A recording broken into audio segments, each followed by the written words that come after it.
Why do I believe you when you say things to me? I don't know. Nobody will ever know. Of course, my camera. I was fucking with my camera, to be fair. Good morning. Good morning, Adam Scars. Thank you for subbing to the class, keeping the classy alive, and giving an swings for 9 fucking months. That's a baby, and we feast this evening on long peg. Thank you. Sup, dildo hoe bag. We made a Bezos baby. Should we sacrifice it to the Dark Lord? Yes, but then we eat it because we don't participate in waste. Waste is, this screen is fucking bright. Jesus Christ. Out of my life, bright ass screen. Good morning, Crispy. Good morning, everybody. I apologize for being late yet again. My alarm just straight up didn't go off. I don't know why. It was plugged in, phone plugged in, everything. Just didn't go off. So I woke up at 8 and like flash banged my morning out. What are you gonna do? Here we are. We're here, we're queer and ready to get fucked. What's up? Good morning. Good morning, Nick. Get some coffee. Oh my gosh. Can you not get any? Is that not I mean, you should get that. Coffee cheers. It's a way of life. Good morning, Bulvi. How are you? Oh my gosh, I need to update my sub badges. We're rolling into a new year where people don't even have a sub badge because I didn't think I'd stream this long. The average streamer only lasts 6 months. So I really need to do that. Yeah. Sometime. I will. I'll make it an effort. A CK later, never late, nor are they early. A CK arrives precisely when they meant to. I wish that was real. I'm gonna go with it. I'm gonna pull a Gandalf because I don't know what else to do. Good morning, love. Good morning, Bobalicious. How are you, love? Good morning, Taco. Good morning. How are you? A GMCK, man, that would be amazing. A GM, like a good morning. I'm good morninging. What do you mean? What you mean? What you mean? I'm good morninging. I'm. Yasmira, thank you so much for subbing to the class, keeping the class alive, and giving an anus its wings. You are a butt wizard of the highest order, and I challenge you to go forth and be consensual in every way. Thank you for being here today and resubbing to the class for 16 fucking months.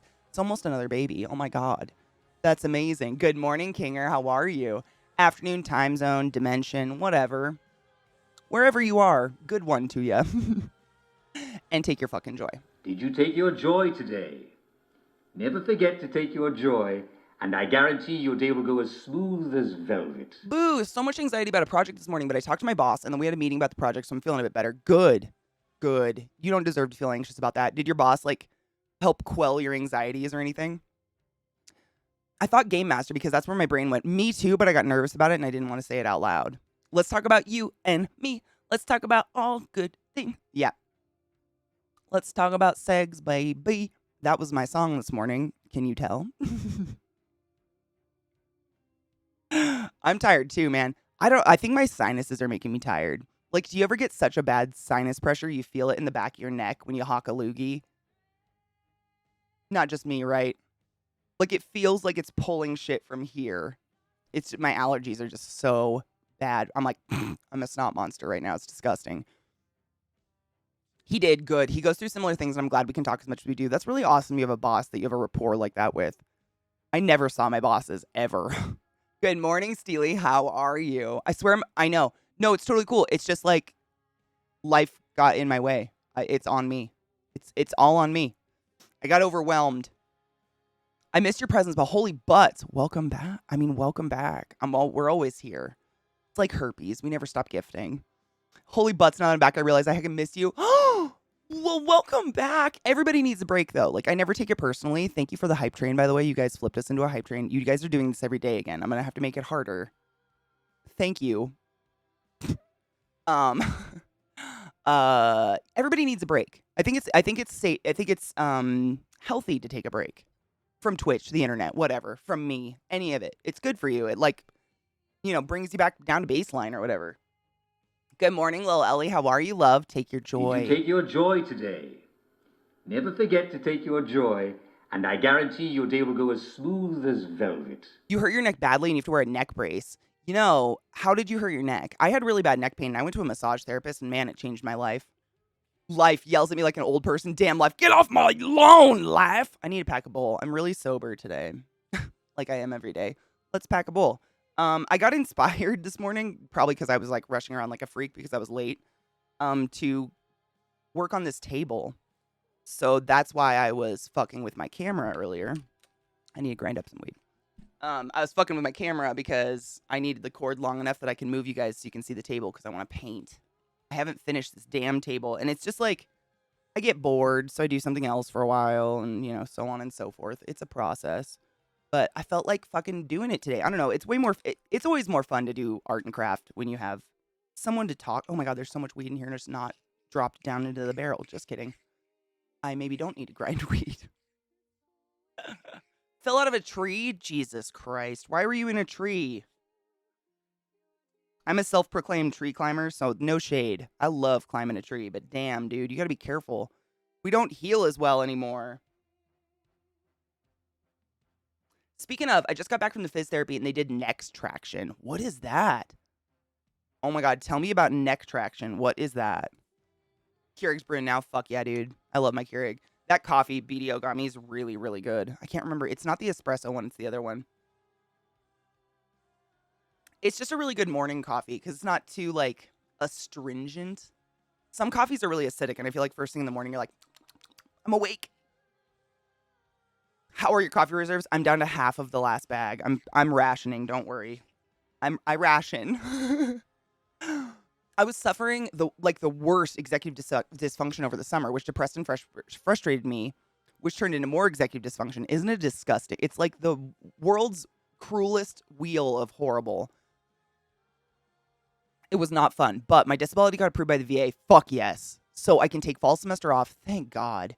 Which I got academic suspension anyways, so I kind of have to. But I feel like I can breathe again. You know what? If you feel like you can breathe again and you got all that through, that's the important part. Seriously. Like, everything is superfluous at the end of the day if you're okay. This is the one. Summer Swells, the seasonal collection. It's called Summer Swells. It's really good. It's just like such a good morning coffee. If you guys are looking for King's Coast, I'm not sponsored or anything, but BDO keeps me fucking stocked, and their coffee is dank. I wouldn't lie to you. I've never had a bad cup of coffee from King's Coast. It's kind of amazing. Yasmira, it was a lesson my mom actually taught me a really long time ago. I got my car towed. It broke down, so I had to park it in a parking lot. I left a note on it, came back the next morning, and it was towed. And the big lots that towed claimed it was sitting there for a week. I was like, really? And so I flipped out because it got towed. And if your car gets towed in the US, you got to pay big money to get it out of towing. It was like $1,000 or something like that. And I didn't have any money. Like, I was a college student, poor, broke college student. My car just broke down. And I called my mom just like, choke, sob, crying. Like, I don't know what to do. I have no money. And now I don't have my car. And I felt like I was in trouble for something. Like, it felt weird. And my mom, like, at first, because I was like bawling when I called her, she was like, "Oh my God, are you okay? Like, what's wrong?" She was freaking out. And then when I told her, she started laughing at me. And I was like so mad at her. And she goes, "Honey, if the people you love are okay and you're okay, that's all that matters. Everything else is replaceable stuff." And I've taken that with me throughout my life a lot. To just like when my, shit starts to bubble up over stuff I have no control over or stuff that really doesn't matter. It's like you make it matter by getting anxious, but really it doesn't matter. I don't know. It's really weird, but I use it a lot. I don't know if that would help anybody else, but I use that all the time when I'm spiraling. Like, step back. Sometimes even I'll write it down, like whatever I'm spiraling about, write it on a piece of paper and just look at it and keep reading it until my brain can actually register what it is. And I'm not like freaking out. And I'm like, is that actually as big of a deal as my brain's making it out to be? No. And it helps a little. It's not foolproof by any means, but it definitely helps. Like, psychological games are crazy. I just got my disability rating and still trying to figure out how to just function at life. Wait, disability rating? What does that mean? What is that? I'm tempted to just send you the roaster's choice. Dude, honestly, I wouldn't even be scared. I would never do something like that, BDO. I would never do like a roaster's choice pack except with King's Coast. I've never had a bad coffee. They just, I mean, even you've even sent me some like dark roasts, and dark roasts traditionally I'm not a huge fan of, and they're delicious. I don't know. They're good. That's all I got. King's Coast makes a good coffee. They roast good coffee. My dad would have gotten mad first, then maybe told me that. My mom doesn't really get mad too often, which is nice. when I was climbing the tree, I slipped and fell from a big height, and I was told I have to wear the neck brace for 6 months. That sucks. You should have someone decorate it, like bedazzle it for you. I kind of do that with past trauma by telling people about it, because if I turn it into a story, it distances you and puts it in perspective. 100%. Oh my God. You want to know something I learned from my therapist the other day? This fucked me up. I couldn't tweet it. I didn't know how to like tweet what she said to me, but this is crazy. So what I learned this week through therapy, what is that when you experience something traumatic or otherwise, something horrible that scars you and you have to carry it forward and kind of live with it, whatever that is. If you don't heal from it, for lack of a better word, if you don't like live it, acknowledge it, work through it mentally and get through it, every single time you bring it up or anything like that is brought up in your life years down the road, your body creates the exact same chemicals it released the day the trauma happened. And you have to sit in it and just relive it every fucking time because you haven't taught your brain to rewire to not have fear of something that wasn't your fault or whatever yet. It fucked me because it's so real. Like we were talking, I mean, this is horrible. I'm not going to go into details, but I have 2 dead siblings. They both died in August, but different years, a year apart. And so August is a really bad month, not to mention Millie died in August. I hate August. August can suck my ass. And so we were talking a lot about that. And like my family kind of sucks a little bit, for lack of a better word again. And they didn't have funerals or anything for either of my siblings at all. Like nothing. We didn't have like nothing. They just nothing. It was horrible. It was so weird. There was no obituaries. There was nothing. They just so like I don't even know if I've begun to grieve my siblings yet. I don't even know if that's happened because it's almost like I haven't even acknowledged they're dead because we didn't live together. We didn't live close. And now they're gone. And it's like, when I think about them, it is like that crazy, disgusting rush of hormone, of like chemicals that I felt the night I got the news. Ouch, on both of them. And it's weird. And we were talking a lot about that. And that was something I found out that was interesting. So seek therapy. It's great. Good morning, Barilla. Should we deactivate the totem redemption? I don't know how. Like, I'm not in the game category, so I don't know. Like, do I just turn off the extension? And then I have to turn it back on when we're in the game? Oh, you did? Oh, thank you.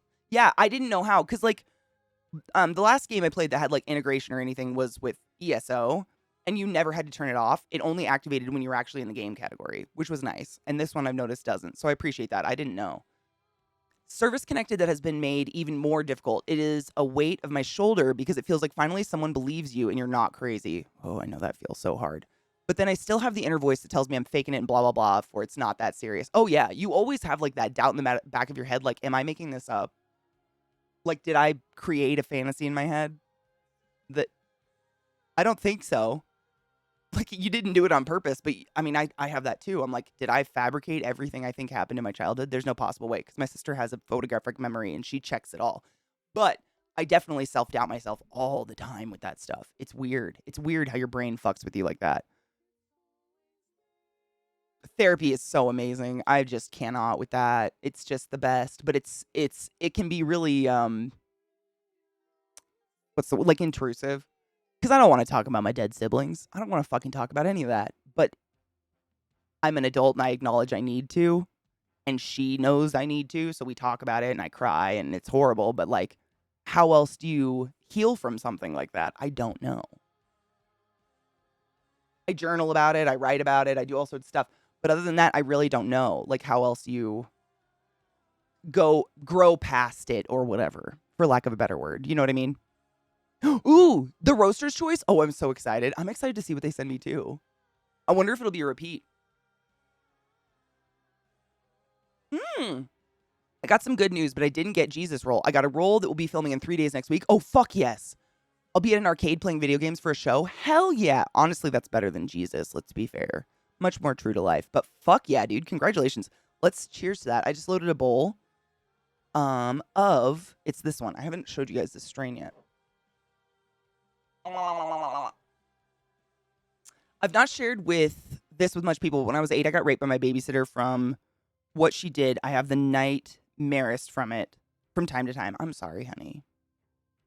If you have Discord, we do have a sub Discord called Tough Day Talk where you can talk about stuff like that with other people if you want to. If you ever just feel like you want to chat, there's a lot of people who can, identify and empathize in our community, which is awesome. This strain is London Pound Cake. I fucking love this strain. I've gotten it before. It says it pairs well with scandals and tea parties. It's an indica hybrid. The parent strains are apparently Sunset Sherbet and Nip OG. I don't know. It's weed. Let's get high. Cheers, y'all. Here's my lighter. Oh, God. There it is.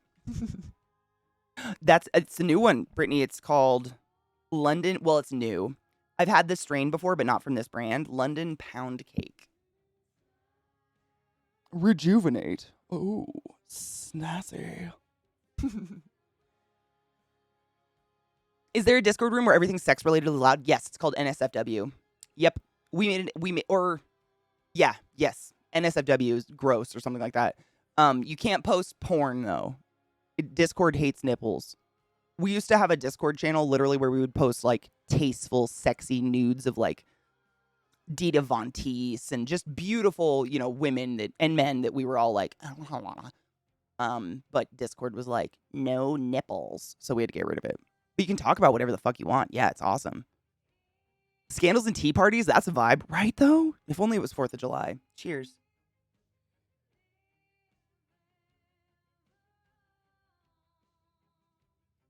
Fuck, that hit smooth.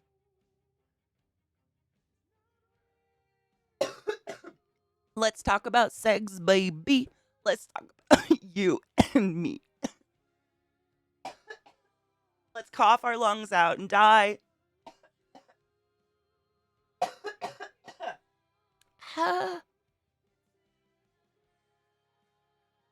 Oh.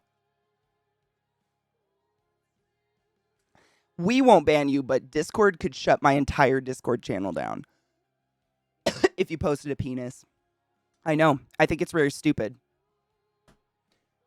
Because there are Discord channels who post a lot of pictures of me and just rip me apart, and Discord does nothing. But if we show nipples, God forbid, they'll come for us. I know. I actually had friends whose Discords were shut down. Not even kidding you. For like, just, we weren't like sharing hardcore dick sucking fucking horse cocks. We were sharing like classy nudes and fun laundry and shit. Just pretty people. But I had friends who got shut down for the same shit, and I just don't want to risk that stuff. Oh, muscle babies, you have to put your kitty down? What did I say? August is the worst month. Why? That is smooth. It makes me cough, but it's like, you know how some weed, the moment you inhale it, like the second it touches your throat, you cough like a bitch? It doesn't do that here, which is nice. Why are just female nips so taboo? Because females are taboo. You know that. Our government is built on racism and, secondly, hating women. Like, it's just, if it's woman, knock it down. Choice about your body. Like, I had a thought last night. I almost tweeted it, but I don't like starting shit on Twitter with people who are angry, because a lot of very conservative people follow me on America, and I don't on Twitter, and I don't know why. It's really weird, and I don't ever see them until I post something mildly political, and then they crawl out of the woodwork and attack me. However, what if the government treated Nazis the way they treat women?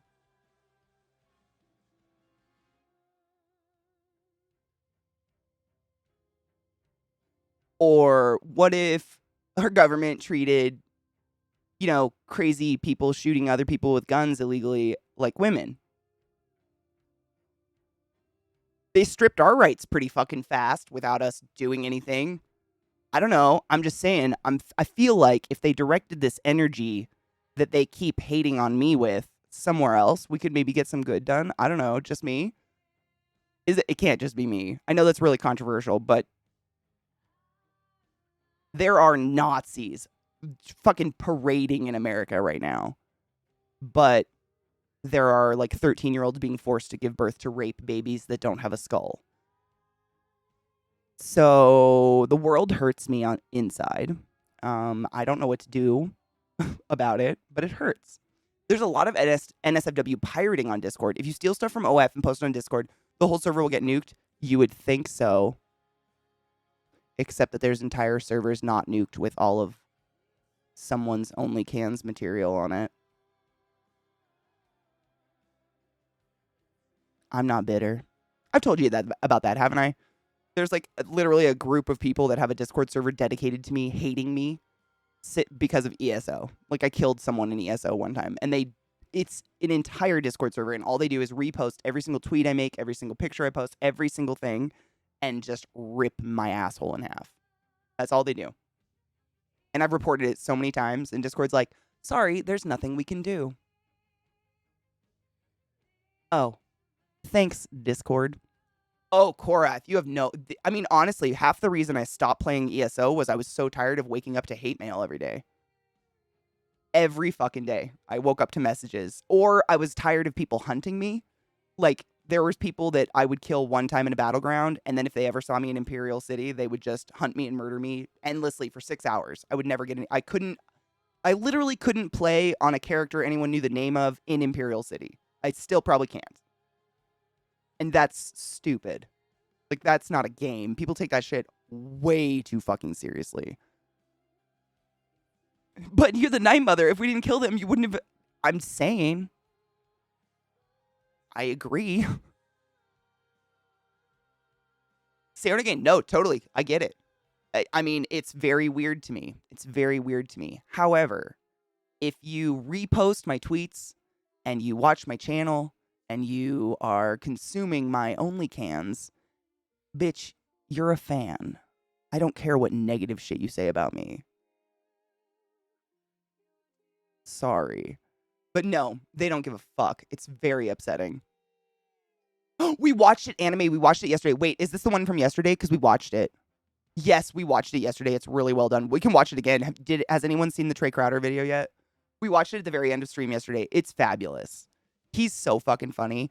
Creepy, though. Him and I have a freakish amount in common. Up to both of our dads dying of the same disease. Very weird. Can't make it big if you don't have haters. I don't want haters, but it's kind of like part of being an internet person. There's going to be a population of people that just hate you. I love ESO so much. I've honestly, all I want to do is re-download it and do housing. I've strongly considered it for weeks now. Probably months. Just do housing, because I never stopped subbing to the game. I've always subbed to ESO, which is kind of sick, considering I haven't played for 2 years. But I did it on purpose, because I'm going to have so many crowns to blow on housing. Like, it's going to be vomit-worthy, the amount of crowns I'm going to have for housing. I'm so excited. Like, that's all I want to do. Because to this day, no one has figured out housing like ESO. Or they just won't. I don't know. It's weird. Brittany, we're talking about people coming after me and fucking hating me for killing them in a game one time. There's no reason. It's stupid.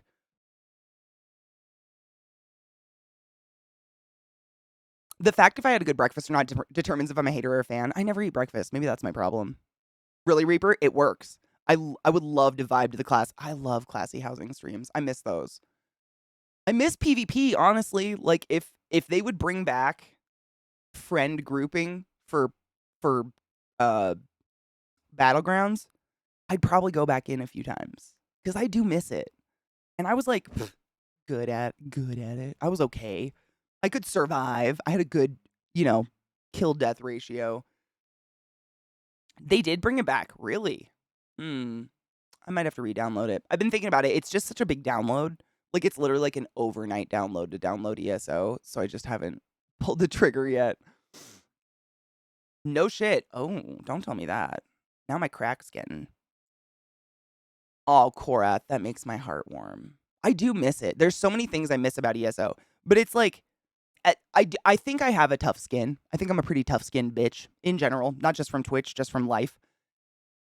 And still, there's something like mentally that happens to you when every single day you wake up and your DMs are either people telling you to die or kill yourself because you beat them in a fucking game on the internet, or it was like my mods telling me about someone that went wild in the Discord because I killed them. Like, it was either I was getting messages directly from haters or my mods were like, oh my God, overnight this happened.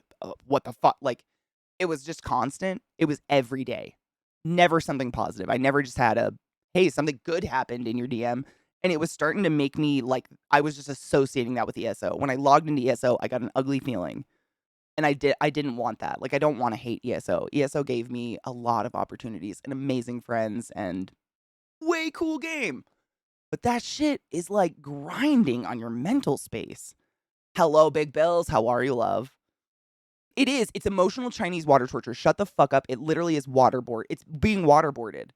Like, I started getting PTSD about opening my DMs. Like, I just wouldn't for a while. I was like, I'm just not going to look at him today because I choose not to be sad this morning. And that's sad. I didn't like that at all. And I'm not the only one. I'm sure lots of people experience it. And I wasn't even like, I mean, you guys remember me in ESO. I was no Fang Rush. Like, I'm not some phenomenal kill everyone Battlegrounds player. I was like mediocre at best. But once in a while, you kill one of those people who are the top and they take it very personally. And you cannot, I mean, literally. So if you've never played ESO, The Elder Scrolls Online, it's an online MMO. And there are two different forms of PvP or player versus player interaction gaming killing you can do. There is Imperial City, which is the middle of the map and it's open world. So you just log in, go to Imperial City, and if you see someone of another faction there, they can kill you and you can kill them. That's it. Then there's Battlegrounds where you like queue up and it's 4 versus 4 versus 4 and you just try to murder the other teams and get points. There's various versions of the game.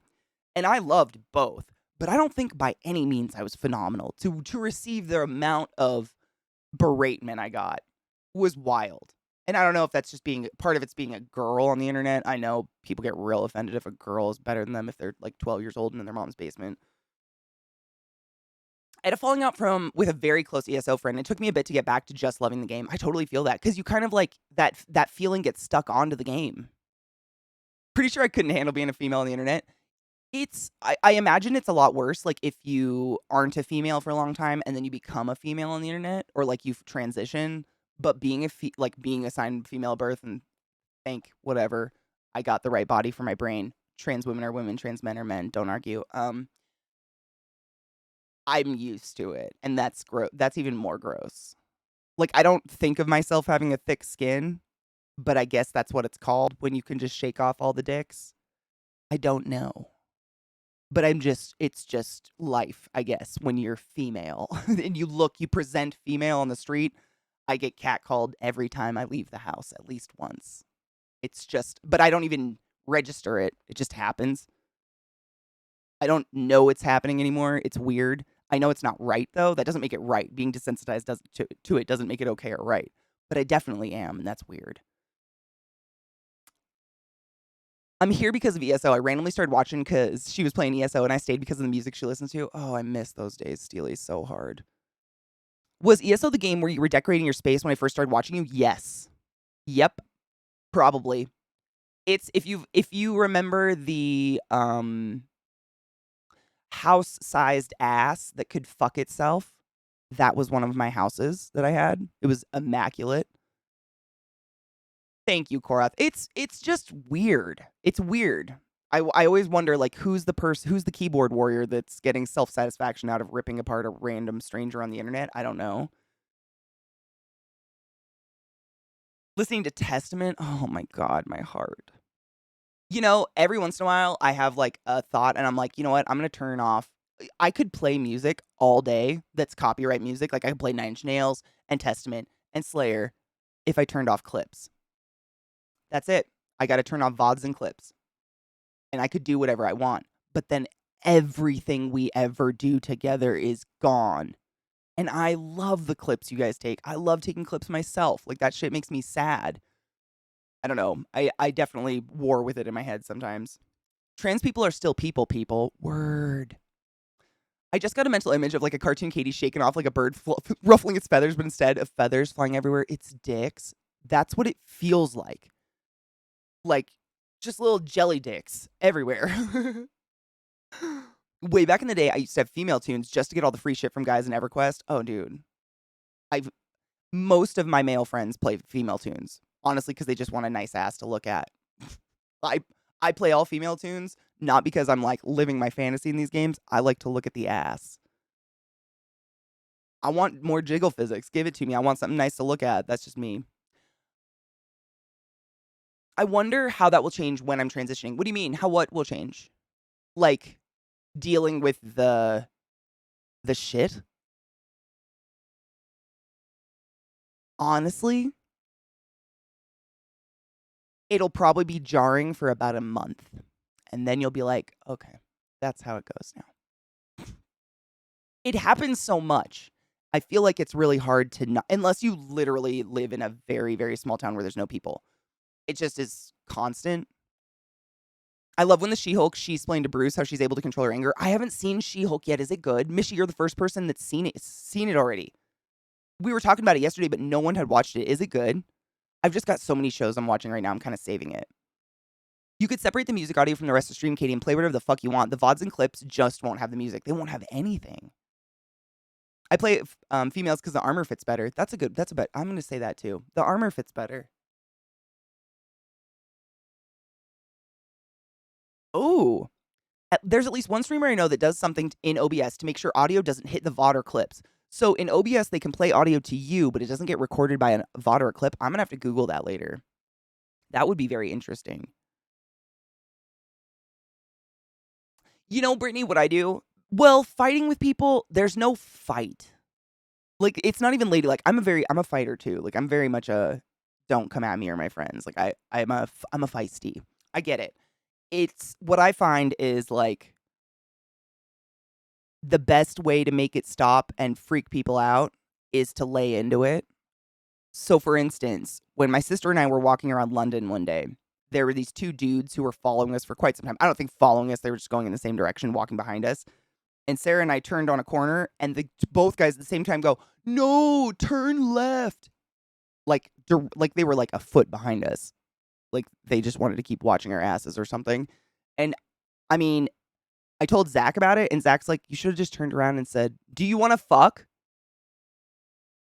And that's what I do now. And it works. Because people that catcall are fucking foreskins. They are the saddest, shrivelly little creatures of humanity ever. They are terrified. They only do it because they think you'll do nothing. It's just like they're screaming at someone at the computer and they think that nothing's going to happen. But when someone catcalls you, "Yo, do you want to fuck? Would you like to eat my ass, please?" No, you said something first. Come eat my ass. Yo, you over there with the cat call, eat the ass. Come, please, come on. I'm ready. Are you ready? I'm fucking ready!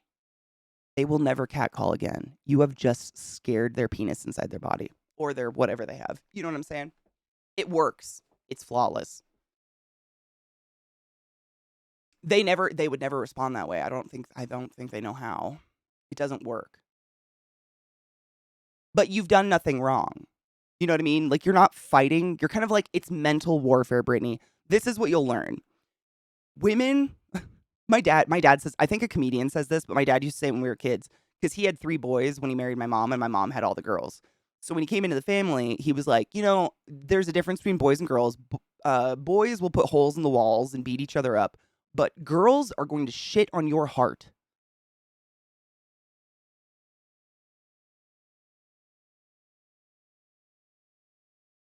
No truer words have been spoken.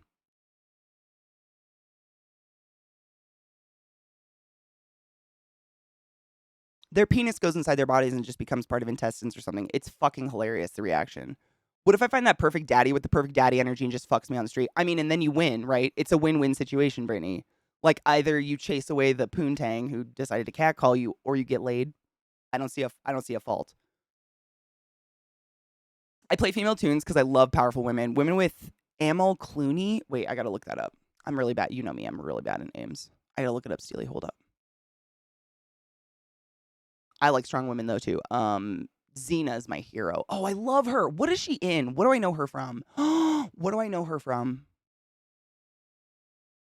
Fuck, I've seen something so recently with that girl in it, and I don't know what it is. Fuck. Привет, как дела? We only speak English here because I'm the only one that knows a little bit of Russian, and a couple other people, but Russian's beautiful and I love the language. Brittany, I'm fucking here for you. it's hard getting through this life. No matter what you look like or what your genitals are, I think we all know that. Everything sucks. We're all just trying to survive and be okay at the end of the day and get home. The key is to have fun while you're doing it. Turn chores into exciting events. Be excited for a cat call because you know what you get to do next. And if no one cat calls you, you don't get to do it. And that's kind of a bummer. As opposed to being scared of the cat call. You know what I mean? Nebraska, the homeland of the corn. All the way muscular? I do too. I'm a big fan of really muscular shoulders on women. Like those square shoulders are so hot and I don't have them and I'm very jealous. You gotta survive the bullshit. It's just life, man. That's what we're all doing. What up, LZT? How are you, love? Give me goddess, I will punch through you. Do it. Tear the heart out. And the pee fuel. Pee fuel in and around your mouth. You put the pee fuel in your mouth. Good, I'm glad. Those are called boulder shoulders. I love them. Oh my God. I'm obsessed. I'm not a Kardashian fan, but I watch Hot Ones, and one of the Kardashians was on Hot Ones recently. Cool. I don't know which one. I don't know.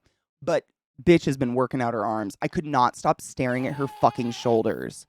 Like, I would have never watched this Hot Ones, because, oh, I don't know. It's like, whatever. I just can't. I can't with the way they talk. It's, yeah. Anyways, her shoulders are phenomenal, though. What the fucking fuck? They're so beautiful. I'm so jealous. I have such bird arms. Ugh. In Mother Russia, corn pops you in your mouth with the pea fuel. Cheers and hails. Hail Satan! Yum. I live with vocal fry. Like, I'm sure you can tell when I talk, I'm frying. But I don't, like, do it on, like, purpose. It's just me. I'm broken. I talk like a Kardashian, I know. Why? Oh, is Dad awake? Did Dad scare you? Is he up and up? Both the dogs are like, noises. Are we okay? My babies. Are you okay, Bubba? What scared you? What got you? What got you? My precious poodles. Sorry, they get scared by loud noises. We have kind of a quiet house when we're not streaming. You know, Yasmira, what's funny is when I was a kid, I took opera lessons for years, and my opera teacher told me that vocal fry will destroy my vocal cords. She was literally trying to teach me how to speak differently. She told me it was the worst thing that could ever happen to your vocal cords. I'm going to destroy them, and I'll never sing again. And I've always had this. Like, I have vocal fry. This is it. But I'm not doing it on purpose. It's just life. And she would just berate me. She would record me talking on a little tape recorder and then play it back at me and be like, is that pretty? And I was like, bitch, I'm 12. Are you kidding me? My balls just dropped. Leave me alone. She wasn't very nice. She did help me sing, though. Oh, they love to lick my legs. Lick my legs or my knees. Oh, my God, constantly. And I showered. Like, I'm not even salty. Emil Clooney is so badass that George Clooney married up. Oh, that's George Clooney's wife. That's probably why I know her. She's hot, an attorney, fights for justice across the world, speaks multiple languages, writes books. Dude, damn, good for her. She made the most of life. Is it okay if I link you a Twitter page of someone I follow with said boulder shoulders? Yes, you can send it to anywhere. Just send it to one of my DMs or something. Absolutely. She's able to practice law in multiple countries. That's awesome. She sounds like a fucking superhero. He has something in his ear here. Hold on.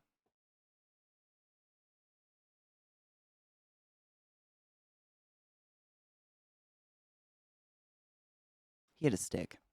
Sorry. I can't take it. I gotta get it out. Thank you, Korath. I appreciate that. I mean, it's just, you gotta admire beautiful shoulders like that, because that takes work.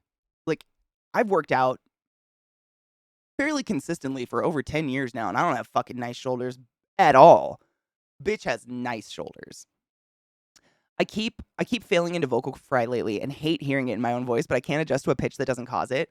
You know what's weird? If I go back and look at, like, my very first clips when I very, very first started streaming, I don't have vocal fry. I talk almost an entire octave higher, and it's super weird. Like, looking at old clips of mine, like, obviously the mic is different, like, whatever I'm using is different, but it's very clear. I'm talking up here all the time. with no fry. My voice, I have allergies, so it's fry no matter what. But when I first went full-time streaming, I quit my job and like streamed for a week, and it only took about 5 days and I lost my voice. And after I took a little bit of a break and got my voice back, I came back like this. And I think I naturally, like subconsciously lowered lowered my voice because it's easier on my vocal cords. It's less stressful on my vocal cords. I can talk at this tone every day all day and not lose my voice in general.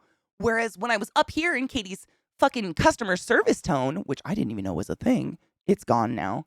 I killed it. Like I gone. My voice was breath. It was like gone in just a week. It was weird, really weird.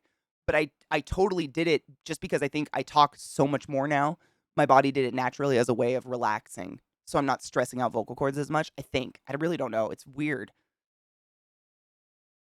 Mickey, I mean, I definitely have vocal cord damage from various things in life. Absolutely. Vocal cord scarring and stuff. Definitely.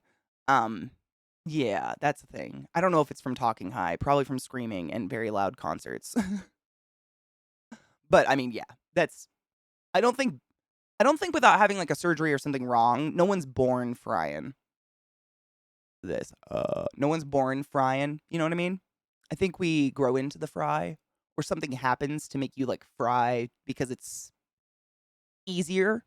I don't know. I really don't know. It's very weird. But when I was a kid and stuff, up until middle of college, I talked up here. I can't even do it now. It's really weird, but it's like my customer service voice. I remember when I worked at Taco Time in high school, I worked the drive-through every once in a while, and my friends of mine from high school or people that knew me would come through the drive-through, order at the little speaker, and when they got to the window, they'd have no idea it was me. Like they'd be like, "Was that you in the speaker?" I was like, "Yeah." Because my voice "Hi there. Welcome to Taco Time. My name's Katie. How can I help you?" Like it was the cheesiest fucking wow shit you'd ever hear in your life. Acting skills come in handy. But yeah, then they'd get to the window. I'd be like, "Sup, you want a Coke?" It was a fun time. Well, I mean, everything's a habit, right? I think I fell into the habit of just lowering my voice into this fry because I don't lose my voice when I talk like this consistently versus when I talk at that octave all the time. I lost my voice so high, so fast, just gone. It was weird. I've never lost my voice completely like that. Like, that was weird. How do people get so extremely deep voices? I don't know, but I love them. I love like those almost like cosmically deep voices that sound almost ethereal or something. Oh God, I love them. I didn't take it out so you could look at it.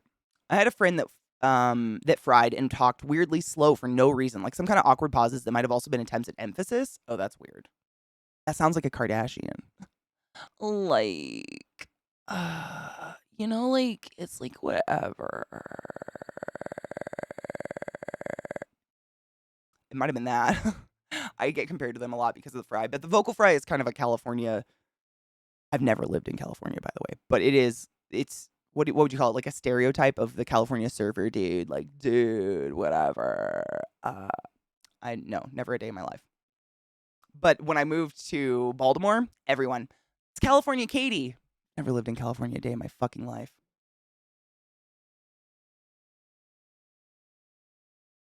Steely, have good meetings. I'm writing it down. I actually have things to write with today. It's amazing. Look at me be ready. I cleaned my desk because I wanted to art.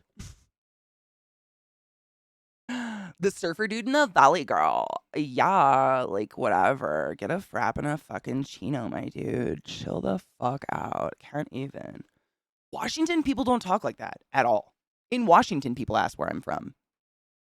They don't talk like that. Washington's a pretty flat accent. I don't know if Washingtonians really have any inflection. Like, if anything, their weird thing is they can pronounce all of the native cities and you can't. Like, that might be it. But really, I don't think they have anything. I don't think so. Huh. No. It's pretty fucking flat, I think. I don't know. Correct me if I'm wrong. Granted, I spent a lot of time in Washington, but I don't think it really has, like, It doesn't like there's no one, I think, correct me if I'm wrong. Is there anyone in the US that would be like, "Oh, I can tell you're from Washington because of the way you're talking?" I don't think so. But I don't know. I talk to a lot of Washingtonians a lot, so I really don't know. I've never been to Ohio. Midwest. I mean, it's Midwest, right? Ohio. So it's probably just normal, flat, boring.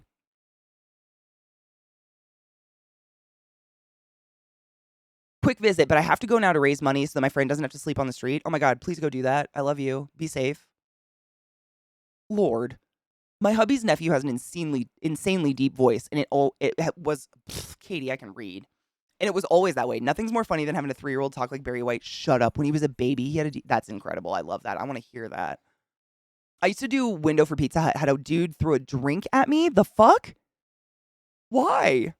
I looked him in the face. He stayed because he hadn't got his food, and I covered the inside of his. He threw a drink at you before he got his food. Okay, he just sounds like he deserved the sweet tea. I'm going to be honest. Cheers. Where's my bowl? Cheers, young. I have a friend from Tacoma that's weirdly Midwestern accent. Like she says, dragon for dragon? The fuck? Dragon? And bagel for bagel?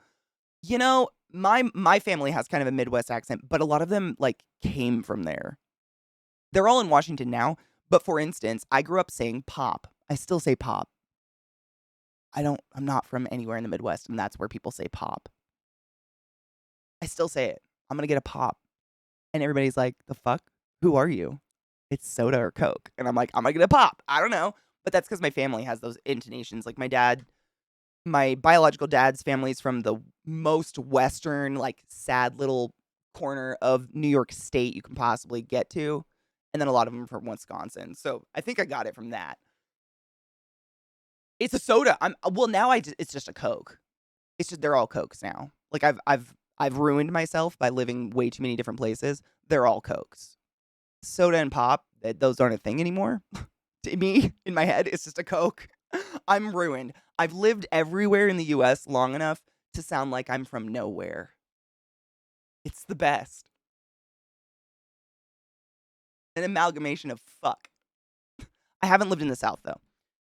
Not by choice, just haven't made it. Baltimore's about as south as yeah, Baltimore's more south than Denver, yeah, by a little bit. I think. I don't know. Cheers.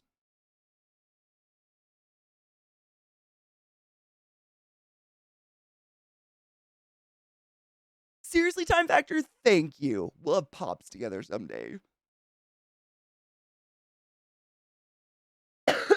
Ooh. So now Katie's Southern. I can do a Southern accent. A few of them. I can do a Georgia accent, all right. I can do kind of like a New Orleans a little bit. There's so many different Southern accents, though. You guys know that. I don't need to tell you that. It's hard to say, like, I can do a Southern accent. It's so disrespectful. There's so many. But there's some, like, the drawl ones. I like doing those. Those are fun. When you talk, like, kind of like a slow-talking Paula Deen, minus the racism and hatred. It's fizzy drink. It's a Coke. In Baltimore, that's what kind of Coke you want. I know it's like a Georgia thing, but it made it to Baltimore and Virginia. They say Coke.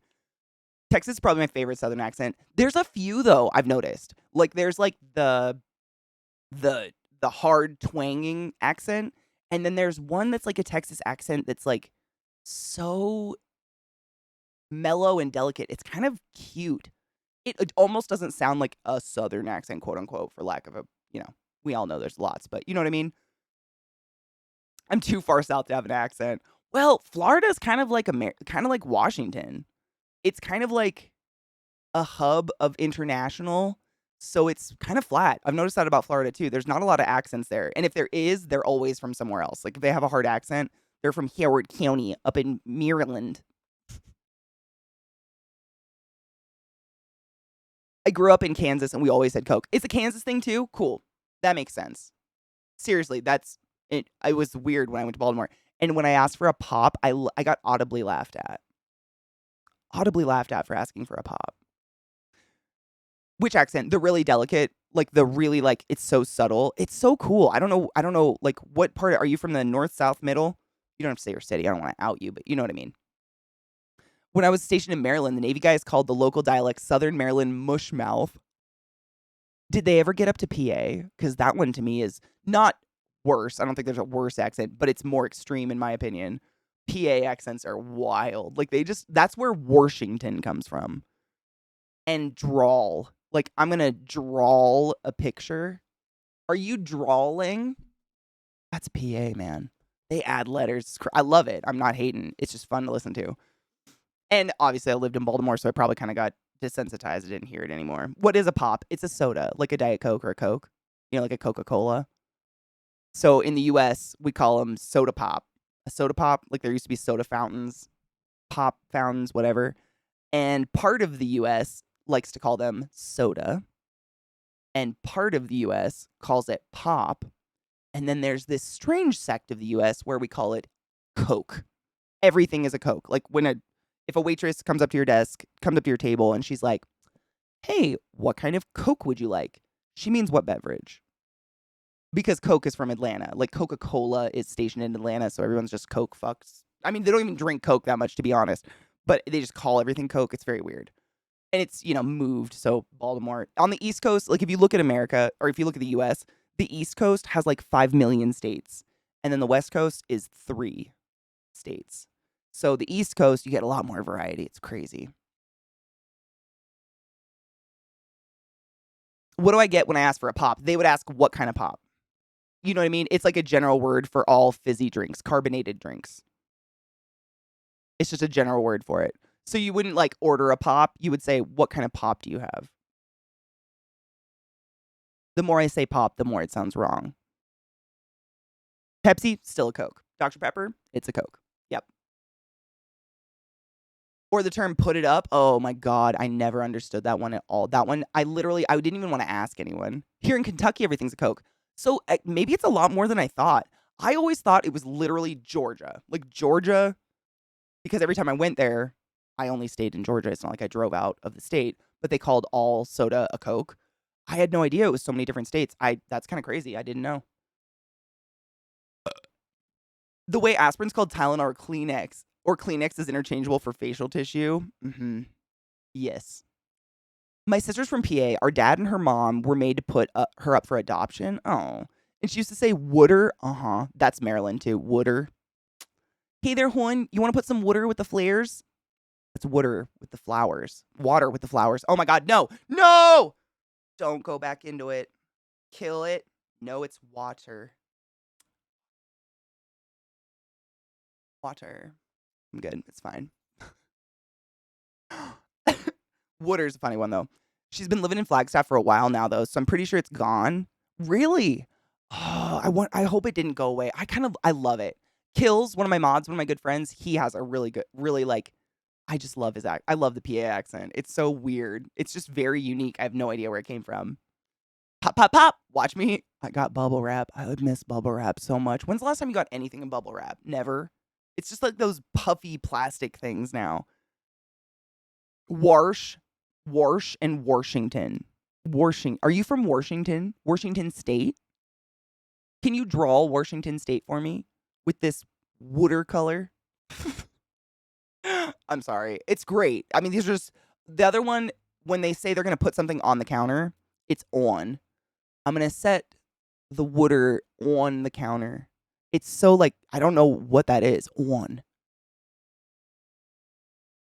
It's very unique, but it's cool. I think it's considered the Mid-Atlantic, but I don't know how to. It's almost insulting because there's a bunch of different accents. Like there's a Baltimore accent, there's a Maryland accent, there's a PA accent, there's a Philly accent. There's a Virginia accent, there's a West Virginia accent. But they all claim to. The people who decide how we speak decided that's all Mid-Atlantic, but they all kind of sound different. Kills. We were just talking about you. Were your ears burning? What up, homie? I was talking about the PA accent and how much I miss it. And loved it. I got a subtle accent. Most people don't notice till I say like "ol." I say "ol." There's few accents in America that say "oil." I find it just adds a whole other syllable we don't need. We have massive rolls of bubble wrap at work. Oh my God, sales! I would not be controlled. I would make someone roll me in it and then roll me down a hill, and I could just forever. I would be out of control. My partner's mom is from GA, and she says Washington. Oh, I love it. Hate, love it. Air pillows, they're stupid. They are, Mishy, same. Every time something comes in them, I'm just like, I get a knife and just to the whole thing. They just waste so much time. The fuck? I had a friend from the South that took me forever to get through his accent. For like a week, I thought he was using the word inhale wrong when he would say shit like, why inhale are the gas prices so high? That's actually pretty good. When I moved to Baltimore, I mean, similar, not the same, but similar, they say, I'm going to the store. And I was like, what did you use? Going to the store. What are you doing to a store? Going to the store. They just drop all of the syllables or all of the vowels or something. I don't know. They drop a lot of words in the middle, and you just have to kind of get along with it and be like, something's happening at the store, I guess. So we're going. Like, it was weird, but I definitely fell into it. And now I mumble a lot, and it's terrible. KPP slips into that New England accent. I know, it's terrible.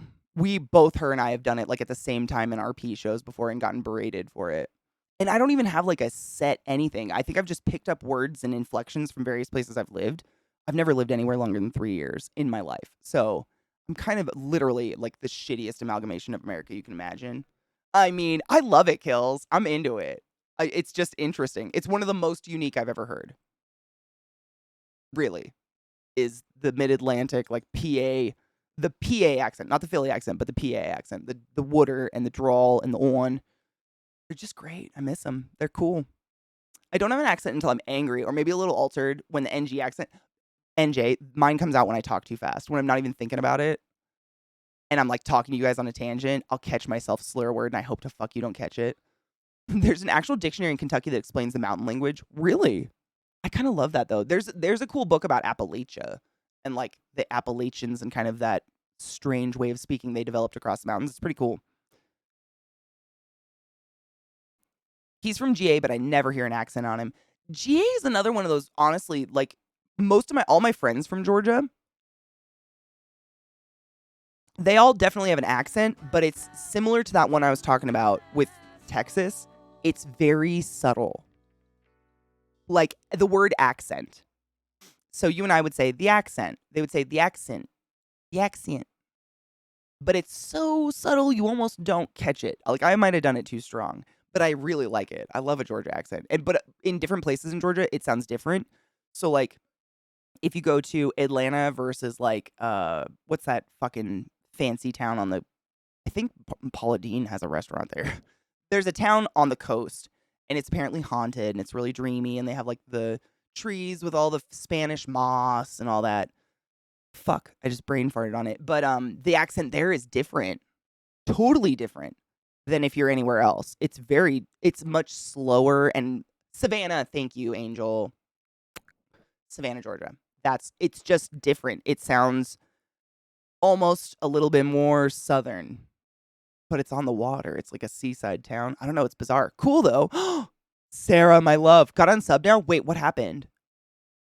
Fuck. Got on sub now? What happened? Oh, God. Do I want to know?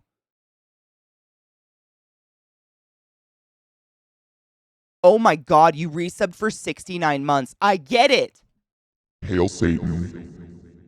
And let's be honest, if either person's good at 69, that the other person's not going to be doing very good. You know what I'm saying? None of it makes sense. But holy shit, Sarah, what the tit. Thank you. We'll just pretend. We'll just pretend that it's 69 forever, yeah?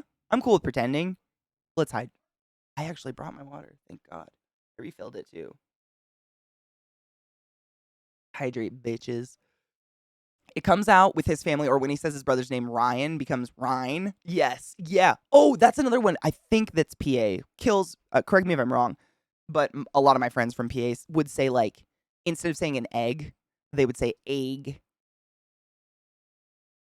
Like chickens lay eggs instead of eggs. Or, oh God, what was the other one? Fuck, I just blanked it. Shit. Oh, they say, like, horror instead of horror. Horror movies, horror films. It's just interesting. I don't know. You can tell someone's from PA by the way they talk. It's cool. I like that. I'm sorry to oh God, wait. I'm sorry to inform people that the sex at of 69 has been increased to 96 due to the increased cost of eating out.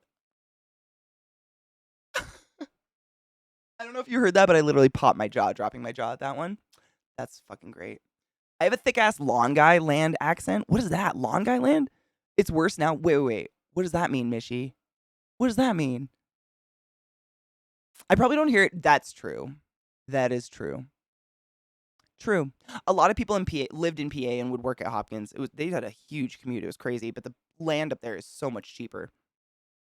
I actually had a guy I'm deployed with say, "You're from Texas, aren't you?" And I was like, "Yes?" Question mark. He said he knew because he hears me listening to George Strait and Hank Williams Jr. Oh, that's precious. I've never been asked if I'm from Washington State in my life because I don't think there's identifiers, really. Like, unless you're wearing some shirt that's like a brewery of Washington State, there's really no identifiers of being like born in Washington, which is weird. I don't know. Orange, yes, orange. That's another one. Orange, yeah.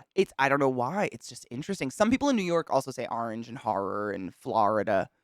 It's just a different way of pronouncing it. It's cool. I'm not hating at all. I hope no one feels shade thrown. I love accents, and as a person that has no identifiers about them whatsoever, I'm kind of jealous. I think it's cool. Oh, Long Island. Long Island? Dude, my family is from there. I've never heard of that before. They're all dead. That makes sense. Hi, Black Bloom. How are you, love? Also, with Canadians, they say horror for horror. Yeah, horror. They like take an entire syllable out. It's fun though. I love a Canadian accent too. A hard Canadian accent. You want to have a dart? Yeah, let me grab my toque. What up, classy packs? Feeling called out? Were your ears on fire? I love Canadian accents. They are fun. You honestly don't have a really hard one though. I had friends that lived in BC who had way stronger accents than I've ever heard come out of you. No shade, just real, like, the A. Lots of A's everywhere. All the A's. Eastern Washington State. Well, Nebraska is in Eastern Washington State. We all know this. Wash your piss mittens. In mod chat, oh my God. I was trying to pull up a fucking video from Glut on my browser, but not OBS. GoXLard did an update today, and it freezes if I accidentally click it. So I've been really tentative about clicking anything on my computer because I just want it to work. Stop. Discord will load. We're waiting. It'll get there. I was just about to say, Classy has a real subtle Canadian accent. It's very, I mean, I've never heard anything like what I would like, associate with a hard Canadian accent, like the a boot or the A. There's literally like when I used to go up to Alberta for horse stuff when I was a horse girl, and the accents in Alberta, holy shit, they say A like we say like A between every fucking word, and everything sounds like a question. Everything sounds like a question. I'm going to take a shit. Your mother died. The world is on fire. It's so weird. Everything's a question. I'm like, are you asking me if it's on fire? I just don't know what to do right here. The Canadian Rise. It has a name. Shut up, Pax. I lived on the border of Canada my entire college career, and I did not know that. What? The Canadian Rise. No shit. I've just heard it my whole life. I had no idea. That's kind of cool. Oh, Black Bloom. I hope you get answers because that's fucked up. As a Canadian, on more than one occasion, I had to explain to someone that sorry in Canadian has many meanings. Sorry. It could mean anything from, I apologize for what I've done, all the way to get plowed with a curved end of a hockey stick, you maple sucking tree humper. It's kind of like bless your soul, bless your heart. Is it similar? Like I could actually be telling you to bless your heart, or I could be telling you to play in traffic while gargling bleach and glass. We don't know. Like you have to read into the conversation. Hey, bud, you want a dart? I just assume Canadians are like Letterkenny now. Way up into the country, in my experience, yes. BC Canadians, not so hard. But they're, border people, right? It's fine. We rise on talking, and when we go down, it's your turn to talk. That is so backwards to what we do. I've never thought about it before, Pax, seriously. But when we lilt up, that means it's your turn to talk. It's a question. or it's a statement we're waiting for an answer to. That's so bizarre. I've never thought of that in my life, but that's such an interesting, like, mnemonic device. Is that what you would call that? Not mnemonic. Fuck, there's a word for it. It's not intonation, but that's weird. I've never thought of that before. I've just noticed it. You know, like there are a couple different languages like that where no matter what the statement is, it always ends to me like it sounds like a question, and I'm like, "Are you asking?" But in American English, I mean, we're just waiting for our turn to talk. Let's be fair. Due to my parents being German and Brazilian, I grew up with my parents swapping the W sound, like whatever to a V, so it sounded like whatever. I kind of love that though. That sounds very German. It sounds very German. I think that's like in German, werthers are werthers, right? Werthers. Bless his heart basically means look at this idiot in my experience. That was I saw it used both. Like I literally I saw people like embrace each other and be like, bless your heart. Thank you. But then I saw people be like, bless your heart. And they are, I mean, if people in Baltimore can have an entire conversation without opening their mouth. It's a whole, it's a whole way of living. I had to literally learn a new language just to survive. It was crazy, but now I can speak without opening my mouth, which is cool. Mike Myers went into that in an interview? Really? That'd be amazing. He's Canadian, right? There's a lot. I mean, a lot of my favorite actors are Canadian. I didn't know for years. I think we only acknowledge the Canadian ones if we hate them, like Justin Bieber. I don't know why everyone hates Justin Bieber, but sure. There's also the Eddie Murphy Italian battle language that always ends in, all right, as in, hey, why don't you kiss my ass, all right? I don't know what that one is. Oh my God. But I'm going to use it. Listen. That's a big one. Listen. You could end a sentence or begin it with listen, but you don't get to talk. You got a link? Gimme. Gimme. Wait, I got to permit you. Wait, someone permitted you. God, my mods are good. Is this the accent? Oh, I'm excited. I love Austin Powers. Shut up. Shut up. Mike Myers rewatches Austin Powers, Shrek, and Wayne's World. Austin Powers is the reason I am the way I am. I love you. That was the interview I saw. No shit. The fuck? That's so cool. I didn't know he removed his mole though. That's a little sad. Was it bad? Was it danger? Danger mole? Mole, mole, mole, mole, mole. It totally makes sense. It 100% makes sense. I always wondered. I mean, it was just, I mean, I didn't really wonder. I just accepted it. Like, you know, that's the way Canadians talk. I never had a problem with it. It was just different. You know, you notice it, especially as a kid. We used to go to Canada all the time when I was a kid with my grandparents. And when people would talk, I'd literally be sitting there like, is that a question? Is that a question? Is that a question? Is that a question? Is that a question? Is that a question? Did they ask a question? Is that a question? Is that a question? Is that a question? Like, I just wouldn't speak. I didn't know when. It's just same language, but just that little barrier that's a little weird. Glut. You silly fuck. Thank you so much for gifting a sub to Classy Packs. Gifting 12 months of a sub to Classy. Bitch, what? Is that because the dollar's better than Canada right now? Is it pity subs? I get it. Thank you. Pax, you know what's up. Fucking enjoy your emotes. Refresh to not suffer ads. And everyone here, don't forget to use your Prime subs for the love of all things that are holy. Jeff Bezos, fucking makes $8 million a minute. Not a joke. Those are real numbers. You know who'd be a great person to use your Prime sub on if you have it, and you're like, fuck, it's about to roll over, and I'm not going to use it, and I'm going to tuck that $5 bill into the greasy, kind of crusty G-string of Jeff Bezos. Classy Packs. Streamer, awesome human, our peer. Not me, but also tall and awkward. I'm seeing a win-win situation here. No shit. Is it that bad, Pax? Why is it so bad? Oh, it is. Sales, thank you. We do need to take a break. Why is it so bad? When I worked at Lowe's for years, right on the border of Canada, seriously, while I was going through college. And I worked in the cash office, so we got tons of Canadian cash. Like, I literally it was a special little monitor next to my computer that live updated the Canadian exchange rate all day long because it would change constantly. But it was never more than a couple pennies. What the fuck is a punny? Who am I? Where am I from? A couple pennies, that's it. Like, it was never something vast. Yes, and we all learned you can sub on Prime. You can use your Prime on mobile with the Opera browser if you so wish. We did learn that yesterday. Thank you, Brandy. Toro Magi. Cheers, motherfucker. Thank you so much for subbing the class, keeping the classy alive, and giving an swings that Prime sub. I appreciate you. Thank you. We should stretch and stand up. We haven't taken a break in a while. A couple of punnies. Worthless. Seriously. Who am I? I'm an amalgamation, I'm telling you. $8 USA and Canada. There is a $2 tax. Holy shit. That's amazing. Wow. You can fall from the US dollar value to the Canadian dollar value and break a fucking leg. That's I mean, seriously, I worked at Lowe's for 7 years. I never saw it fluctuate more than a quarter. No shit.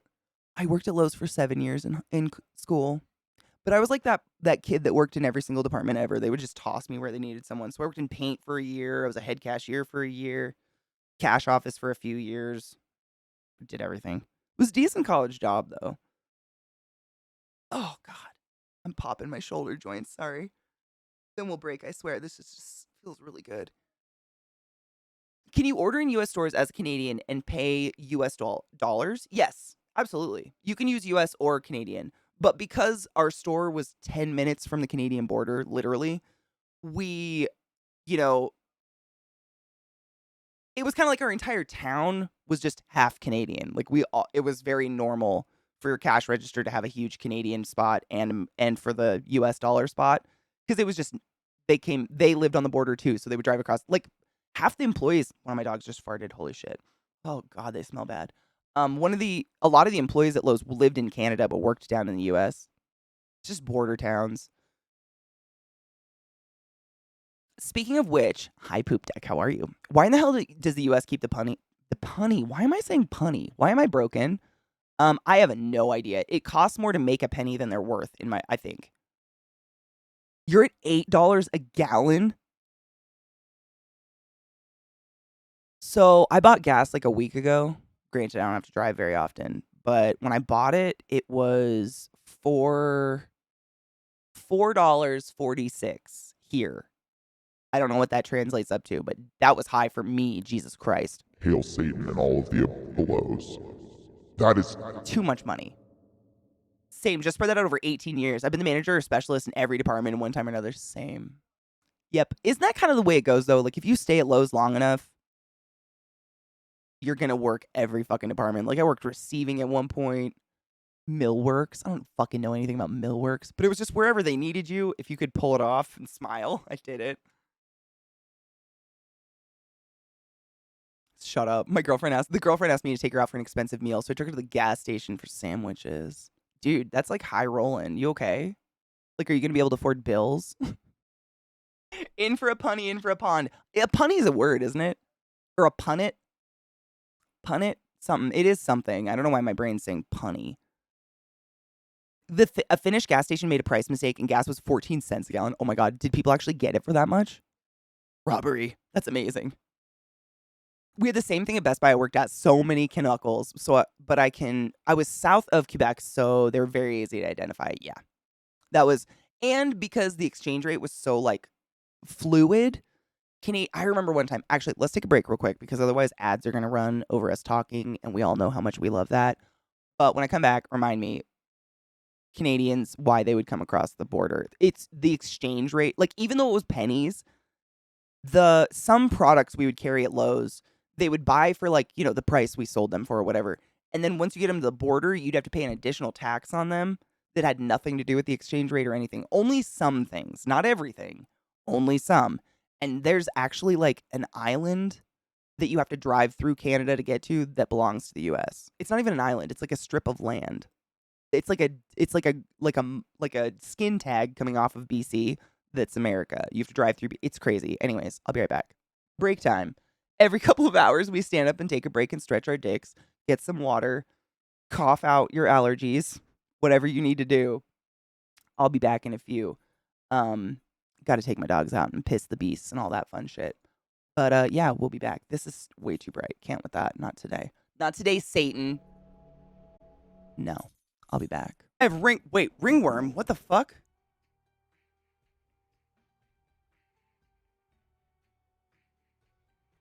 Ringworm. Nobody wants to talk about ringworm. What the fuck? You, welcome back to Ringworm? It's still on. Can you not hear it? It might be super low. How about now? I love that Bastion music. No worries, Bork. I'm all into it. It's so beautiful. How are you, Lizzie? She can't hear me, though.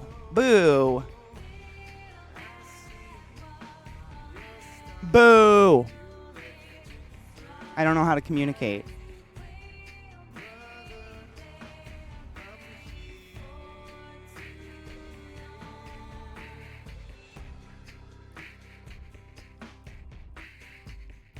This feels mean.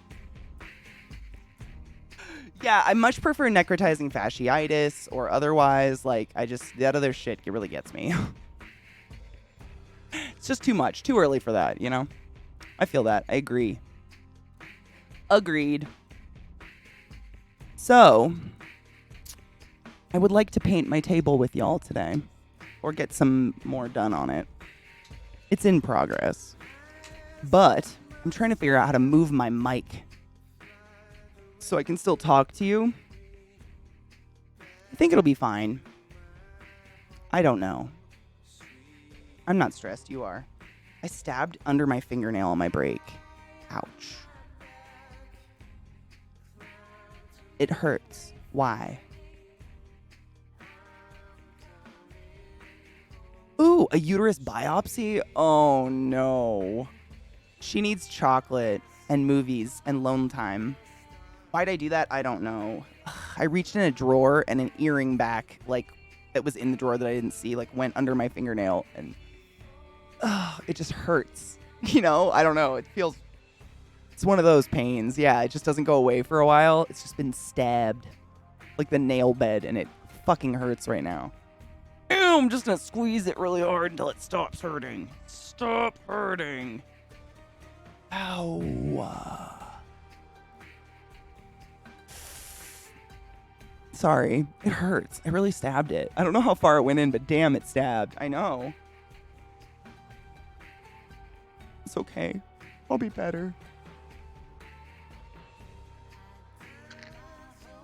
Maybe I should just pinch myself somewhere else. Make the pain go elsewhere. Oh my god, so many Bobalicious. I claw myself with my own fingernails constantly. I'm actually, like, I took some of my nail polish off, but my nails are too, like, this is that length where they're sharp and they're dangerous. I need to paint them and dumb them down again because this is the claw yourself in your sleep length. I don't like it. I went to pick something up under the fridge and jammed an unknown sharp steel rod under my nail. Ow! It's the weirdest. It's like stubbing your toe. Like, you can't do anything about it, but for some reason it just hurts for a really long period of time. Oh, I think I gotta wash my hand. I do it like in my sleep. Like when my nails are too long like this and they're sharp. In my sleep, I'll like go to itch my eye and literally scratch my cornea. Because I don't keep my nails very long usually, but they're getting too, that one's really long. I need to do my nails. I just haven't had the inspiration to do it lately. Like a dumbass. Hold on, I gotta write down that I gotta message Steels. Before I forget, I remembered that long though, that's pretty good.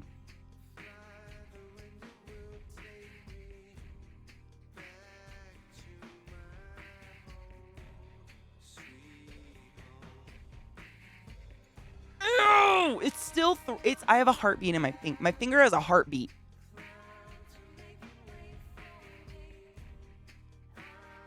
Ugh. I'm gonna smoke pot about it. Cheers. Cheers. Cheers. Cheers.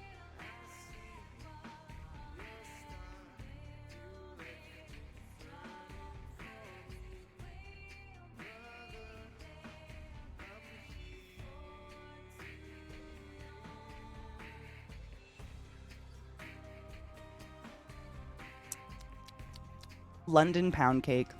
Good strain. Do likey.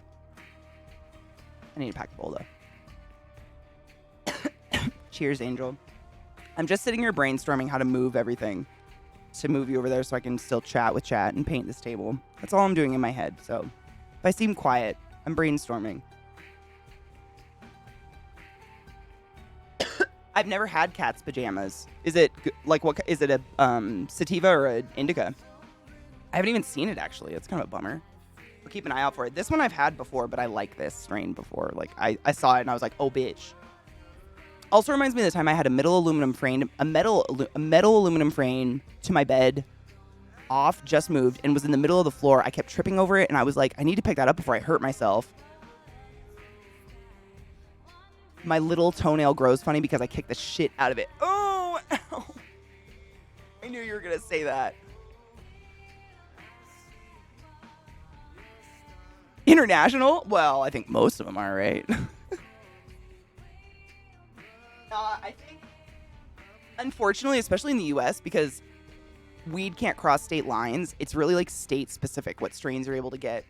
Kind of sucks. It's like whatever the growers in your state decide to grow, that's kind of what you have access to.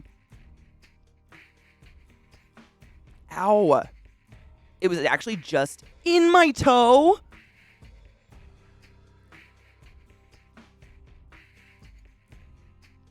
My mouth's sweating like I'm gonna vomit. The skin was trying to heal around it. I had to rip it out. Stop. That is fucking gnarly. I'm so sorry that happened to you. I've stubbed my toes a lot. I'm very clumsy. I feel it. Like, I can just viscerally feel it.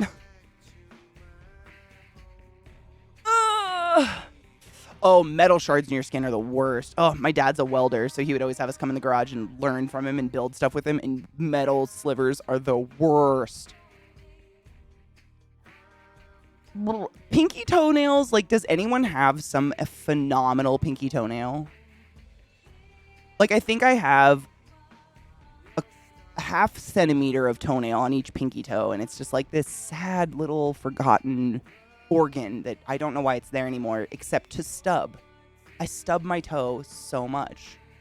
My face when I stub my toes, same. I don't even like make a sound. I just crumple, literally, and I do it way too often. I'm so fucking clumsy. I know I've done it very recently. I don't remember when I did it, but I just fall and just like my whole body just goes like, oh no, why? Oh no. Because there's nothing you can do about it. It just fucking sucks. Like, yeah, I've broken my pinky toe before stubbing it too hard. Like, I got a black streak up my foot. It was terrible. Mine's pointy. I mean, pinky toes aren't ugly, but they're just like kind of sad, pointless toes. You know what I mean? You die. Your spirit leaves your body, and you just sit there shaking, like waiting for it to subside. Yeah, it's terrible. I do it a lot. Or I knock my legs. Like, I have weird, it looks like someone pokes me a lot, like on my thighs. I just have weird erroneous bruises everywhere from just running into shit constantly. Like, that's just what I do all day. I never stop. Like, and it's the same shit. My body doesn't learn to sway. So I'm just like, oh, clip that again. Clip that. Oh, clipped it again. Clipped it again. Guess we're going to clip that for the rest of our lives. Sick. Thanks, body. You're the best. Ugh. I'm not frustrated. You are. That's a new bruise all over. It literally, my legs just look like I'm abused. I'm looking at them right now. It's all over. And it's little weird, sad bruises. Both of my big toenails have been cracked since I was little. My mom has a fingernail like that. Not even shitting you. It's her middle fingernail on one of her fingers. It's split down the middle because it got crushed or something when she was a kid. And she goes to like a nail salon and just gets them to do acrylic on that one finger. And she does it every couple of weeks because otherwise it grows like split. And she said it's horribly painful. Stop it. Can I call you my pinky toe and bang you on the furniture? To be honest, after a good banging, I have the same reaction. You can't convince me who does the beatings in that household. What do you mean? I'm a lady. Would never.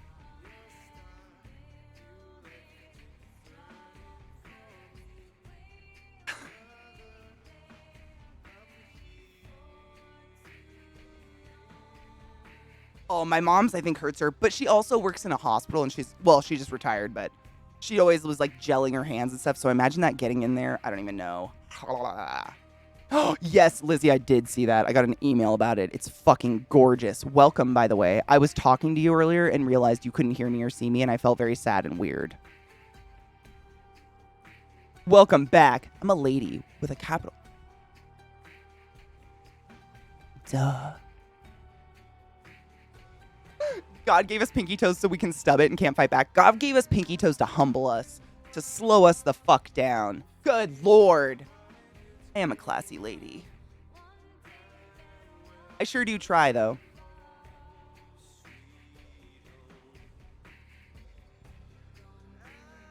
Ooh, I'm writing my essay partly on tarot cards, so I came across it again and was like, oh my God. Ooh, that'd be a cool thing to reference, though. When I was 14, I had a duffel bag for school. I went to pick it up, and my shin hurt like heck below the knee. I put the bag down and just rubbed my hand over my pants. Went to pick it back up again, same thing. I rolled my pants, and I had a 2-inch gash. Happened, it was a compass, a drawing. Oh, yeah, like a compass from math, yeah. That was sticking out of the bag. And it fucking, like, gashed your shin? Holy shit. Ow!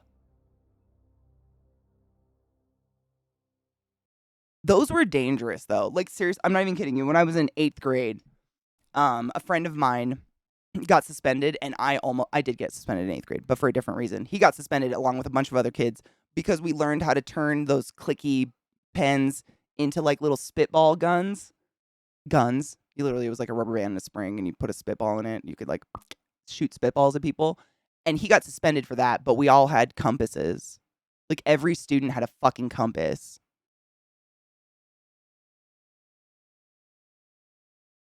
Please, logic anything to me. Please. Oh, yeah. Well, it was right. Oh, let me see. What year was I in 8th grade? 2002. So it was like 2 or 3 years after Columbine. So it was like, you know, if you did this at your teacher in kindergarten, you got expelled. Like, that was the era. If anyone remembers that, literally little kids would be like, bang, bang at their teacher, and their teacher would have them expelled. And be like, your student needs to go to another school. They're violent. They threatened me. Because that's what America does instead of, you know, I don't know, gun regulation.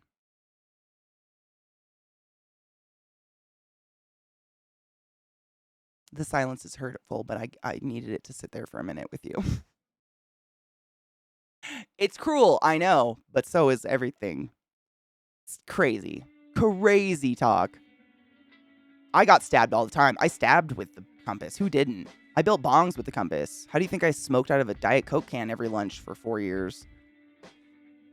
We used to make a pyramid-shaped paper and stuff a paperclip into it to throw them on the ceilings. You mean like the little paper football?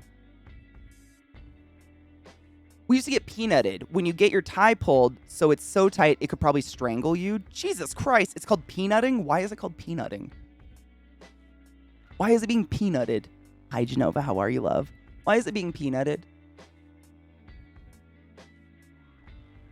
Yeah, we used to do them, but we would, like, one person on the other side of the class would, like, make a little goal, and the other person on the other side of the class would try to flick it through the goal without the teacher watching. We did those, too.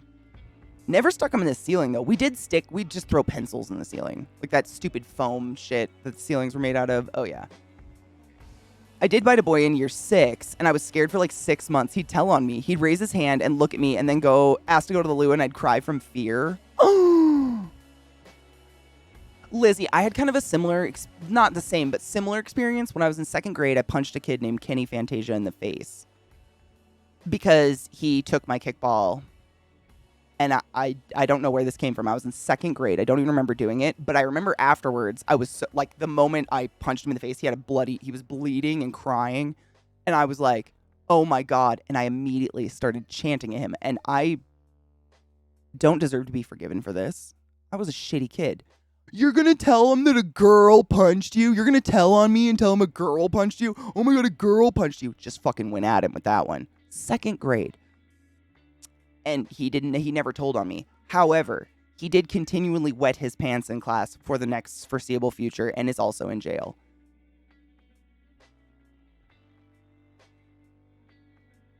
So,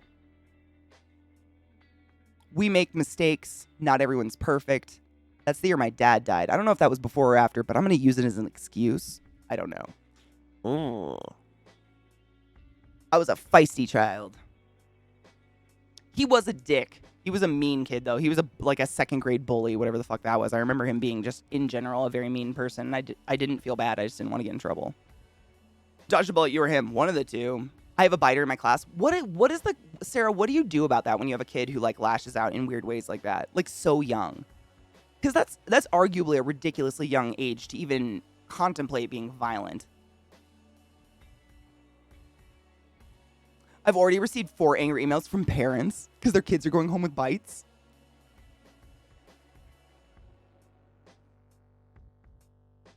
I mean, Totem, you're right. I mean, 100% you're correct. I don't have any answers for it. I'm not anti-gun. You know that.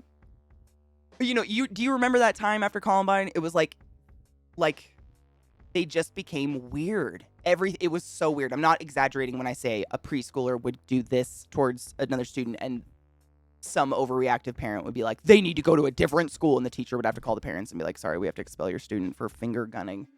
Like, there was a period of time where we got a little weird. Yeah, it was like the overreact is like an understatement. It was the most absurd. Like, what is that doing? What did that do? Is that stopping kids from being shot by illegal or legal gun sales at all by expelling a kindergartner who does bang bang? No. Mino thinks so, but I don't know. I'm not perfect. I don't know. The Dark Ages, yeah. They called it zero tolerance, and I came of age during it. It was fucking draconian. That was like my formative years too. It was middle school, early high school was those years. That's what I was just telling the story from. One of my best friend in middle school, him and I and a couple other kids, we like figured out how to make little, spitball guns out of a clicky pen with a spring and a rubber band, and he got expelled. He straight up said, like, I invented it and showed them how to make it, and he got expelled for that. And I had to, like, write a letter to come back to school.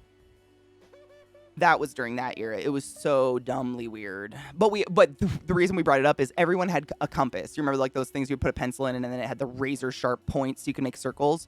Every student had one of those in their bag, but a spitball pen. Riddle me this. I don't know. I don't know an answer. It's just weird. Got to make an example. That's pretty much what it was.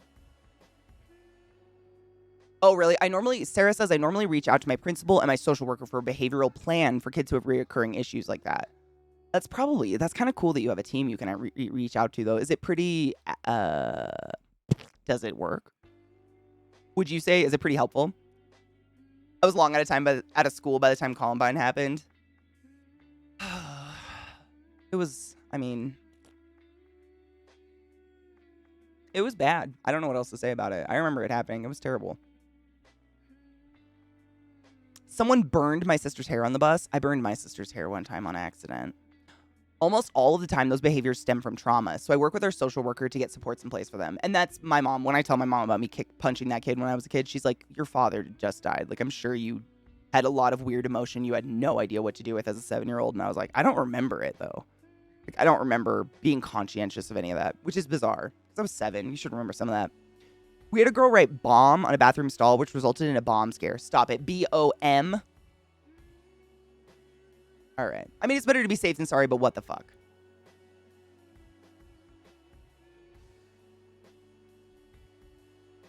The Canadian border hopping thing? Wait, the Canadian border hopping thing? No? The Canadian border hopper thing? What is that? What year? It was 99 that it happened? I think I was 6th grade. And my housemate's brother, he set a guy's bag on fire in year 10. What the hell? It was kind of funny, though, because the guy is a wanker and still is. He also used to make seagulls explode. Oh, my God. Someone's gonna be a serial killer. We were a bit messed up in our school friendship group. He got kicked out of school, but we kept sneaking in, and he had a whole assembly about him. What the hell? You don't have a social worker anymore? Budget cuts? That's why I was saying, like, I feel like Sarah's kind of fortunate to even have those resources. In 9th grade, an overzealous cop fucked me over. I think in part because of the post-Columbine hysteria. Seriously? Like tried to expel you and shit? What's a wanker? Is that what I think it is? A wanker is a douchebag, jerkwad, idiot, moron, a mediocre creation. It depends on the school. A lot of time those teams of people take a long time to work through the process, but I have a really great principal who's not afraid to advocate for our kids and their needs. That makes me really happy. Instead of villainizing the kid.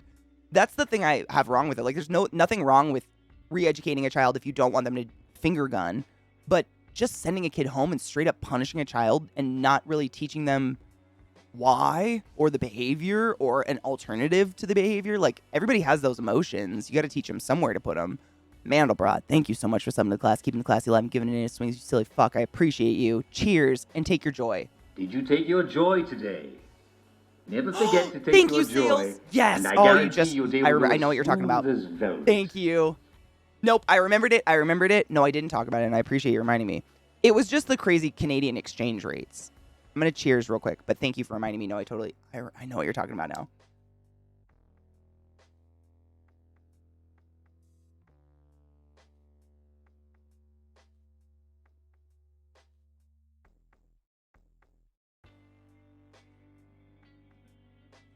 Perjured a confession from you and got you evicted. What? I'd have PTSD from that. That's fucked up. And it wasn't even violence. What in the fuck, tit? That's foul. Like, that's just disgusting. Toaster! Evil Toaster with that reset. Thank you so much for summoning the class, keeping the class alive, and giving it 8 swings. I appreciate you. How are you, love? Thank you. That's disgusting, Frem. That's serious. So we had something similar. Like, we had a dirty cop.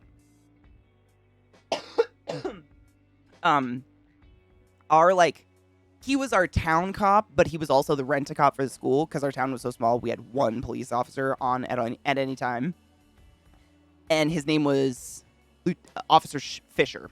We just called him Fisher. That was his last name. I don't even remember his first name. Fisher, but he was a jerk. But my family knew him really well because I'm not the only kid of the 8 to get in trouble. Big shock there. Patterns exist. All of my siblings before me have been in and out of law trouble at some point. And so all of them, like, had been brought home by Fisher at some point for being in a fight or going to a party or something. So my mom and dad, like, knew Fisher on a first-name basis. And the guy was a fuck. And when I was in 8th grade, I've told you that story before. I got expelled. Long story, stupid. But he came in, and he was the one to arrest me and give me my Miranda and whatever. And I just remember him, like, he would just, like, his eyes would linger on me for a ridiculous amount of time that made me super uncomfortable. And then that was 8th grade, so I go through high school. Everything's fine. Middle of high school, though, we suddenly get a new rent-a-cop, and she was awesome. She actually passed away recently of pancreatic cancer, which is super tragic, but she was an awesome lady. I got to know her really well, not in a bad way, in a positive way. But I found out, like, a couple years after graduating high school that the reason he disappeared was he was fired because he was driving up and down the streets of Kettle, and he would, like, find the young kids that didn't have anywhere to go because their parents were probably making meth or something, and be like, you're past curfew, you're going to get a ticket, or I'm going to take you to jail, or I'm going to lock you up, unless you come back to the station with me and give me a statement or whatever. Justify this action. Literally just walking around town at 1 a.m. And then he would fuck them. He would be like, oh, if you suck my dick, I won't charge you with anything. And the chief was covering it all up. So he was, like, wiped from the earth. I don't know where the fuck he is anymore. But that was creepy. Just similar. Ours actually got caught for the dirty deeds, though. Thank fuck. But what the fuck? Like, how long was that going on? I was that girl. Like, it was literally probably the only reason I wasn't a victim of his is I always had friends I was walking around with. I didn't walk around by myself. I wasn't a townie, so if I was in town, I was with a friend. But I was that kid. Like, I was that kid walking around at 2 a.m. with nothing to do. That scares the shit. And if some cop pulled over and just told me I had to get in, otherwise, I'd do it. I'm terrified of police officers. Still am. Always have been. I would do it. Fucking terrifying. Ugh. He was a shit. He was a classic example of, like, a small town cop who took advantage. Is that a word for it? Abused his power. Sales. An example of abusing power. What the fuck? Why doesn't every progress bar look like this, though? I'm actually personally offended now. The fuck? You know, I've never met a person who likes cops. Other than cops. Ever.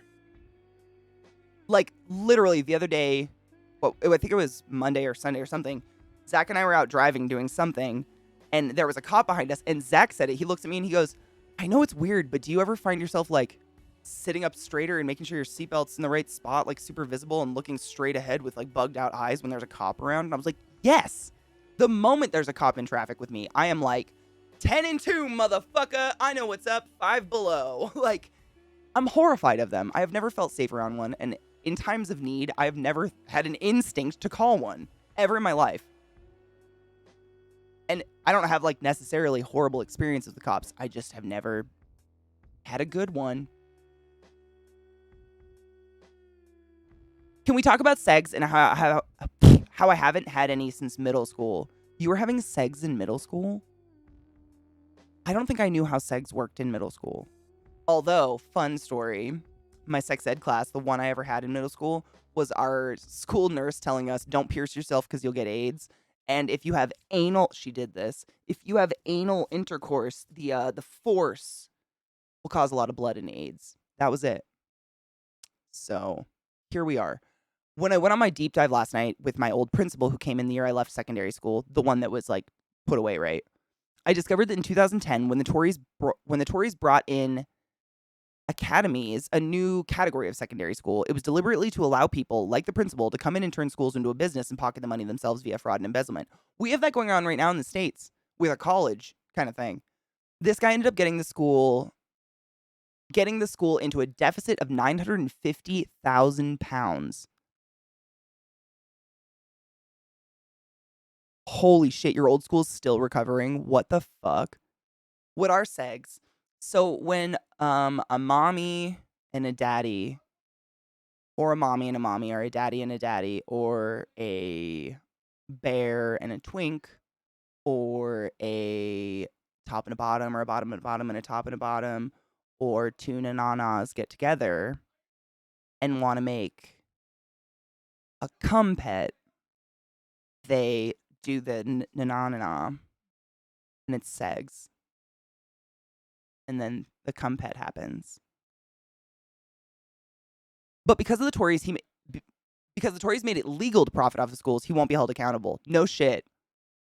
Is he making a profit, though, if he puts the school into a detrimental deficit? Like, is that considered the same thing? Because that seems not right. Apparently, in one of the assemblies, they sat the kids down after the financial report and told them not to ask any questions or they'll get in trouble. Wow.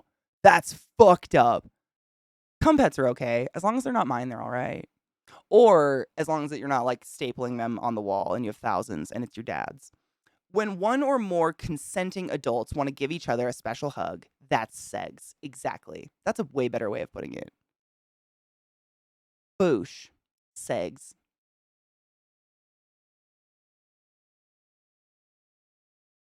Segs. The school's in deficit because he's put it in his own private pocket and then ditched the school to suffer. So it's still considered, oh, that seems so fucking evil. That is dark, dude. When two furries get together, that's segs. Consensual. Adult. Yeah. Yep. Let's talk about segs, baby. Let's talk about you and me. Let's talk about all the furries tucked into my wee pee pee. Wow, that's all I could think of to rhyme, and now I'm just thinking about it. Don't think about that. It was a guy who was too gifted for me. Since then, I haven't touched another person. I'm gonna pay for it soon, hopefully. Sag. Why would you pay for it? What? Yiffing. Is that what it is? When they, like, pheromone and hump in a pile? I don't know. Is that real, though, or is that what just on that CSI episode? Sex is what happens after you notice the bulgy wolgy. If you're lucky. Random question. What are your thoughts on Crocs? Every single surgeon in the world wears them during surgery because they're easy to hose off. So they have a purpose. much in the way wellies have a purpose. I've never worn any before. They're very expensive now. I'm too poor to buy that kind of shit, but I hear good things. Every surgeon in the world wears Crocs. So they got to be good. I mean, they're standing for upwards of 24, 48 days at a time doing surgery and shit. They got to be great. I've never worn them. I did go to, when I was in Boston one time, I went to a Crocs, like it was a Crocs store, and I fuck you not, they had Crocs high heels. How the hell that works, or how there's any form of stability, I have no idea, but they were there and they exist. Yiffing is a thing. All right. I just didn't want to, like, I'm not a furry. I can't speak to it. Because of the taboo, the more I want to do it. Oh, I feel that. I mean, I feel like that's human nature, though, right? Howdy, October. How you doing, honeybean? It's almost your month. How do you feel about that? Despair wore Crocs. Who is that? Like, Despair, like the emotion wears Crocs? Or, like, that's a person? He joined the school by faking an Ofsted report. The fuck? He was hired because he made a school go from bad to good. But the report from the old school is clearly fake because it's basically circle jerking over him as the head teacher. The school is now closed because it ran to the ground. Fuck. So he fraudulently got the job and then he fired a bunch of staff, shut down half the department, started suspending students for speaking out. In my year, we protested because he tried to ban prom and a kid got suspended. That's fucking weird. Wow, that's fucking weird. Crocs high heels. Oh, yeah. With the holes and everything. It was, I don't understand because I think they're like foam. How could you, there's got to be a bar in there or some shit. I have no idea. I've also found that Crocs help keep the hose off. Oh my God.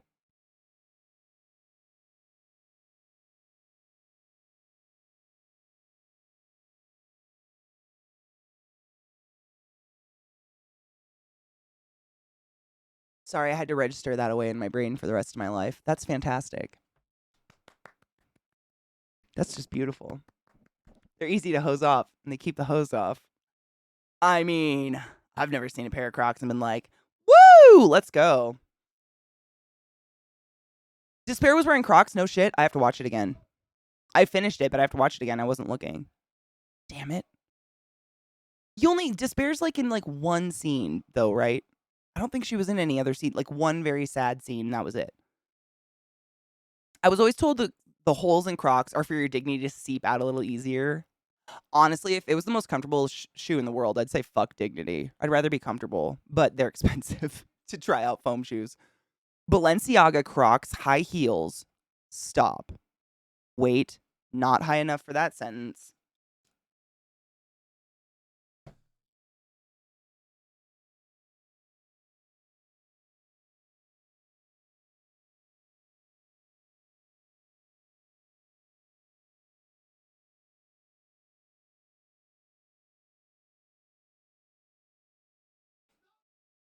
Balenciaga Crocs just dropped for $625. So, you have trouble sleeping at night. I'm sorry. Oh, is there a picture of it? Of the heel?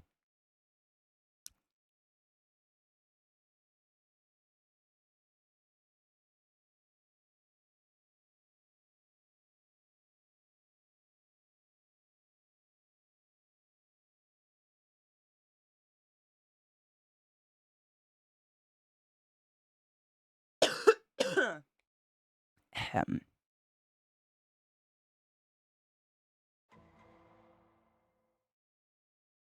Sorry. That took me longer than I wanted it to, but that's all I wanted to do. Is it fashion? Or is it for people with extraordinarily short calves?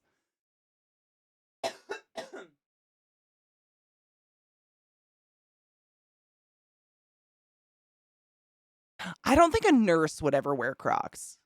I've never seen a nurse wear Crocs, actually, unless it's in surgery. I think they're more a shoe for standing than like walking and running. Like nurses and our, ICU staff, we run a lot. It's a lot of sprinting or jumping or acrobatics. We have a lot of like, jerky muscle movement kind of shit. I don't know if you could run in Crocs. I don't know though. I don't own any, but I've never seen a nurse wearing Crocs. Everyone that works ICU floors usually is in like expensive running shoes, like Brooks or something. Right, Lizzie, that's what I'm saying. All the surgeons wear them and surge techs and shit. I wasn't in surgery often enough to invest in them, but I do see how they're probably very easy to hose off when you get nasty all over your feet. Supreme Brick vibes. Oh my god, I love Lamp. Also, I could have sex with another person because some dingbat of a dumpster fire stole my debit card and tried to use it. What a douche. No, I've never seen one wear Crocs because, I mean, there's so much more movement, you know? Those shoes are the fashion, quote unquote. I can't stand which is, it's fashion because it shows people you have a lot of money. I think it's kind of like, I don't know. This is just an opinion. I really don't know because I've never been one for fashion. It's not made for me. I'm 6 feet tall and nothing fits. So I've always been like kind of bitter towards it, but it's always looked fucking ugly to me. I don't know. Almost all fashion, like high fashion shit looks fuck ugly to me. It looks like you're special, like you bless your heart. I don't know what's happening. But I think it's kind of like, like people who collect like high-end art and shit. It's high-end art because it's what they paid for it, right? But it's only worth what someone's willing to pay for it. So you can put a price tag on something forever, but until someone buys it for that price tag, it's not really that. And I think that's fashion. Because, like, how is what I'm wearing not fashion? Just because it's not expensive and wasn't on a runway at one point? Because fashion is fashion is fashion. It's like what the fuck you put on every day, right? But no one would look at me and be like, ooh, high fashion. I don't know. But the shorts I'm wearing right now are Lululemon and arguably probably $60, $70. I don't know. I bought them fucking 10 years ago. They're fantastic and last forever. But that's fucking expensive. I would call that fashion if we're going by money. But I thought that I had friends. I remember when I was like late college. It was kind of when we were all graduating. A lot of my friends were doctors and NPs were making a little bit more money than me.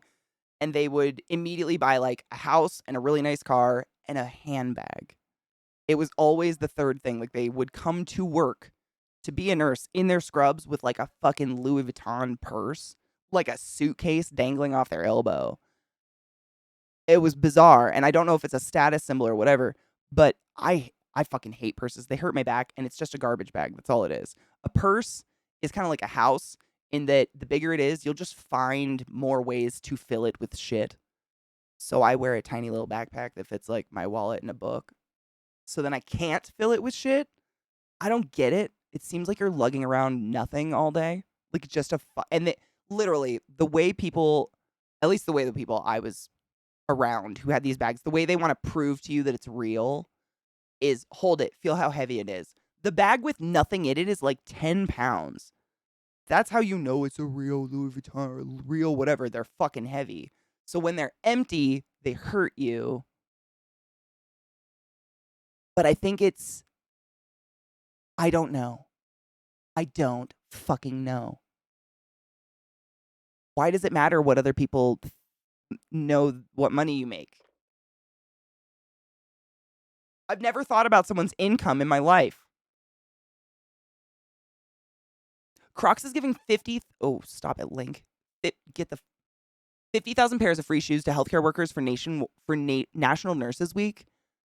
I mean, that's pretty awesome. I can see a use for them, especially if it's just like the no closed toe.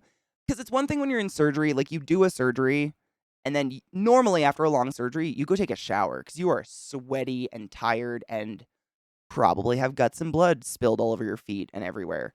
But when you're in the ICU, you're going to get shit spilled on you and you just got to go to the next room. You don't get to like tell your other patient like, sorry, got to go hose me feetsies. Like you have like, God knows, nurses are way overworked. They have way too many patients these days.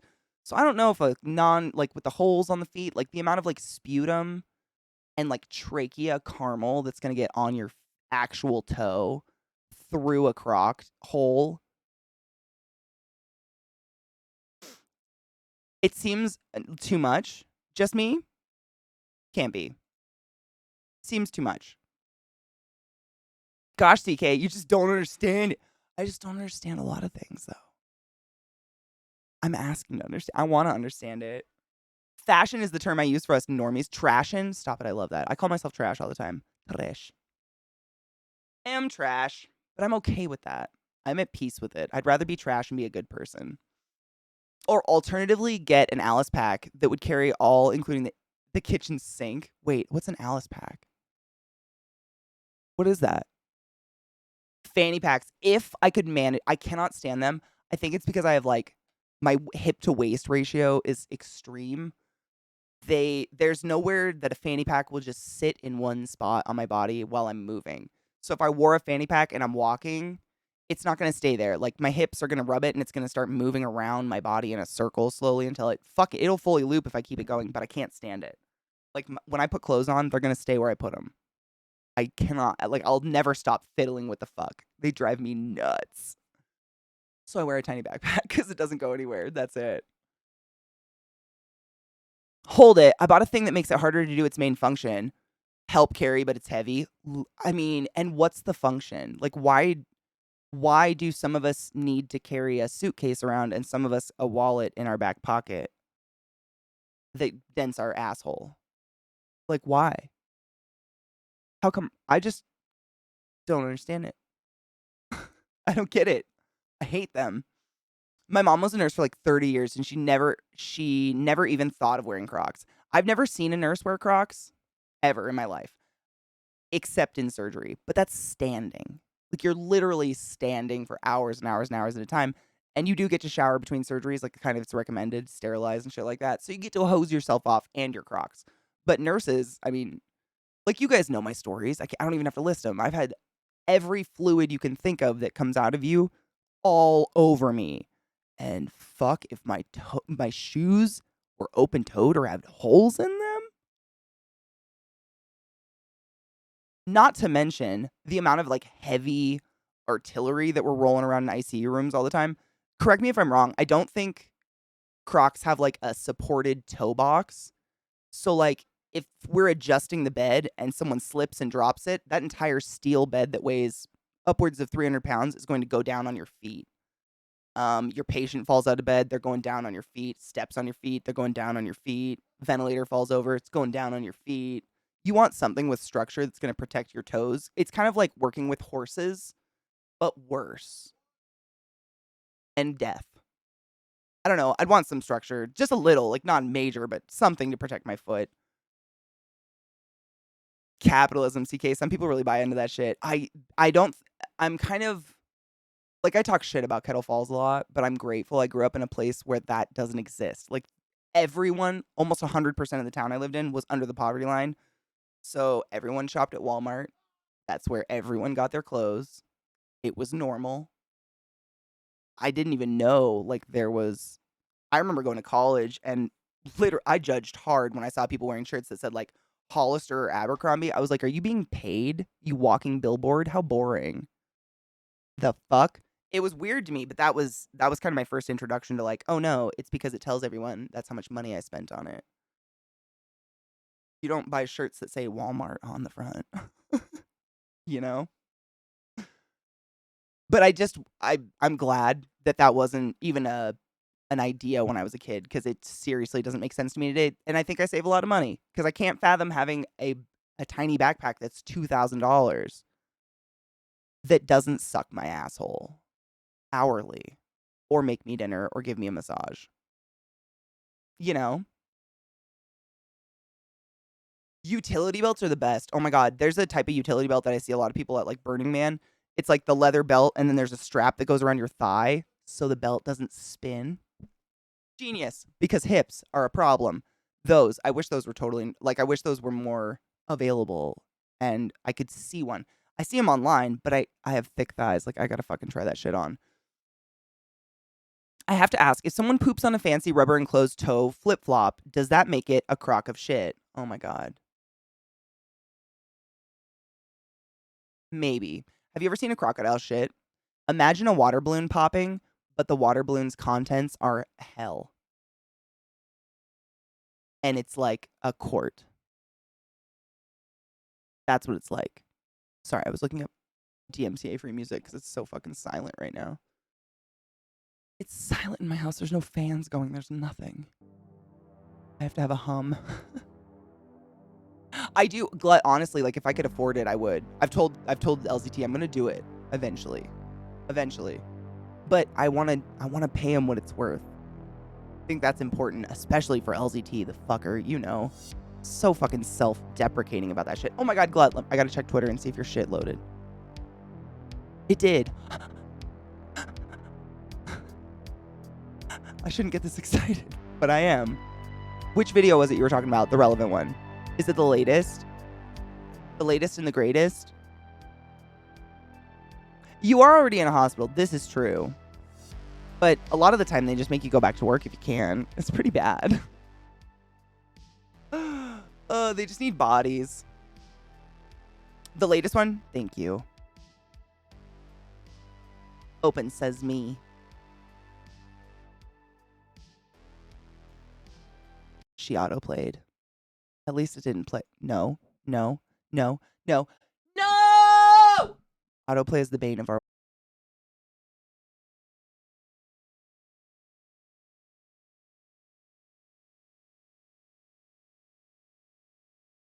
I love her.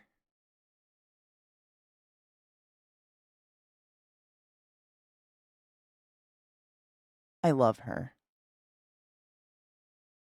That's all I've got. Yeah. I can't get over how phenomenally beautiful her eyeliner and makeup is. I mean, she's gorgeous, but like, I don't have eyes that can do this. Remember yesterday I was bitching about my eyes and how they're hooded? Look at all the real estate this bitch has with her eyes open. So much. She can put eyeliner on and like a whole centimeter of eyeshadow and you'll see all of it. Not this face. Jelly. It's phenomenal. She's gorgeous. And she seems like she has a funky personality, which is what I'm a sucker for. 100%. It's a tough one. There is an amazing extension in chat that puts your pronouns before your screen name. I believe we have an alert or a command for it. Berlin, no. Wait, did we? Why does that sound familiar? I know it's just yesterday, but so much happens between now and then my brain gets fucked up. I don't remember. Do you want to, if you have it, go ahead and post it again. I'll take a peek at it. I feel like we might have. I don't remember. Boo. Boo. Brain dumb. Thank you. I appreciate you. Okay, so I saw it after stream because I lost the link, but I went through my history for some reason. I was like, what the fuck is this? Yeah. So that's we're going to watch it. That's why I remember it. Enjoy this. Excuse me, I had to fart. I said excuse me. I said excuse me. Ballerina's can fart too. No? She's my hero. I had to fart. I said excuse me. I said excuse me. Ballerina's can fart too. No? Excuse me, I had to fart. I said excuse me. I said excuse me. Ballerinas can fart too. No? Excuse me. No.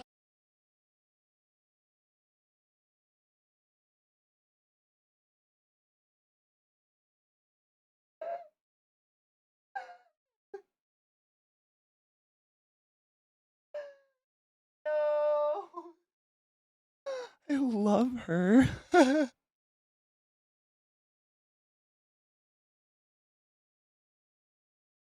Kids are great. Oh my god, I'm gonna cry. Kids are just... God damn, they're just so pure though, aren't they? They're the purest. Please run for president, Ballerina Child, right? Like, I'm in. Kids do be like that. Kids are beautiful. Speaking of, how are the spawn kills? Other than growing too fast and old. Have they offered you ARP yet? One of the comments in the video points out how she grabs her friend. I noticed that too. It's adorable. I mean, children, they just...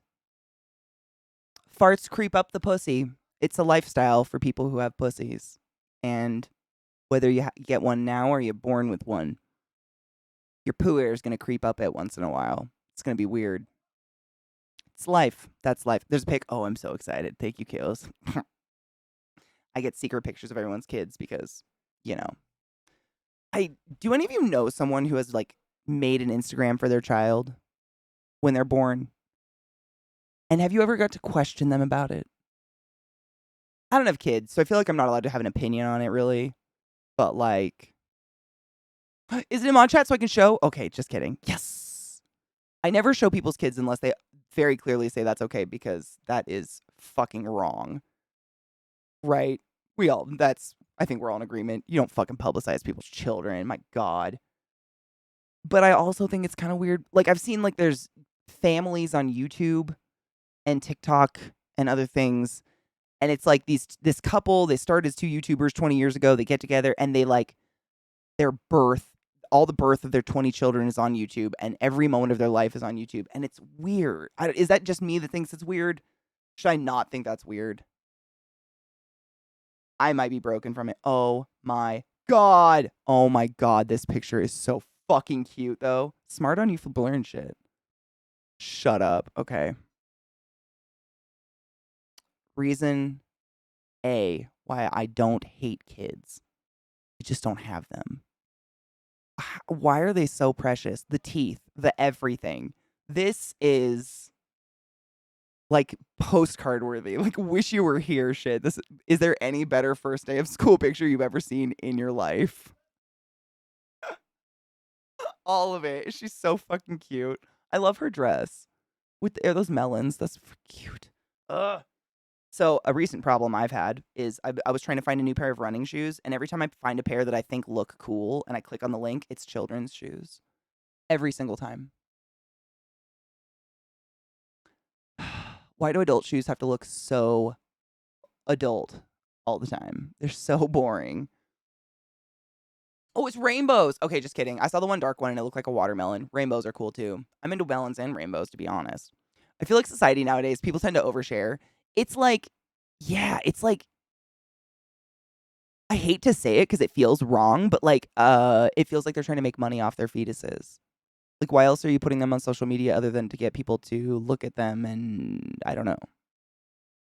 But I am a person who lives off social media, so that's where my mind goes. I don't know.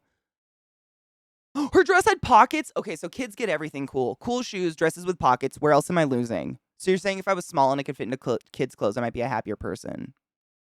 I see posts on Facebook and thought to myself, ooh, I would have not posted that info. It's no one's business their family member's a crackhead. Isn't that fucking weird? I've seen families do that too, and I'm like,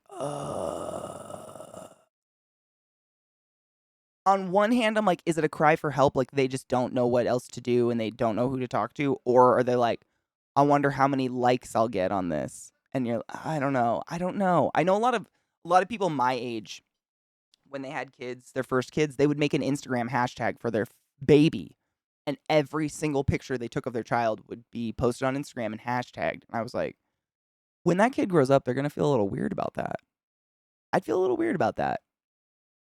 If everyone saw that one weird picture your mom has of you peeing on the toilet or taking a shit, like crying in your Halloween costume, everyone has that picture. I'd feel real weird if I knew the world had potentially seen it. Is that just me? But I'm a really private person. Like, I'm very, very private. Especially when it comes to my family and shit. People always made people look at their kids. Before social media, it was the person that whips out their wallet full of photos or shows off their vacation slides to everyone. True. I don't know. So, is it different? Like, pulling them out and showing them to someone in person versus, I don't know. Maybe it's the same. I really don't know. I don't have kids. Mandel. Dude, my baptismal picture is me sitting on a bar stool with my dad with a beer. Like, I'm a fetus in the long white, dress thing they put little Catholic babies in. But they propped me up on like a bar stool at a bar. And it's my biological dad sitting there with a bud. And they put a bud in front of my fetus. Apparently in the 80s, babies were allowed into bars in their baptismal dresses. Life is weird. Life is weird. Yeah. It's the monetization. Same, Genova. That's when it gets weird. Same. It feels, I don't know. Weird. Same. Posting online just opens the door to stuff, and that's enough of a reason not to. I kind of feel that way. And when it comes to, like, I'm private about myself, and I imagine if it was my child, like, I would be ridiculously private of that. Like, I would be, like, keeping them in a closet, like, try to give them the most normal childhood possible. I don't know. But that's just me. I'm not judging. But I do see a lot of weird families that it's just like it's like the Kardashians, but it's children, like 2-year-olds, 3-year-olds, 8-year-olds. And it's weird. These people are big channels making a lot of money off the ads they play on their kids, like having mental breakdowns. Or some of these families will prank their kids to make a fake video and punish their kid. And then once the camera's off, be like, it was a joke. Sorry, we just wanted a realistic reaction from you, little Johnny, who's 5. That's okay, I guess. It's still going on, but I find it very weird and I don't like it. Yeah, it's fucking weird. Fucking weird, bro. That'll be a nah from me, bro. On that note. Did you take your joy today? Never forget to take your joy, and I guarantee your day will go as smooth as velvet.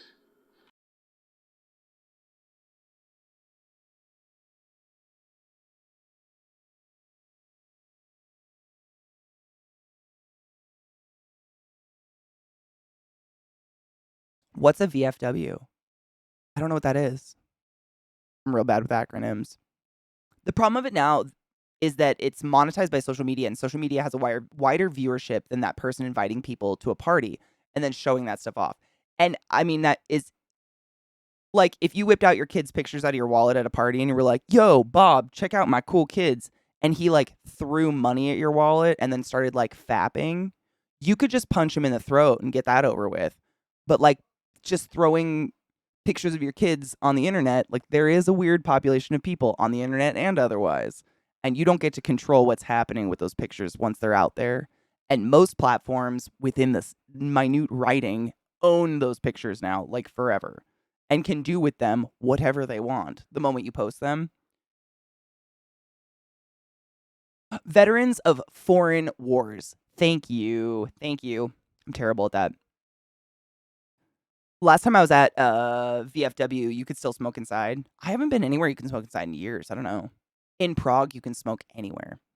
Then you watch a YouTube video about it and hear about how the comments are full of predators. That's what I'm saying, Zaquarion. And like, as a parent, I can't fathom, you can't physically hunt those people down and do what needs to be done. And if someone predatorily comes at my child, I'm going to enact my medical license and, extubate them terminally.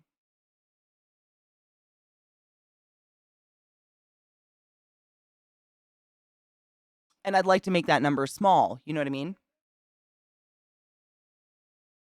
What up, Deadpool? How you doing, Honeybean? Long time no see, homie. How are you?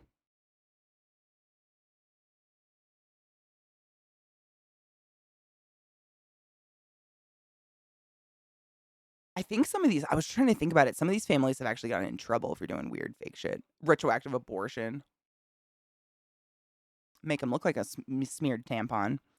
There's way too many to hunt them all down. That's what I'm saying. And on the internet, like you really open it up and how do you even know it's happening? Like some of this people are not commenting anything weird. They're just doing the weird.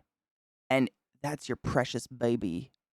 I wouldn't. That would freak me out. I'd be keeping that shit under lock and key in a Polly Pocket heart. Hi, Skin Slip. Hello, Alchemy. How are you, loves? Happy Thursday. How are you doing? Oh, yeah, music. Sorry. That's what I was doing. My bad. I was looking at Kill's adorable daughter. And then deafening every single one of us. I apologize. My ears are bleeding. Your ears are bleeding. Scary clown says run away. Life sucks. Doing pretty good. I'm tired. My alarm didn't go off this morning, so I kind of woke up. I woke up at 8, just like in that panic. Like, what time is it? Oh my God, where's my phone? My phone was plugged in and fine, just didn't go off. No fucking idea. So I woke up in like that weird, like groggy half panic. It was weird. Didn't like that. But other than that, I'm good. What it do? And I mean that in the most respectful and loving way. Amen. What up, bitches? I don't usually call people I don't like a bitch. Oh, Alk, meetings are the worst. I hope they're over shortly. I have a solution. Illegal aliens versus predators. Catch and beat a legit pedo. Get instant citizenship. We can sell it to the right. Dude, I've said we should be testing cosmetics on them for years, and everyone's like, Katie, that's not right. We should scrub Chanel perfume into bunny rabbits instead because I don't know, man. When you hurt kids, all bets are off. I get to test Chanel on you now. Nothing like waking up and wondering when you are. That's exactly what it felt like. I literally didn't know if it was nighttime or morning. It was so weird. I felt like overly rested, so I felt kind of sleepy and weird, and like I was all dry and dehydrated. I was like, no, because my alarm goes off at 6. Like I go for a run and take the dogs out and shit. So that was way too much sleep. I just felt like I'm birthday bear. And my sinuses are really rock hard today, which sucks. Like, I was saying this earlier. Have you ever blown your nose so hard that you can feel it in the back of your neck? Like it feels like something's being pulled out the back of your neck. That's what it feels like. Allergies are the tit. We used to use shitbag privates as bullet sponges in Iraq. Why not use pedo creeps and rapists instead? I'm saying, when you infringe on the rights of another human in such a horrific way, I know none of this is real. These are just my fantasies. You know about my bus I set on fire at the end of the week? That's what this is. But I kind of agree. For fuck's sake, game. 14 hours of this game and I just learned I have a cat. Wait, what game? You have a cat? Ooh, skin. I've done that before. That's the worst. Or like, have you ever blown your nose and you like hear/feel like the crackles? I do that a lot. I have horrible sinuses and I live in a very dry area now. And I'll blow my nose and you feel like that. It's like squeaky shit in your face and you're like, what is that? It's like after you blow your nose, like your nose is trying to inhale again or something. It's so weird. Those are the best. Being a mucus farm makes me just a sex pot, let me tell you. Loving this life. Packable, speaking of. What happened last night, I went to dinner, realized I needed a pan out of the washer and had to wait, fell asleep for 2 hours, woke up unsure of who my feet are.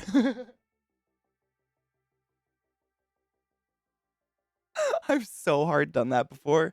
I did that in high school one time, like got home from work, took a nap, woke up at that weird twilighty time, like 6 in the evening, whatever, still in my like taco time uniform on my parents' couch, and I thought it was the next morning. So I panicked, got in my car, like in my dirty uniform, and just started driving to work because I was 45 minutes from work. Called my boss as soon as I had reception. I was like, oh my God, I am so sorry. She's like, Katie, what day do you think it is? I knew immediately. I was like, oh no. I turned around and went home. I went home. Pathfinder 2, is that the one that Co plays a lot? It's free, right? I think. A dab? This is just my bowl. It's just one of those wee little bowls. It's just got that resin buildup in the middle because it's so narrow. Oh, skins. I did that a couple times in high school. And honestly, it was like driving 45 minutes to work and not be on the schedule was worth it because my boss, I'm very grateful for him because he's the big reason of why I am the way I am today in terms of like having any sort of work ethic. Because he was the kind of guy, we lived in an insanely small town and there was like 3 fast food restaurants. So you were disposable. There was not a million, but there was a couple hundred high school students who would love to take your job. So if you were late more than once, you got fired. If you didn't show up to work, you were probably fired. Unless you had a very legit reason for just not showing up out of the blue, you were just fired.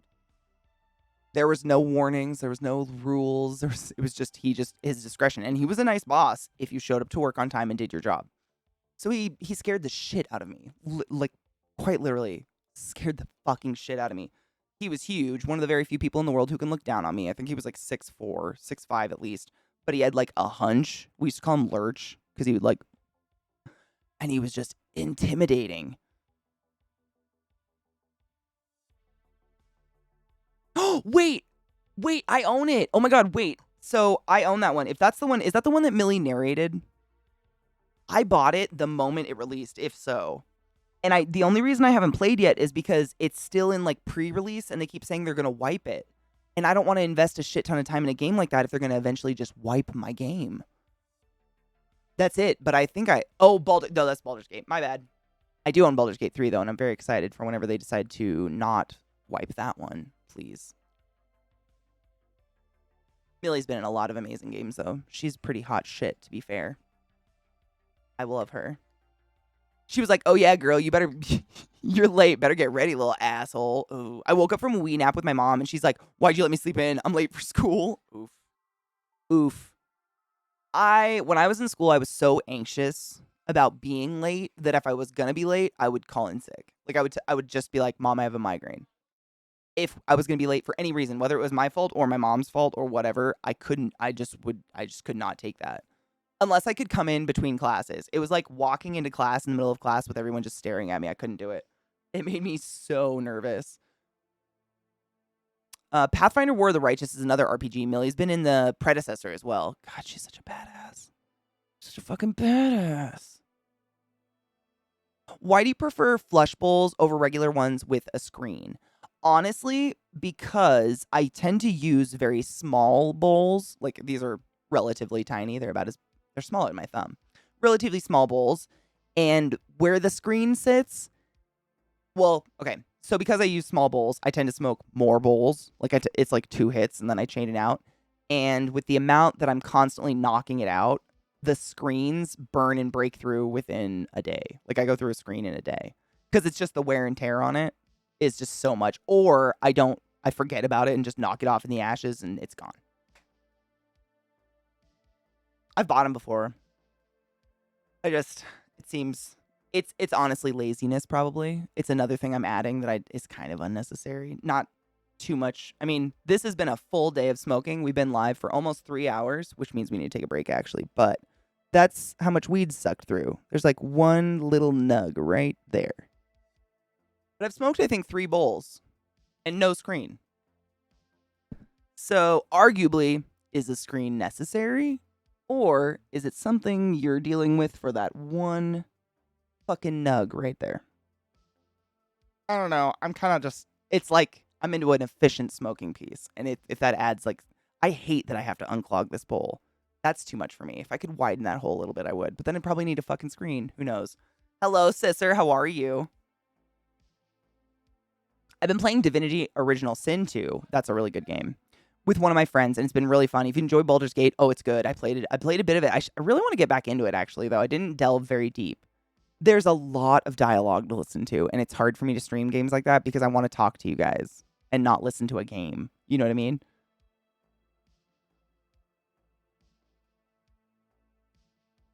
Not really, no. Did you hear that scream? Jesus Christ. I miss Egg Bong, too. Me, too. Someday.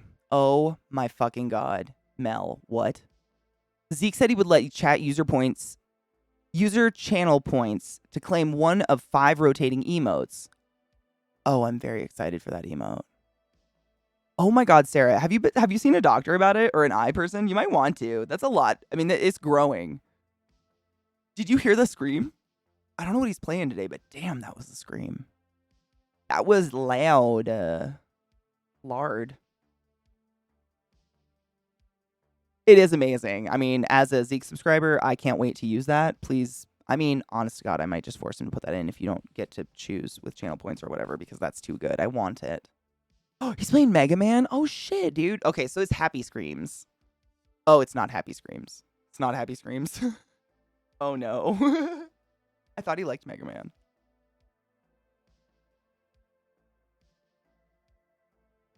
Oh, no. Good on clean bong water skin.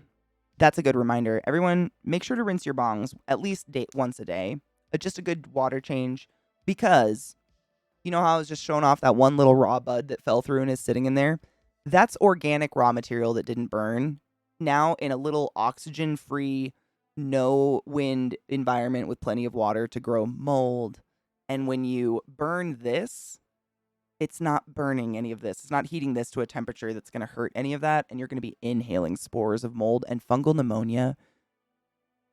Is forever and ever, ever. Rinse your bong. Good. I smoke on stream so much, I do it once a day. Honestly, that's the only reason. Privately, I wouldn't probably do that because I wouldn't smoke as much. Like, I take so many mini hits and shit. I totally get it. Like, normally, I think that's average. Once every couple of weeks. I've known people, though, Skin. I don't know if I've told you guys. This was Rock Your Socks told me the story. They have a friend who likes to brag about the bong they have that is literally look like a clear bong like this, like a beaker bong, but you can't see a bit of the glass. It's black. The entire piece is black on the inside because they've never cleaned it once. They just add water when it sounds low. Can you even fathom the layer of resin, right? And the smell? Dude, that bong needs to be on Fear Factor. Like, lick the inside of this for $1 million.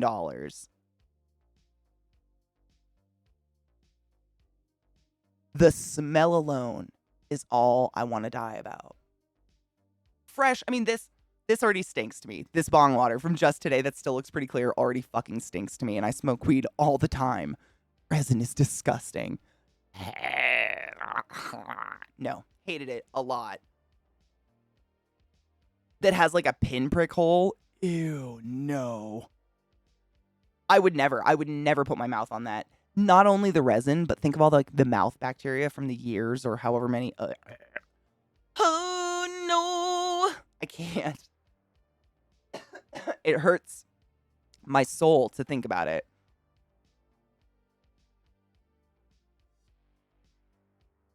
When I smoked, I changed it every use. I change it every day, but I smoke a lot on stream and shit, and I use kind of a small, like that's maybe 3/4 cup water or whatever, so it gets dirty. And honestly, the strain of weed can change how dirty it gets and how fast. I've had some strains that my water's orange by noon. It's crazy. Like 2 hits. And then some that never change it. Grind up the bong and smoke it. Sounds like a bad idea. Marilyn Maverick, how are you, love?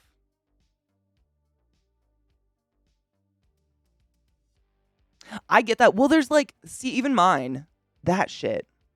Without hardcore cleaner, like something corrosive and a long overnight soak, that never comes off. I've literally poured boiling hot kettle water in this and it's still there.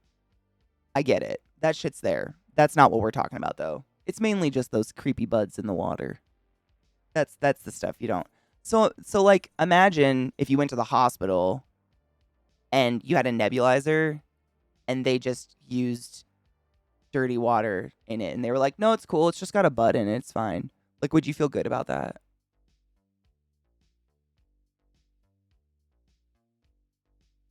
You can use, yeah, Epsom salt and 99% isopropyl is like the old school, what we've all done for years and years. I actually buy a cleaner now because it's actually cheaper than using isopropyl and salt simply because it's reusable. I buy this stuff on Amazon. It's called Grandmaster Smoke and it's neon pink, but it's not corrosive in that it won't destroy the pipes of your sink. Whereas alcohol and salt, when it gets together, it does create a corrosive material meant to break down organic matter, which your pipes of your sink are lined with. And so it can, over time, start to break down your plumbing, which you want to be aware of. And this stuff doesn't, but you can also reuse it. So, like, it's bright fucking pink. You can pour it into the bong and let your bong soak overnight, and it would be sparkling pristine in the morning, and you just pour all that shit back in the jar, back in the bottle. If there's, like, chunks, because your bong was really dirty, like, you obviously want to strain that shit out, but this stuff is reusable for quite some time. It's kind of nice. It's just, like, more environmentally friendly. And I was going through a lot of alcohol because you can't reuse the rubbing alcohol and salt. Like, that's pretty much done. You got to rinse that out. I heard Zeke scream. I heard him scream earlier. Yeah, he sounded like he's playing Mega Man though, that's hard. I would rage at that game. Like, I would never do that, but I thought he liked that. Is it? Oh, we heard. Okay, Sarah. Whatever will be, will be. Oh, he said my boobs smell nice. Lotion.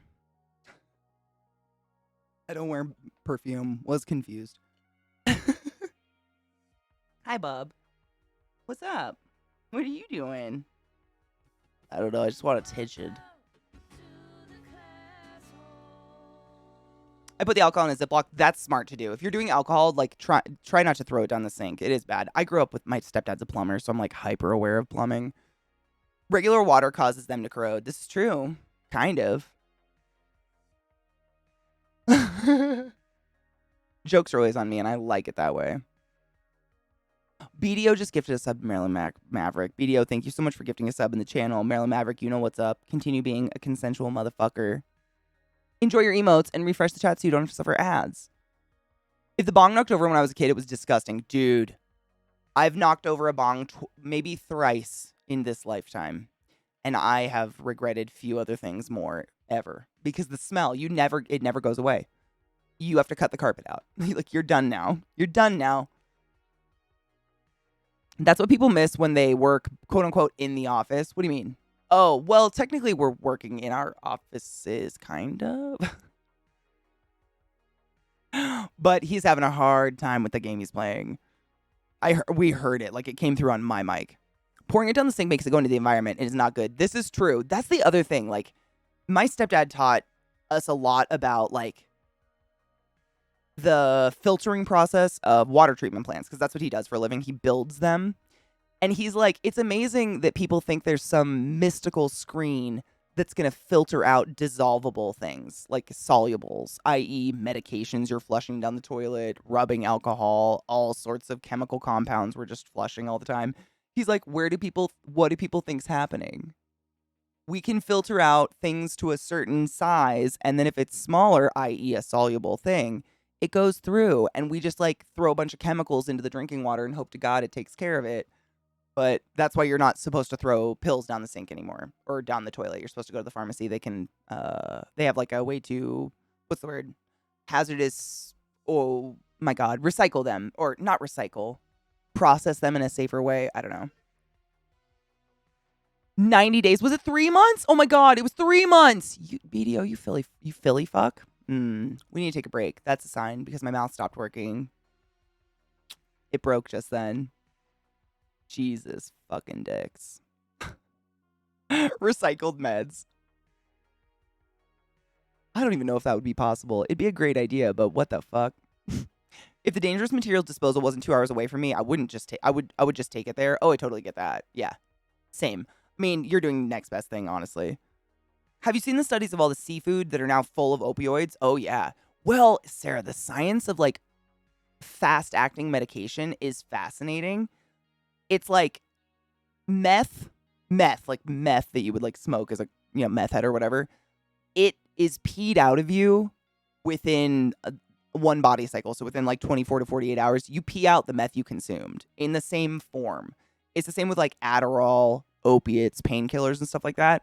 So not only is it what we flush down the toilet, but it's just people taking opioids. It's just our opioid epidemic.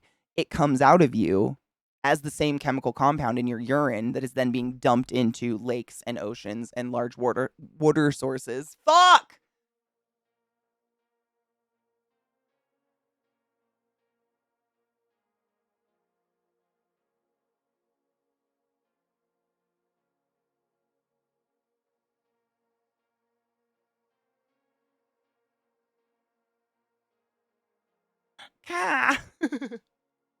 I've been fighting it all day. I don't know why today's been real bad. I don't know, we were talking, maybe because I made fun of Pennsylvania accent. My dog's climbing. She's climbing. Go on, do your thing. She's trying to climb up me. What's up? What are you doing? What's up? Are you mounting? Oh, come here. Come on. I gotcha. Use your butt. Come on. No, just gonna roll sideways.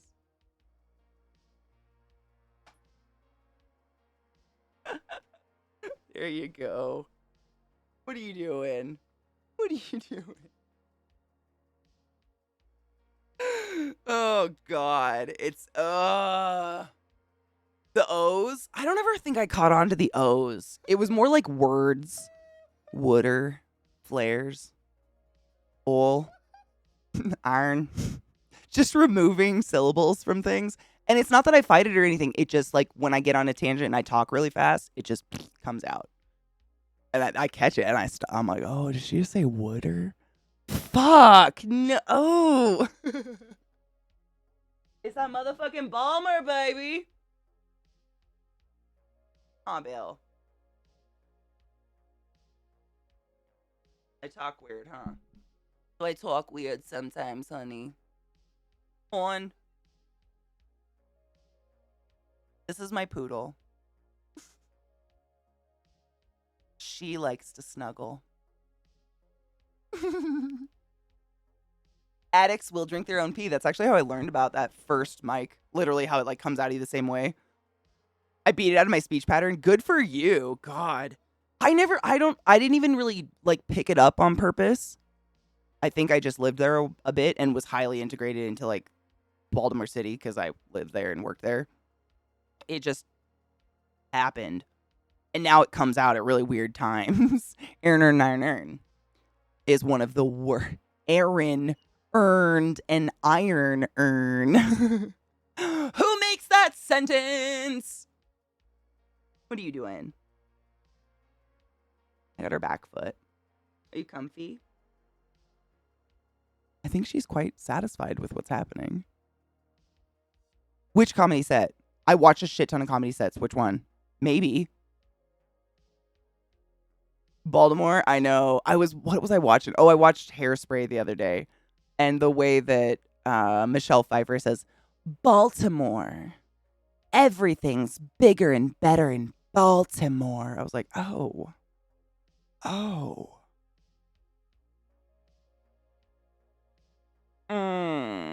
But that might be an acting thing. I don't know. Seriously, Tony Mike, I watch a shit ton of stand-up, though I love stand-up, so maybe. I've also seen a few live stand-ups this year. Isn't it weird how they literally are big cats? Seriously, like, I didn't know that before I got them. I was just like, oh, they'll be really fun, big dogs. Like, I'd been around greyhounds and stuff like that, and they have a similar body type.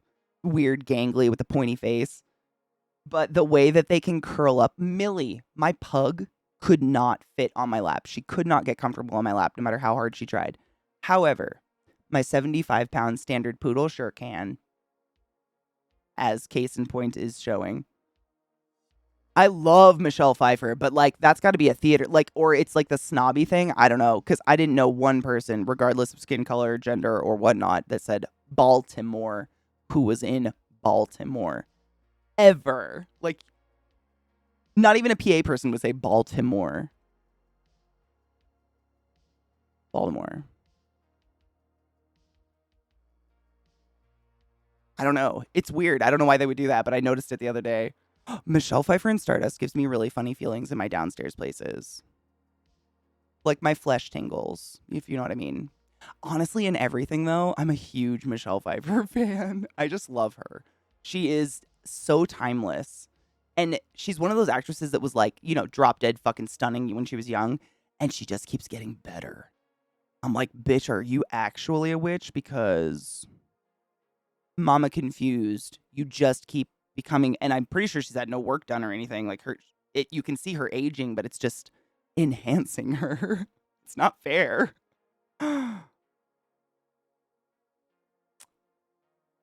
CC, wait, who's CC? This is not happening. I definitely have seen This Is Not Happening, but who's the comedian? What's the name? Remind me. I'm just brain farting. I've definitely probably seen it. Did I quote it or something? Probably. I watch a lot of stand-up. I love stand-up. It was Jessa Reed. God damn, I'll have to look him up. I love This Is Not Happening. That's such a fucking funny show. If none of you have seen it, I haven't seen it in ages, though. Literally years. I think they stopped making it, didn't they? Or maybe I just stopped watching. I literally haven't watched it in years, though. I'm going to have to rewatch it now. Thank you for reminding me. It's one of those shows like Drunk History where I'll binge it, and then I have to go a couple years, and then I'll binge it again. Because I have to forget it. When she winks at herself naked in the mirror, I fucking get chills. Like, I wink back. Same.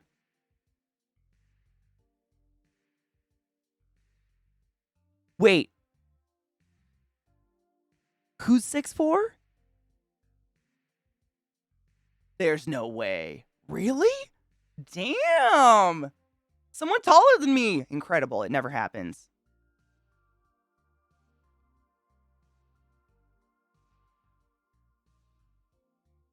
Is it on YouTube? That's awesome. I'm going to binge the whole thing. Davey Kirshner's pooping on a cop car from This Is Not Happening is one of my favorite things ever. Oh my God, I don't know if I remember that one. See, it's been too long. Now I got to rewatch them. There's some great ones, though. Zach and I were just talking about one the other night, and I'm trying to think of what it was. It'll come to me. They're great, though. I mean, if you guys don't know what This Is What Not Happening, it's comedians get up on stage, but they tell a true story. Like a horrible story that happened to them. And it's funny. Like, obviously, they're probably embellishing because they're comedians, but they tell a horrible story, like, you know, when something terrible's happening to you, and in the moment you're like, this is not happening. This is not happening. Literally that story, and they're fantastic. Lil is laying on my desk with her head. This is the cutest she's ever been, ever. What the fuck? Oh, 64. Shut up. She's 64?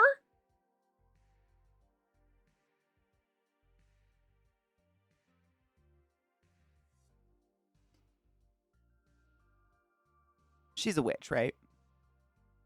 Is it? I have a full bowl, so I'm ready. I just have a weird dog here, so I'm, you know. What are you going to do? When a poodle wants to snuggle, you let the poodle snuggle. Yeah, I've seen the Tom Segura one where he talks about ODing on ecstasy. That one's fucking funny. Oh, yeah. I love Tom Segura, though. I've seen a lot of his shit. Oh, she was fantastic. She's the best Catwoman, in my opinion. She's one of the very few, like, superhero movie characters I would compare to others because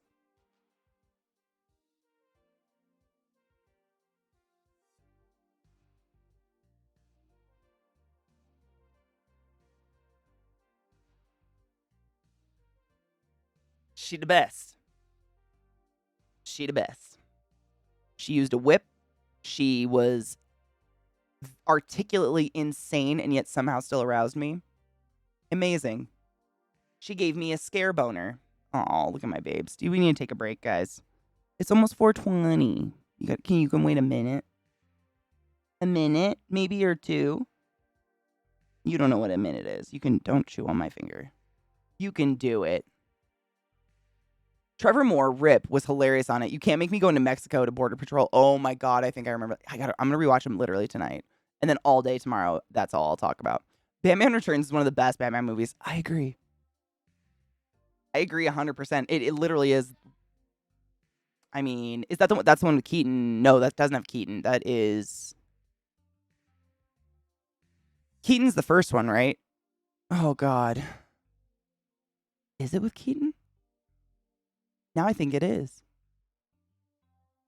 It's been a minute. It is Keaton. That's what I thought. Fuck, dude. It's been too long. I haven't watched those movies in a bit. I've been rewatching Star Wars lately, and it always gets painful at a certain point, so I'm starting to black out. I've never seen the dogs this calm before. I let them just literally, because I was running late this morning because my alarm didn't go off. Normally what I do is I wake up, go for a run, and then I walk the dogs and take them outside and play with them. I literally just locked them in the yard all morning while I showered and just tried to get ready fast.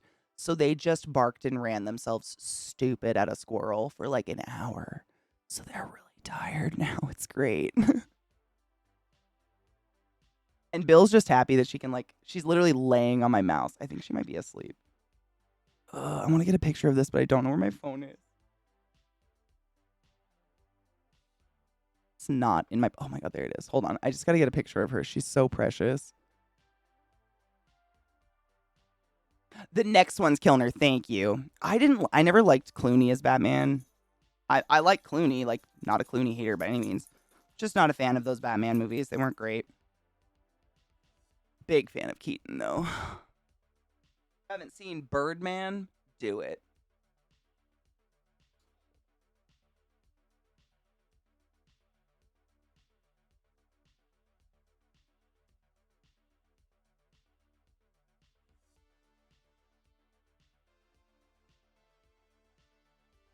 She looks so small.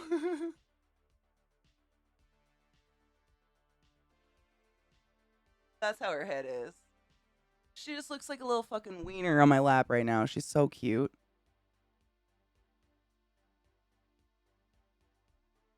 I think Kilner would have been a great Batman with a better script. I do too, honestly. I don't hate Kilner as an actor or anything, and I think he would have done better with a better script.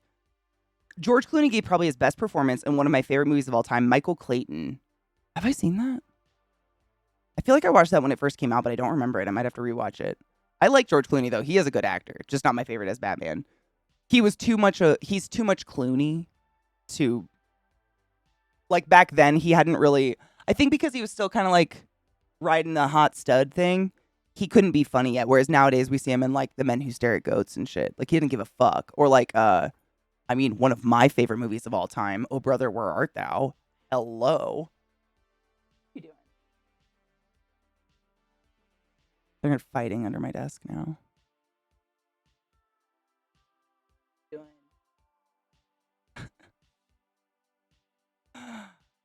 Oh, one of them farted.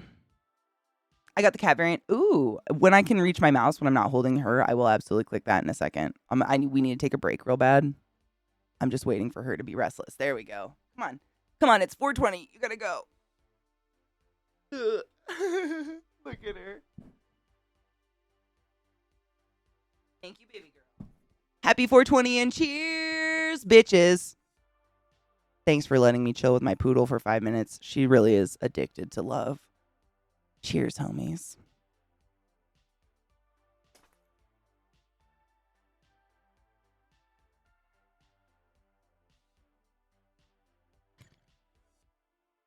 He plays lawyer in a tangled web of intrigue. Ooh. Okay, I'm writing it down. I want to watch it then. I very much like watching lawyers on YouTube, so I will find this interesting. They're usually like the most dark-humored, sarcastic people ever. And even when they're talking about super boring things like law, I find it very entertaining.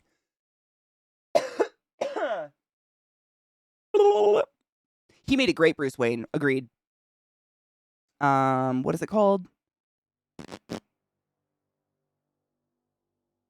Really Theory. I don't know. I think I knew him from I can't remember if that movie came out first or if it was Ocean's 11 came out first, but I liked him in the Ocean's movies. And I think that was kind of where I was like, okay, I like him, I guess. But Michael Clayton is what it's called, all right.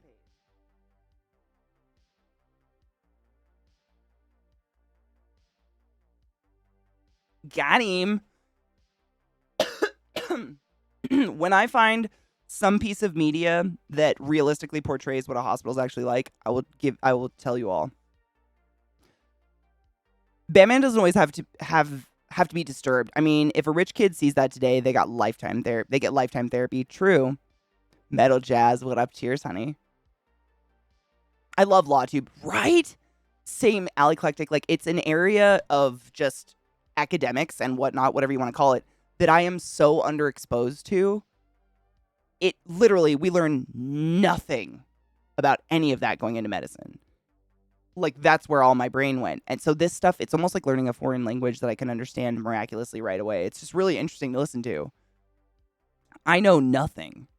Jon Snow is what I learned. Uncanny. Happy 421. Cheers. Is currently on Netflix. Ooh, fuck yeah. Genova says the Michael Clayton is currently on Netflix if anybody else is going to watch it as well. How long is it? Maybe I'll make that.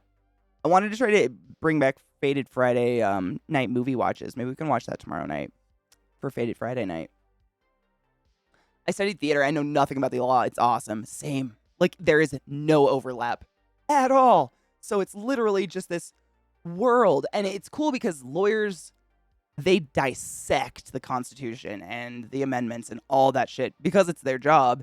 And so when they talk about it, I feel like I'm not being fed a load of shit. Like Legal Eagle and whatnot and otherwise. It's their job to rip it apart and be factual about it, not to use it to manipulate. Well, sometimes, the good ones, the good guys.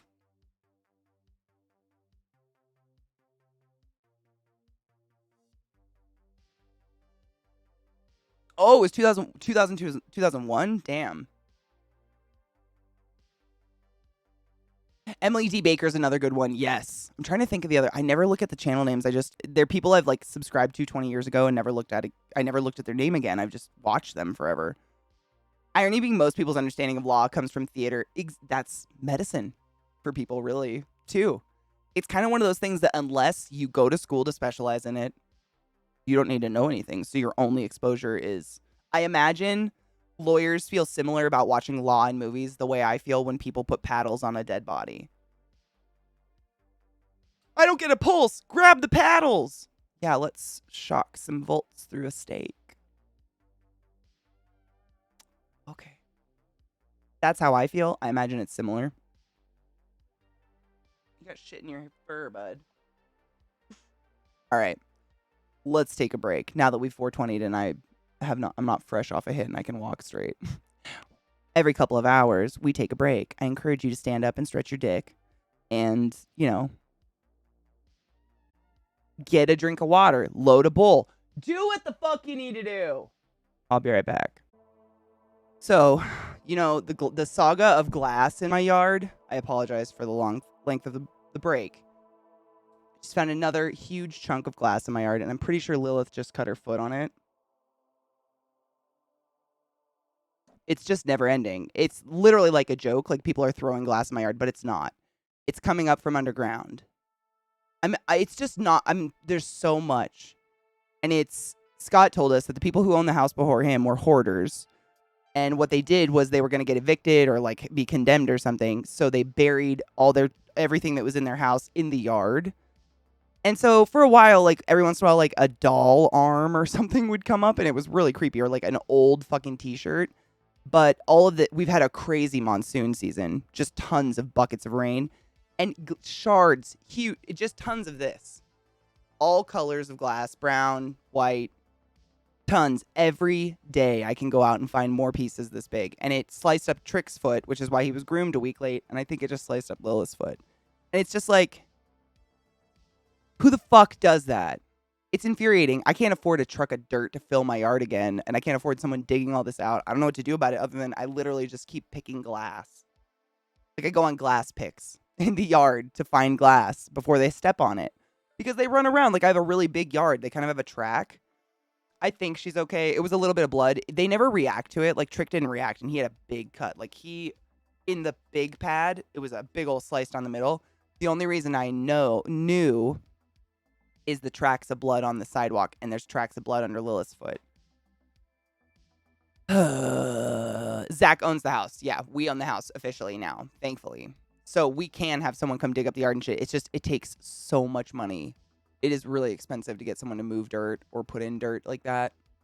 And permits for it. It's crazy.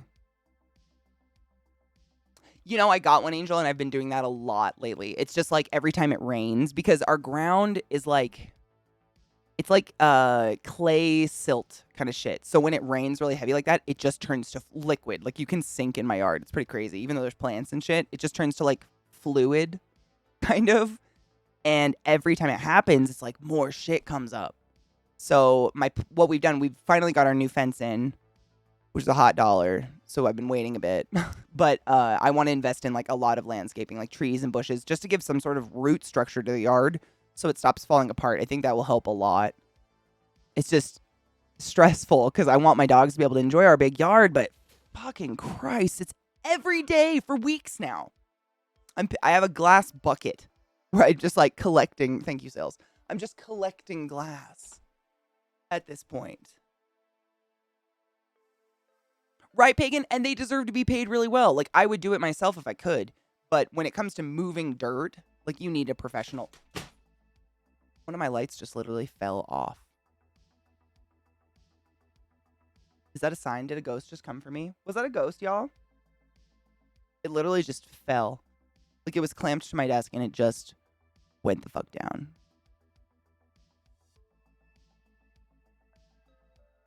I actually got doggy shoes. The problem is I can't leave them on when they're in the yard because they chew them off. Like, it's only on walks and supervised they can wear them, but when they're in the yard, they'll just bite them off. Oh, that's where all that came from. Derp, I'm serious. It's going to happen. It's going to be like the Legend of the Glass. Ugh. Thanks, Mag. It's on the ground. That was weird.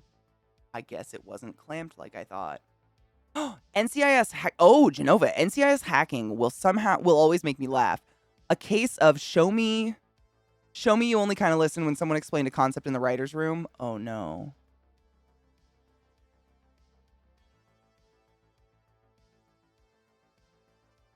We had to get a dead tree removed, and the ground up stump that I had to get hauled away. Oh, was that a lot of money?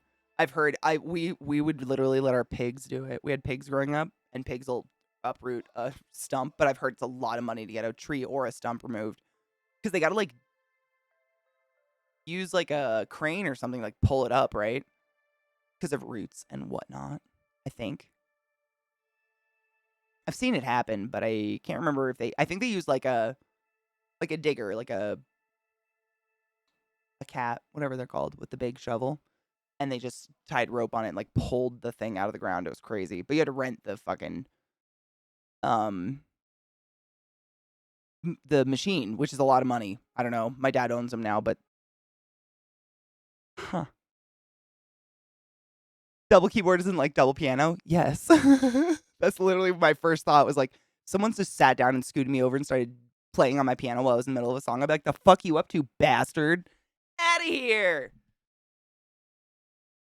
My poor girl. I hope her foot's okay. I'm in pain. Man, that was cringy as fuck. That feel in this episode, oh my God, is it almost 20 years old? Wow. I don't think I had TV when that show was on. What was 20 years ago? I was 14. Yeah, didn't have TV. Don't know. Never saw it. I know what it is, though. Like, I've seen these people on TV and in memes and stuff. But that was heavy cringe. That's how I feel watching every medical show ever. Oh, I don't feel a pulse. Compressions. We lost him.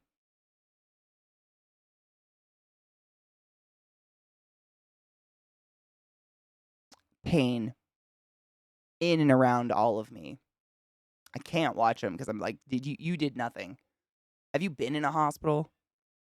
The whole scene is like, listen, boss, I know computer. I worked at Staples. I'll write it.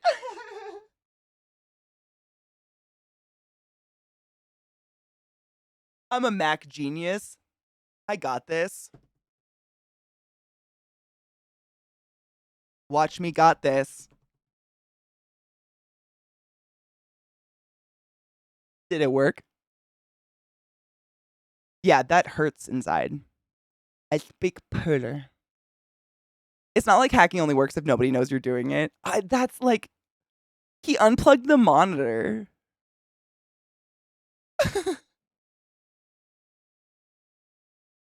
I don't know. It hurts. Everything about it. I'm not that much, but I am Hacker Man.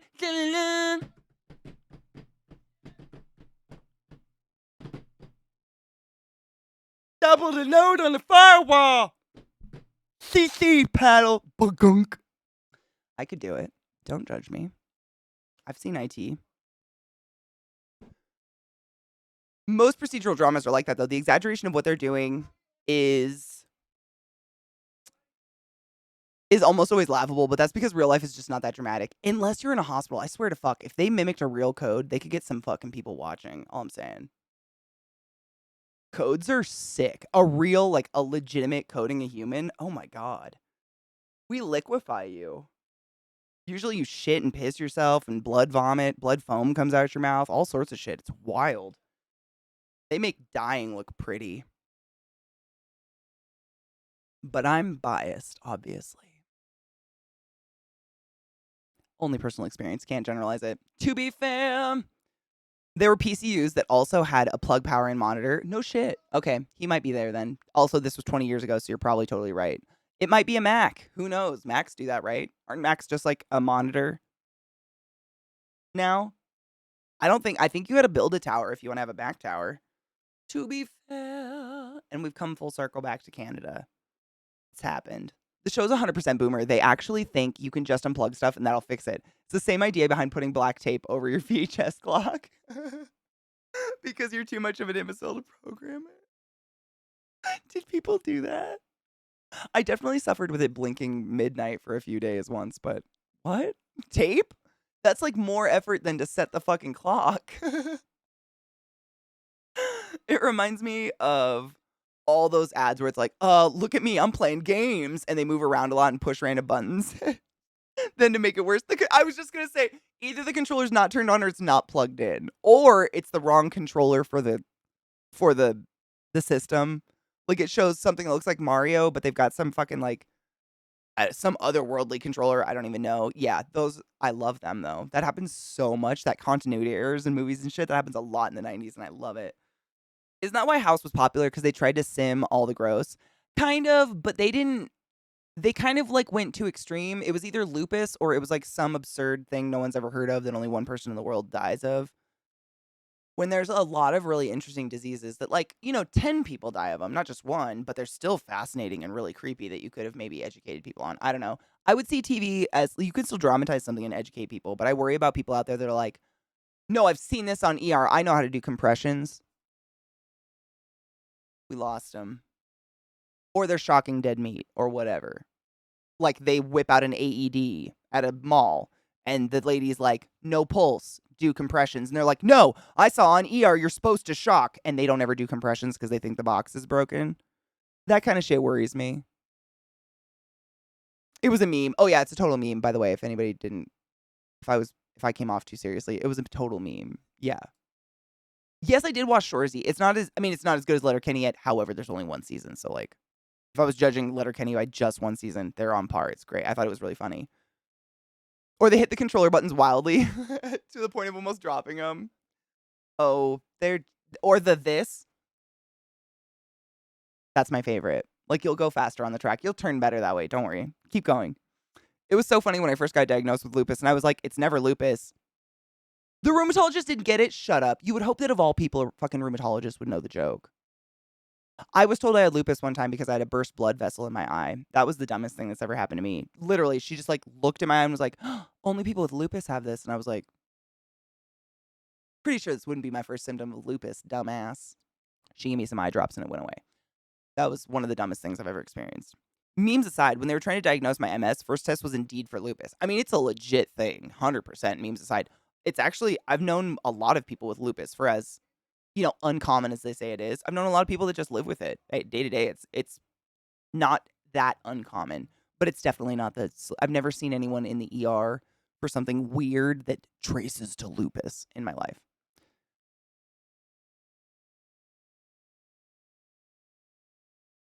You don't need to call it my controller leaning.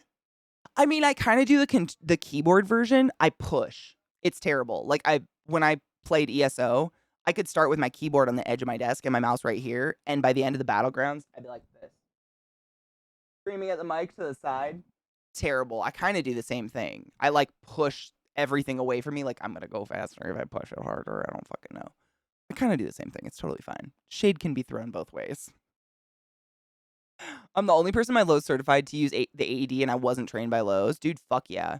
I'm glad you at least know what the fuck it is and where it is. When my Lowe's, I worked there 7 years, and in all 7 years, one time my boss was at like some yearly, the yearly get together or whatever. He was like, we need to teach everyone where the AED is. No one knew what it was. No one knew where it was, and it was dead. That was a frightening moment. This was back in the, aughts of the 2000s, but that was weird. But they're pretty cool. Someone in chat was saying the other day they actually got to use one recently, and they in a training course, and they legitimately they walk you that AED. She won't let you fuck up, so don't be afraid to use one. Like if you try to shock a dead chest, she'll say no. She'll literally say compressions, and if you're not doing them well, she'll tell you how to do them better. She'll say increase the rate of compressions or increase the depth of compressions. And if she keeps correcting you every 2 seconds, time to find someone new to get on compressions because you're just not strong enough. That's no shade. It's on the person's life, not on you. But they're pretty dope. They literally shout everything at you. Weirdest way I've played games is with the controller behind my head while leaning back. I've definitely done that. You're on the ground with the couch behind you and you rest the controller on the couch like this. Done that. I might have actually done it like this in a chair, to be honest. This feels familiar, but I've definitely done it on the couch. Like when I was a kid, we had a couch and the TV was super far away from the couch. Our living room was huge. So in order for me to see anything, I had to sit on the ground really close and I would just squirm in circles. Like I never was in the same position for more than a minute. It was weird, but that was definitely one of them. Hell yes. Comfortable. Want me to throw shade? Can you? Is that a thing? Do Germans have that no? Oh no, it's no, you can't talk good about yourself, but you can talk bad. You can throw shade, right? That's the Danish, I believe. A Danish thing. Or Swedish. The heart is behind a cage of bone. You got to push to get it. It's pretty gnarly. And, I mean, the fact that it takes a saw to break that cage of bone, but people think, that's going to do it is wild. But most people aren't thinking about saving lives. Most people are like, there'll be someone there that knows what they're doing. Doesn't look like pain in that desk. I know, it's my sinuses. I kind of feel like super dizzy. I've literally just been stalling, hoping it would go away. But for real, when I blow my nose, it feels like it's pulling from the back of my neck. I don't know what that is, but my sinuses are so fucking clogged today. When I got up for my break, I got dizzy. I'm just delaying, hoping that will go away because doing that requires standing. Stupid head. Sinuses are dumb. Weren't we just, maybe this is retribution because we were just talking about it a couple days ago, like how pointless sinuses are. Only thing I remember about the last time I did a CPR class was the instructor says, don't be afraid to break a rib. You can recover from a broken rib and not from death. It's honestly, in the hospital, if you're the first person on the chest and you don't feel some ribs pop, you're not going deep enough. You need a pop. Pop, pop. Yes. Fuck cancer. I was actually just complimenting it the other day because, like, this thing goes through the dishwasher and I wash it a lot, so a lot of the stickers are peeling. It's one of the few that has never been affected, and I would argue to say it's one of the first ever went on because it's under other stickers that are peeling. Fuck cancer stickers, good quality. We got that.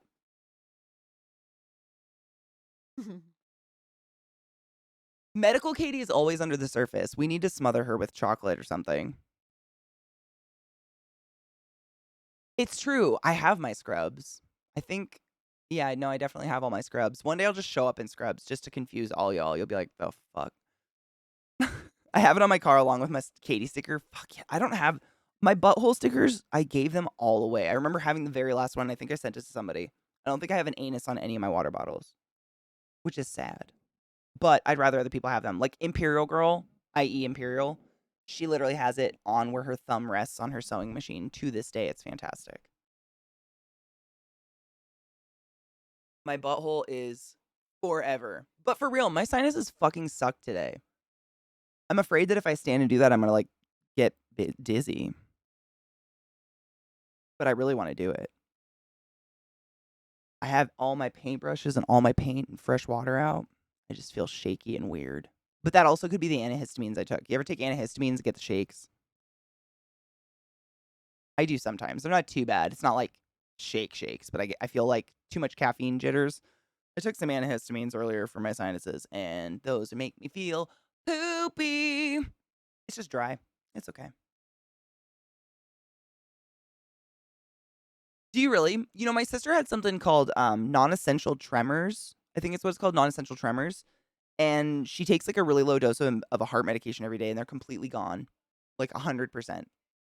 Unless she has too much caffeine or is anxious or something like that. But yeah, she takes I think it's metropolol. She takes like 1 milligram or something a day. It's something asininely low, but it completely eliminated them. It's pretty wild because they were driving her insane. Like she actually felt a little crazy because she kept going to different doctors and they would say things like, it's a vitamin B shortage. We're going to give you vitamin B12 shots in your ass for 6 months and see if that works weekly. Stuff like that. Or like one doc just blew her off, told her she was just anxious. It was crazy. Oh, really? I can't take blood pressure pills because it drops my blood stuff way too low. Well, it's smart that you know that, though. Like, I have chronically low blood pressure, too. I don't know if they'd ever let me have anything like that, like metropolol, simply because I run the risk of, braiding out and dying. And I don't want to do that. Ever. But I think my sister has that, too. I think she just gets monitored, closely monitored. And it's such I think it's literally a milligram. Whereas, like, if you're on those, like, regularly for an actual heart, like, high blood pressure, I think you're on, like, 10 to 15 milligrams, I think. A TD for the antidepressant shakes. There's antidepressant shakes, like, coming off of them. There's shakes from it. That sounds terrible. I don't fuck with that shit. Hail Satan. Because coming down off of anything is, I just feel like I have the flu if I miss one day. Just from not taking them, you get the shakes. Oh, God. Essential tremor bracelet, a wrist device for tremors. Oh, no shit. I'm gonna save this for my sister and show her that. Because, if there's ever a better option than taking a pill every day, like, I'm sure we'd all be into it.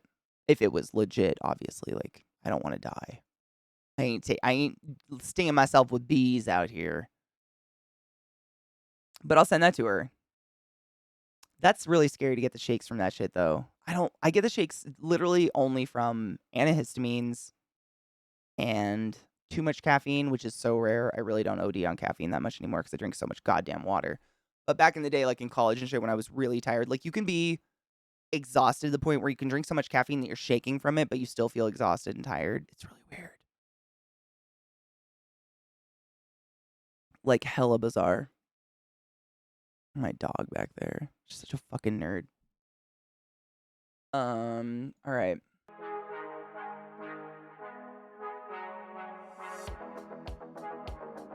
I don't want to be shaky. I hate that feeling. I don't like it. It feels nasty. I have so many fucking links up right now. My God. My God. Billions. They have commercials for TD meds now. Oh, no shit. I've been saying Prozac started my Tourette's. No shit. That's terrifying. Oh, I'm sorry. I feel like that usually drinking coffee and Def energy drinks, they just make me tired with the shakes. I don't know if I really feel awake from them anymore. I think I just drink them for fear of the caffeine headache, to be honest. Like the inevitable caffeine headache that'll probably show up someday. I just kind of, avoid that. My boy down there. I need a hawk a loogie. Hold on. My sinuses might have relieved. I really just hope I hawk a fucking rock out of my face right now because it hurts.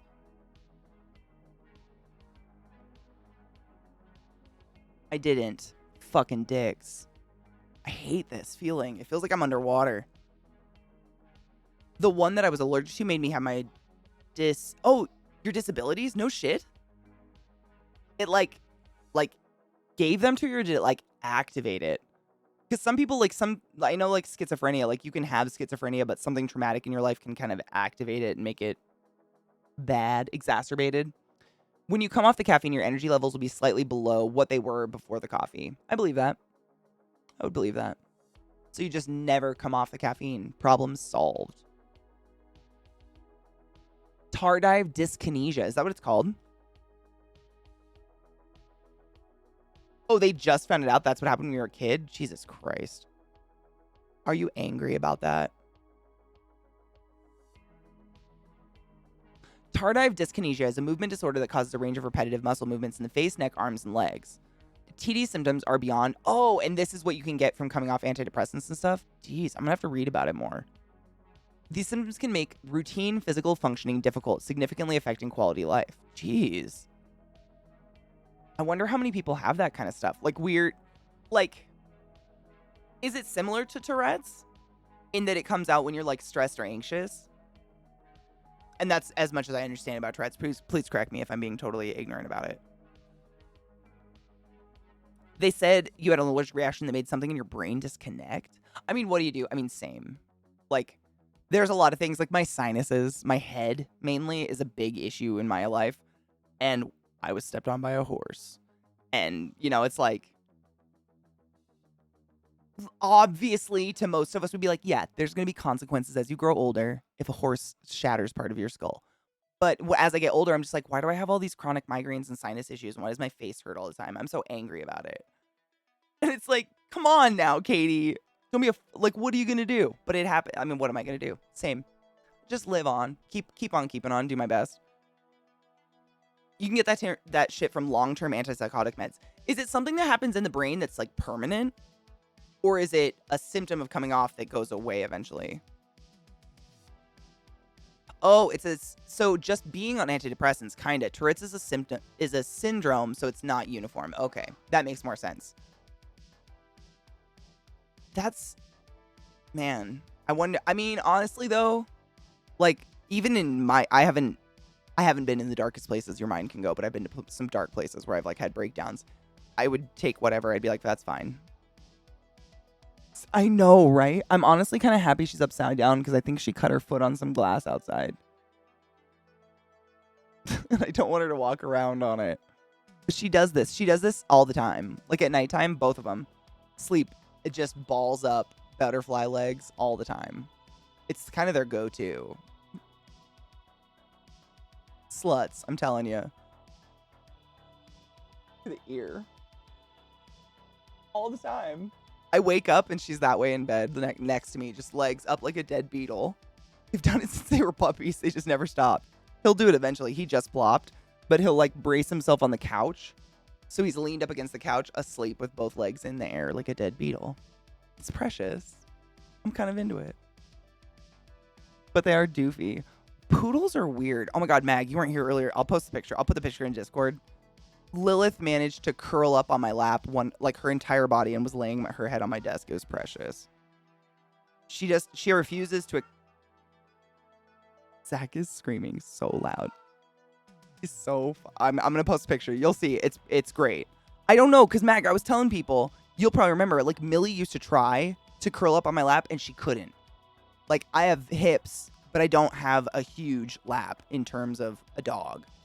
But my fucking 75-pound poodles can figure it out. I don't know how. I just took the picture. Nope. Aminal's not arting, Katie. She's so cute. She's such a doof. All right, I put it in Aminals in the Discord. Just so you, I mean, everybody could see her on stream, but you couldn't see her head laying there. She looks like a worm. Like they really do remind me of greyhounds. If you've ever been around a greyhound, they're fairly large when they're standing, but they can curl up like a squirrel. It's wild. They're very bending. My mouse, Mini Schnauzer, sleeps like that. Like that. The dead beetle. I love it. I love Schnauzers so much. I think Zach is playing Mega Man. I don't remember. I think that's what someone said, and it's just like, he actually came out here and asked for some comfort. That's what kind of day Zach's having today. He's a fury monster. Right? She looks so small, but they're huge. Like, you guys have seen their feet and their heads. They're not small, but man, they can crunch up tiny. He's playing Mega Man. So many mans. I wouldn't play it because I know I'd probably break things.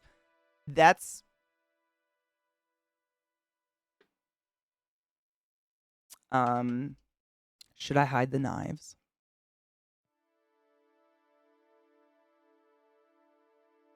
Perhaps.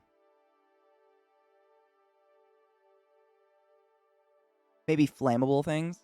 Lighters? The dogs? Should I just leave the house?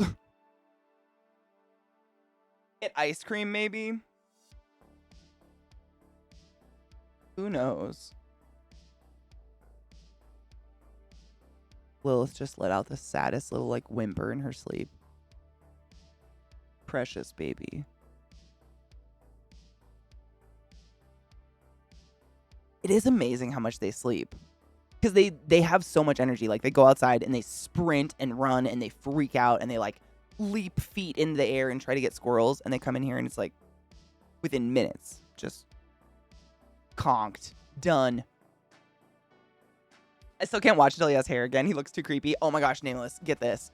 So when we went to the reptile show, there was a couple there that we ran into a couple times. And the girl had phenomenal makeup. Like, she had mermaid makeup that she had done with fish netting on her eyes. It looked so pretty. So of course I was all over her, like, oh my god, your makeup. And her husband, boyfriend, her partner was getting spiders, so I was freaking out over that. And she ended up being we just like bullshitted for a while, and she is a cosmetologist. And she said to Zach, because I said something about, oh, he just got this done. I don't remember what I said because it's still kind of scraggly, and I was like, oh yeah, his friend Scott did it and it was pretty bad. And she's like, you know what's weird? The moment I saw you guys, I looked at him and thought, like, something's missing. He looks like a beard man who should have hair. This is a person we had just met at the reptile convention, like, random. Just a beautiful woman with fantastic makeup, but she kind of thought the same. I like I think the mustache is cool, but I've had him in all stages of facial hair by this point, so it's just Zach. But I get it. Oh no, they're great hiking dogs. They're really, really good because they won't ever get too far from me, ever. Like, they will not. I have to be in visual distance. They're pretty clingy, especially Lilith. They're really good at trails and stuff like that. And, like, if I stop on a trail to take a picture or something, they'll just, like, go off trail, like, a couple feet and, like, play. And then as soon as I start walking, they jump right back on the trail, and they just stay ahead of me at least like 5 feet, and then they're good. Yeah, they're really good. And honestly, like I used to be anxious about them running into people and like intimidating people, but they get so excited by the trail and the walk, they just zoom past other hikers. They don't even give a fuck about humans anymore. Once you're out there, they're just like, there are so many other things out here that's better than you. Like, they don't care about anyone. Like, old little people will be like, oh, cute poodles. And the poodles are just like, poof, gone. It is, honestly, and that's what I wanted. As much as I love my pugs are the best ever. We can't ever deny that. Millie is the queen of our lives. They're not like an activity dog. They're a dog you have to get a babysitter for if you're going to be gone for the day. And these guys are rough and tumble. Like, I can do anything with them. Like, people, I really thought poodles were prissy till I knew poodles. They are hardcore, like, hunting dogs. Like, they'll do anything. They're great. We actually, when Vissy was here, we took them to a nearby park. And it has, like, a little river going through it. But it was, because it's later in the summer, you know, it was just fucking grown over. Like, you could not get to the edge of the river because of the thick-ass, what are they, the cattails and stuff just clogging it. And so I just started, like, tromping through the grass and let the dogs off leash. And Vissy was like, we're going in the grass? Like, it was just grass. But I'm kind of country. I get that. I don't even think about it. She was very city. And I just went over the edge of the water. And the dogs straight up just poof over all the reeds and everything into the river. Didn't give a fuck. Started like climbing up the mud thing and realized this was a game. So they would just dive off and then climb up a mudslide, dive off, climb up. And they just kept doing it in cycles. It was hilarious.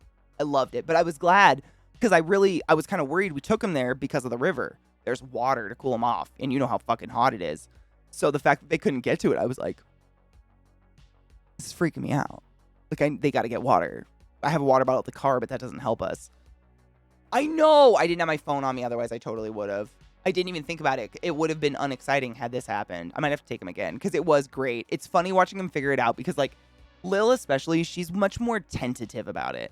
So she wouldn't just do it. She does it because Trick does it. And Trick, I think, fell off the cliff the first time. Like, he didn't know what the fuck. He just ran into the bushes and didn't realize it ended. So he just fell off into the river. And she, like, gracefully was like, pooh, after him. And she'll just do whatever he does. But he is kind of like me in that he's like, big dank dank punk, wander. It's great. But I like that because I wouldn't want a dog that was scared of things. I like to go out, you know. But also, if, like, I feel like I know they'll bark if a wild animal comes near me, which is nice. Like, if there's a cougar or something up in the mountains, they are alert dogs. Like, they have, like, that abrasive big dog bark. I don't know how else to say it. I've only heard, it's the one they do when someone knocks at the door. Any other time, it's probably the only bark you guys have ever heard, actually, because the door's right there. But any other bark they have sounds nothing like that. It's like little woofs here and there. That is like the danger, danger mom bark. And they've done that before when other people are coming up with dogs. But they won't do it for people. Like just hikers and stuff, which is, I kind of feel better about that because I wouldn't want them to be not alerting me. I don't know if even cougars are here, but they're in Washington, so I'm aware of them. Highly. I wasn't careful of them, but I knew they were there. I loved looking at the memes of people like, look at this cool buck I shot at 4 a.m. when it's dark out, and there's like glowing eyes behind them of a cougar. Those are my favorite. Mouse is fearless. She chases deer out of the yard on her morning walks. They're 20 times her size. Okay, Millie was the same. My little pug, fearless, balls of steel.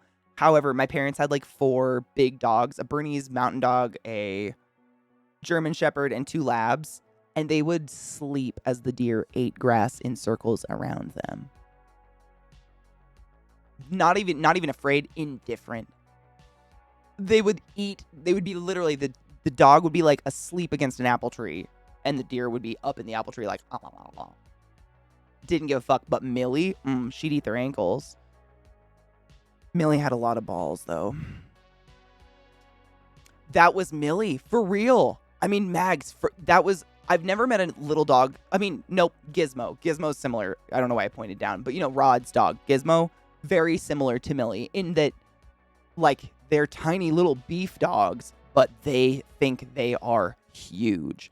Like, when I took Millie to a dog park, There was one in Bellingham where I went to college, and I remember there was like a small dog park and a big dog park, and they were butted up against each other. So if you had tiny, delicate dogs, you could go there and they wouldn't be bullied. I had to put Millie, my 15-pound pug, in the big dog ring because she would just bulldoze all the other dogs. She had no qualms. She just phew, phew, phew, poo, like a bowling ball, literally. Knock everyone down because she grew up with big dogs and people that were kind of rough and tumble, so she assumed everyone could take it. I only made that mistake once. Then she went in the big dog park. And big dogs were afraid of her because she could run under them. So she'd be yapping under their belly and they don't know what to do. It was great. She had a lot of attitude. She was a good dog. Honestly, that was one of the reasons I got a pug though. Like I adopted her. She was a puppy mill bust up, but I wanted some sort of small bully breed like that because I was told that in general, they're like a big dog in a tiny, tiny body. Like they have the personality of a big dog just squished up in a little sausage. And that's what I wanted. I lived in an apartment, so I didn't want to, subject some giant dog to no moving room except walks that I take on a leash with them. Like that seemed cruel. So a small dog was good, but I also didn't want some shivering chihuahua that was going to be afraid of toast. So she was perfect. Honestly, life mate dog. Mouse plays with my buddy's boxer and Pit. She makes the Pit lay down. I love that so much. I want to get wiener. Oh, I love wiener dogs. Dachshunds are precious. I used to have an attack pit bull and grabbed it by... Wait. You grabbed it by the throat till I took him... Wait, what happened? Oh, that's sad. Millie was and is perfect forever. I still need to get a Millie tattoo. I'm conflicted because for years I have this one picture of Millie where she's real young. She's a year old. And she has this giant pink Kong in her mouth, and she's bug-eyed. It kind of looks like a fisheye lens picture, but it wasn't. It's just Millie's face. But her tongue's out to the side, and it's hilarious. But then fucking Cocky had this beautiful portrait of Millie done as a queen with the moose scepter. And I'm like, fuck, I want that too, though. They're both, they're works of art. Literal. I want them both. I might have to get them incorporated some way. Maybe the picture I have, I have it in a folder on my desktop. Maybe the picture I have will be what's the word? The jester to the queen. I don't know. This is the picture. Don't cry. I've had this. That's my friend's foot. Please ignore. This is one of my favorite Millie pictures ever in existence. She was a year old. And I've just kept it. I literally have it in a folder on my desktop that says, this folder's titled, The Most Important Folder of Your Life. And it's this picture and My Neighbor Totoro. And that's it. But I want to get this tattooed someday because it was just man, I can't look at it. Sorry. I'm going to cry if I look at it anymore, so I'm going to stop. But she was perfect. We all agree. I'm very sensitive. Why does that make me cry? Still. Fucking A.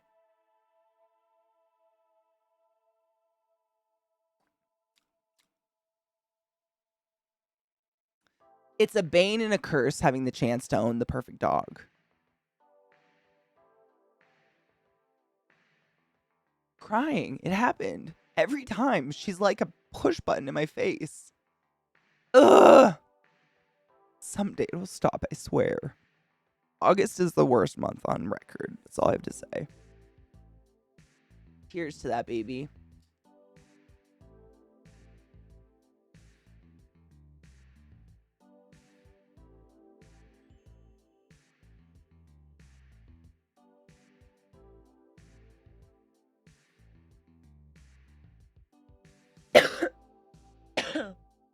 She truly was the best. I'm full out crying. I'm trying to stop it. It just hadn't stopped. Just give it a minute. A watercolor of Miss Kitty Soft Paws on my heart. Uh-oh. Bubblicious. That happens to me all the time. The worst is my iPad. And it's iPhoto does this thing where when you open your iPad on the home screen, it'll be here's you 5 years ago. And 9 times out of 10, it's fucking Millie.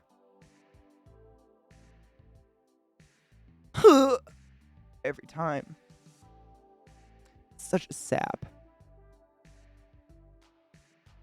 Just a sap. I lost my chat window. Fuck, where did I put it? Oh no. What the fuck? Did I move it? Oh my god, I moved it. Okay, just kidding. I got you back. My bad. It's fine. Human error.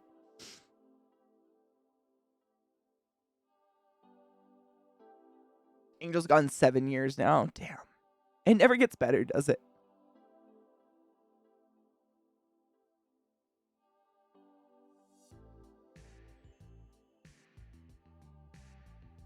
And the negative space down here.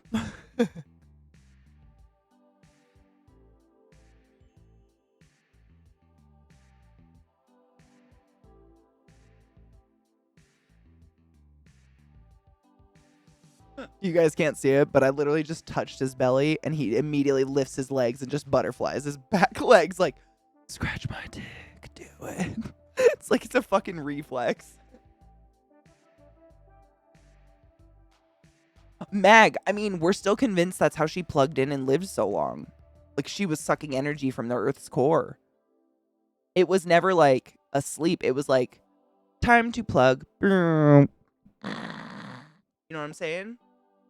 She was eating the life force. It's the only way she could keep going because she's such a little snot of perfection. She was too good for this world.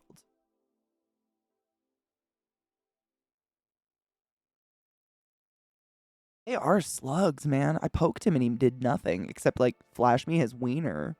Fucking dogs. They are the best. I apologize for crying. Millie gets me every time. Every time. And I'm not a fan. Someday I'll get over it. I have high hopes. High hopes. She's got high hopes. She's got high in the sky apple. High hopes. Someday.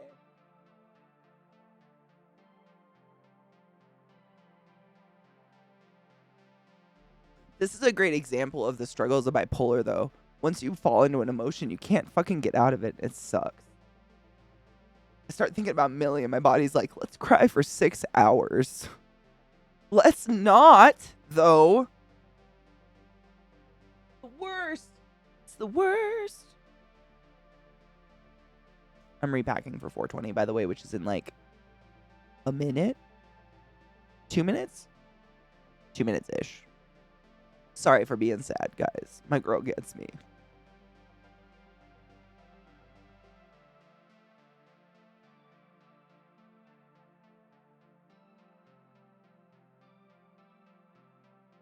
Look at that beautiful bowl. Gorgeous. Worthy.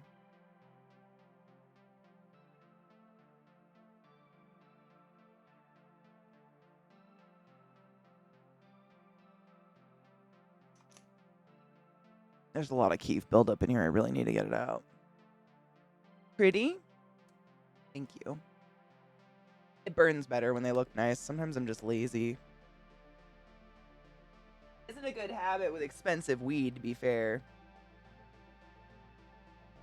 I feel like sometimes the keef gets built up and then it doesn't like grind as well as it should. Because it gets like, even though it's just keef, it can get gunky in there. Like thickened. Thickened? Thicker. The Wednesday preview? I haven't yet. It reminded you. You know, you wouldn't be the first one to say I remind them of Wednesday Addams. But no, I haven't watched it yet. I'm very excited for the movie, though. Wait, I saw one, but I think it was like a teaser trailer. It didn't have a lot in it. It was basically like quick flashes of every character, and that was it. You know what I mean? When the keef is just like thick-ass fucking like... It's thick-ass shit. You'd think crying would relieve my sinuses. Like, at least do that. Jesus.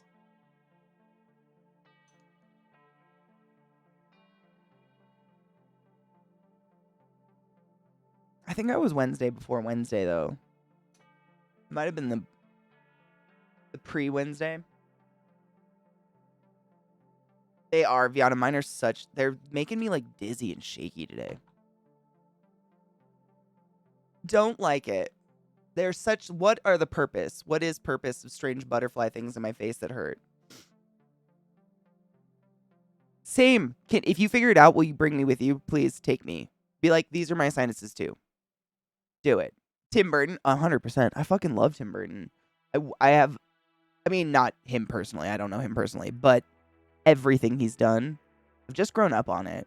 Like, I think Beetlejuice was one of the very first movies to ever, like, really hit me in a place formatively. I was like, oh my God, you can get married in a red dress? And it sold me hard. Mishy, I've literally snorted wasabi and it did shit for me. I think it's because I have a deviated septum though, and I'm kind of broken. Crystal Corona, thank you so much for fucking raiding. Sorry, I'm a little stoned and I have bad sinuses, but thank you so much for the raid. Welcome. And it's 420. Wait, is it it's 420? Stop it. Crystal Corona, you just raided us at exactly 420. Cheers to you and the love. All of the goldenrod in the entire world has bloomed. Is that what that yellow fucking flower is? It's like we have it here too. It's terrible. It's like lines the freeways and highways, and if you touch it, like pounds of pollen come off in the same nauseatingly yellow way. It's the worst. It's here too, and I'm really allergic to it. All the fall flowers always get me bad and just make me a snot monster.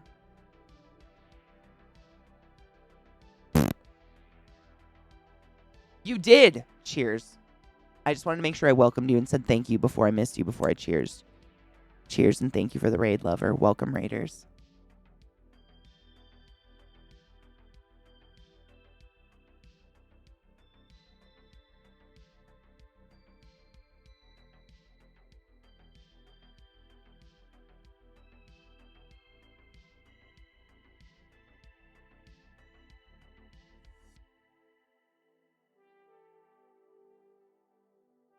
That was like a perfect little look. Stop it. Sometimes I'm just impressed with myself.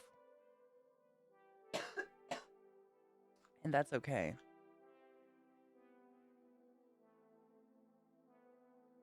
Only downside. Gotta put it out. Fucking bowl. Otherwise it smokes itself. And hell nah, motherfucker. Stupid shit. Fiona, I haven't done anything yet because I've been feeling so fucking dizzy. I'm really bummed about it. I got my table already and all my paints and stuff, but I just feel kind of shitty. My sinuses are really bad today. I haven't done anything. I've just been like sitting here feeling really guilty about doing nothing. But I feel kind of just gross. Like, I was saying this earlier. When I blow my nose, it feels like it's pulling something. It feels like it's pulling something from out of the back of my neck. That's how like congested it is. But nothing comes out. I just like blow and it's just feels bad. I don't know why. Hello, Kelty, my love. I'll scroll. I think I saw. Hold on. I got it. I'm biased. Missy is best dog. I mean, you're allowed to be biased, and I 100% respect your opinion. If there's anyone in here who's thinking, wow, my dog isn't the best dog in the world, check yourself before you wreck yourself and get your fucking house in order, because your dog is the best dog. Hello? Hello?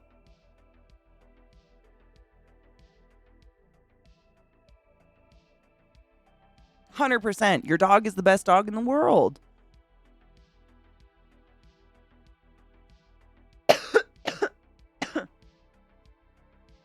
Yeah, it's like exactly, Viata, literally my last break, I stood up and I got dizzy and I was like, what the fuck? And I just stood there and held my desk for a minute, just like, not lightheaded, dizzy. And I think it's just, they're swollen or fucked or something stupid. But on Saturday, we're going to do Lego. And we can just do this tomorrow. It's not like it's going to go away. It's all ready. It just looks really nice. Got paints out. Moved my shit. Oh, well. Shit happens, right? Can't do anything about my face. A couple of weeks ago, we went up to a cabin in Prescott. Ooh, Prescott's pretty. For the weekend for my dad's 80th. Wow. My brother-in-law brought weed, and we got my dad high. Oh, it was fucking fantastic. I haven't laughed so hard. Oh, I'm so fucking happy it went well. That could have gone one of two ways, and I am beyond thrilled. That's awesome. That is so cool. Fuck yeah. Did he enjoy it? I think you may have mentioned something about this, but the other day, I had a sinus surgery, like, literally scheduled, and the doctor canceled it the day before because something happened. I don't remember what it was. But it's like this. It's a surgery. What they do is they go in and basically flush your sinuses out. They like, strip out the mucous membrane that's infected and chronically irritated and causing the mucus overproduction. And you're supposed to heal from it, but it's not a guaranteed thing, and it's pretty fucking tumultuous. Like, I wouldn't be able to talk for a week, and I would have these 2 giant splints up my nose for a couple weeks, and streaming would be very difficult, and I don't have sick pay. And the whole bit about it, it's just a little, like, until I'm dying, I don't know if I'll go into getting a voluntary nose job, which is basically what it is, but more. He seemed to enjoy it. I'm not sure he enjoyed being high as much as we enjoyed him being high. Well, hell yeah. He probably had the giggles like crazy. I would have killed to see my grandfather get high. A former coworker said it and said it helped a lot, really. I've heard very mixed reviews. I probably will do it eventually. It's just, when I get to my pushing point of being tired of it, it'll happen. I don't know where that is. I don't know where my tipping point is, but probably. The recovery sounds horrific. I've seen videos of the splints pulled out of people's noses, and it's like 2 blood sickles. Also, there's a chance I can sound different after surgery and my nose can look different. Which, I don't want either of those things. Not because I think I'm perfect, but I'm just kind of used to it, and that would be very jarring. Ugh, not my favorite. Oh yeah, Mag, it's gross. I hear it's very relieving, but also sick. It's the same thing when you get a nose job. They do the same. They put splints up there to like keep your nose open and splint it open, but you got to yank them out. I hate that. Hi, Chucky. What's up, homie? How are you? I feel like I'm getting more and more congested. Hate this. Allergies are the worst. I may never get COVID, but allergies will plague me until I die. So I guess that's my payment. That's my curse, yeah? That's what I'm going to suffer. How are you, Chucky?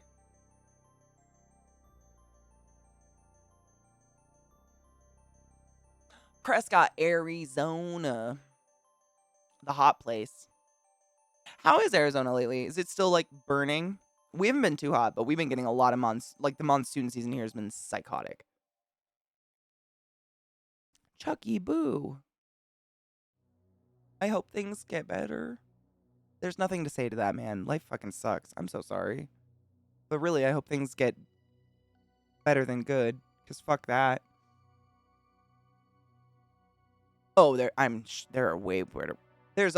Can you really compare fates? Everybody's got shit, right?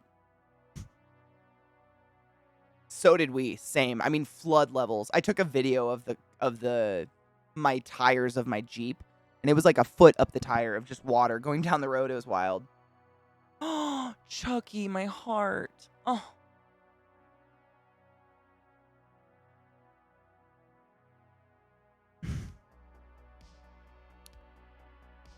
Why is August the worst? I'd hug the fuck out of you right now if I could, bro. You know that. August can suck a chode. Big crusty one. I'm not kidding you. I'm literally still kind of crying. We just were talking about Millie because I had to put her down last August. August can suck. Oh, the aged smegma. I am so sorry. There is no words.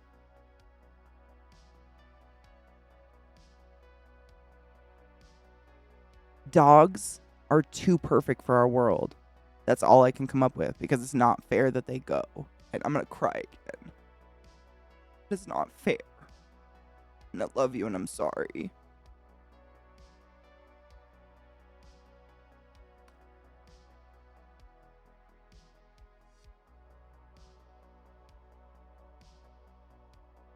It's fucking stupid.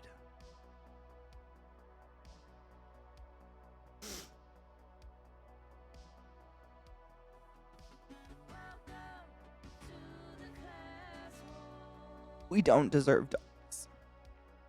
They're too perfect. Oh, he did it. I told you. Look at this. I was saying Trick would do the same thing as Lilith.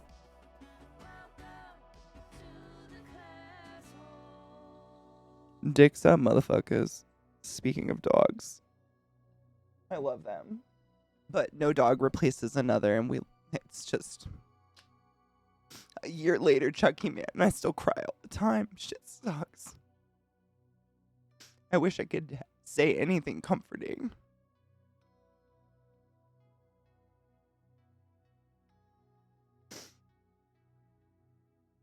Thank you for gifting a sub to Angel Mag. And Jesse Robbins, thank you for resetting the class, keeping the classy alive, and giving it ace wings. I'm just crying about dogs not being alive anymore. Sorry. Stupid. But it's not fair. What has happened? Mag just gifted 7 subs in the channel for a total of 800 gifted subs, you psycho. Thank you for gifting 7 subs in the channel. It's a beautiful number, and I appreciate you. Lesho, Demoy, Dotanium, Ground Nibs, Mila, Killin' Time, and Zeus. Go forth and be consensual in all ways, and I apologize that I'm a snotty crying mess. But, man, the waterworks just get turned on, and I can't stop thinking about my damn dog. It's some shit. I'm so sorry, Chucky. It's really not fair.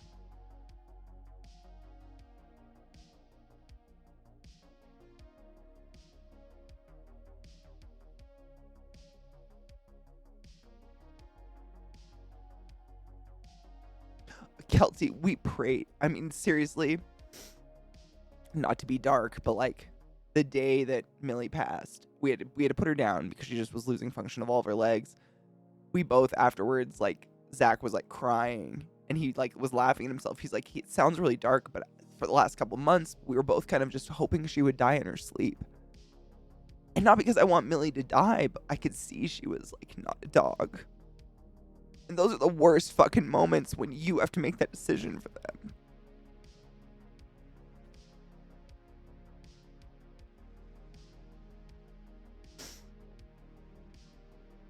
Oh, she's only 3. It's just, I keep doing this, but this is me hugging the shit out of you. I just don't know what else to do. I'm a very physical person when it comes to comfort. There are no words, though, really. Cancer, fuck that shit. It's just, it really isn't fair. It's like the silent agreement you make with these stupid hair beasts. You're like, all right, you're going to be my best friend, and I'm going to acknowledge you're going to die and miss you forever. Sick. Fuck.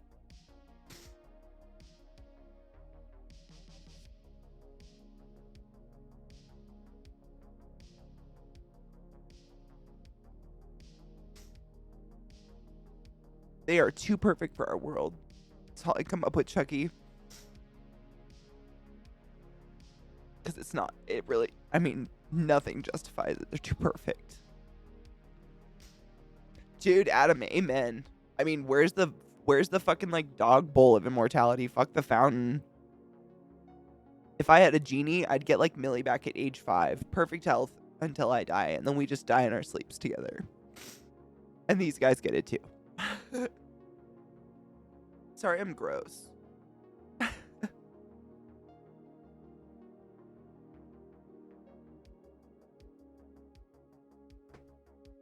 They're the hair beasts. They're my Muppets.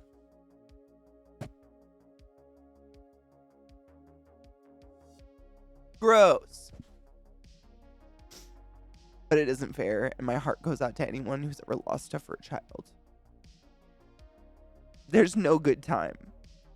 Like, it's never good. Right, you rely on me for everything and provide unconditional love to me for your life, but your lifespan's only 10 to 15 years. Exactly. It's just the worst. But I would never want to live without a dog. Which is also the worst. Why am I into this? Self-punishment.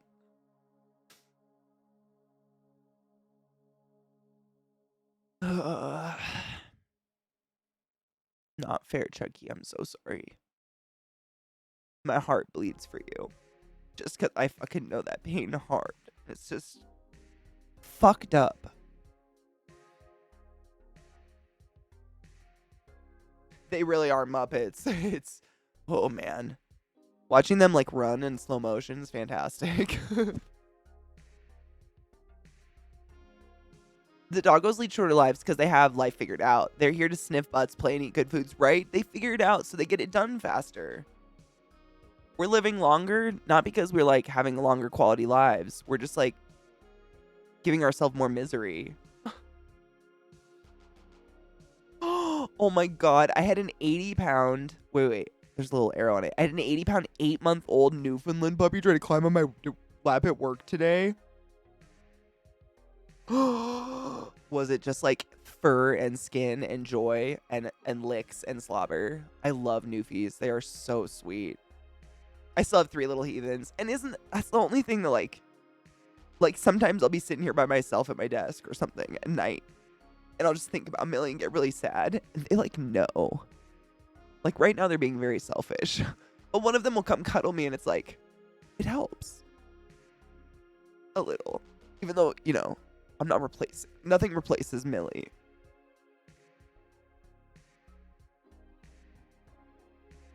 Oh, do you guys have dog treats when dogs come in? Do you guys like have them at the shop? That's awesome. So does my dispensary. I love it. But Colorado is infamously, insanely dog friendly, which is cool. People be dumbs. It's true. Millie was that way too. Millie snuggled on her terms. She was very much the same. I think that's a small dog thing. As much as I wish I could have a dog right now, at the same time, I still remember putting down my first dog nearly 20 years ago, and like my brain is so much more wonky now that, dude, I get it. Like, if I wouldn't have got these before Millie passed, I don't know if I ever would have got another dog. Because the pain of it, you're like, do I want to sign up for that again? So I had to get them before she passed, before I remembered the pain. Not that I haven't lost dogs before, but it was years ago, you know?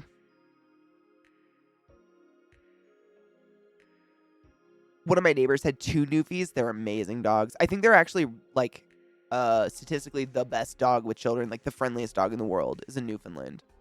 They're the least likely to ever do anything to hurt anybody ever. Maybe lay on you. I got upset and my dog fucked off. What a little douche. Flick him in the nose. Flick his dick. You little dick fart. Don't flick the face. I was going to say nose, but that seems so mean. I got upset, or I have a Ziploc full at my desk. That's awesome. That makes me happy. I'm cuddling with my Great Pyrenees mini husky puppy. Good. If my dogs weren't conked and in comas, I would totally like be snuggling one right now, but this is actually very nice. I like when they're totally out. What's up, Koto? I might not be the best at answering right now because I'm full on just bawling my eyes out. One of my friends had to put down their 3-year-old puppy today. And it's also the anniversary of me having put down my dog. And this month sucks. It's also the anniversary of 2 of my siblings dying. Not at the same time. Same month, coincidentally. August sucks. So if I seem hormonal this month... It's just an exhausting month for me. And my sinuses are clogged. What's up? It doesn't mean you're not allowed to, like, ask a question. By the way, I'm just saying I sound like a snot bag. And if you're like, oh my god, did my question make you cry? It didn't. I've been crying for, like, an hour. Don't worry. August is the worst. Nothing happy is great during now. You guys are pretty great, but man. I miss Moose.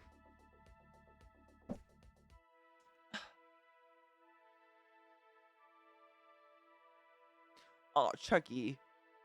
Heading home to MD? Fuck yeah, dude. I'm gonna die in Baltimore. I just gotta convince Zach someday. He just bought this house, so we're gonna stay here for a while, but I'll get him back there. It'll happen. It's almost over. We're getting there. We're getting there. Someday.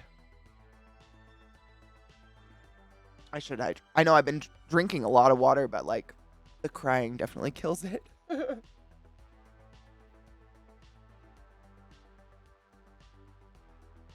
I got gifted 85 subs on my channel 3 days ago. Okay. It all started when the light went out. It's just been downhill since. I know. What happened? What happened? I think I brought up a picture of Millie and looked at it for too many seconds. It was like watching the Ring movie, like 7 days. It's 3 seconds, Katie. Gotta get out of there.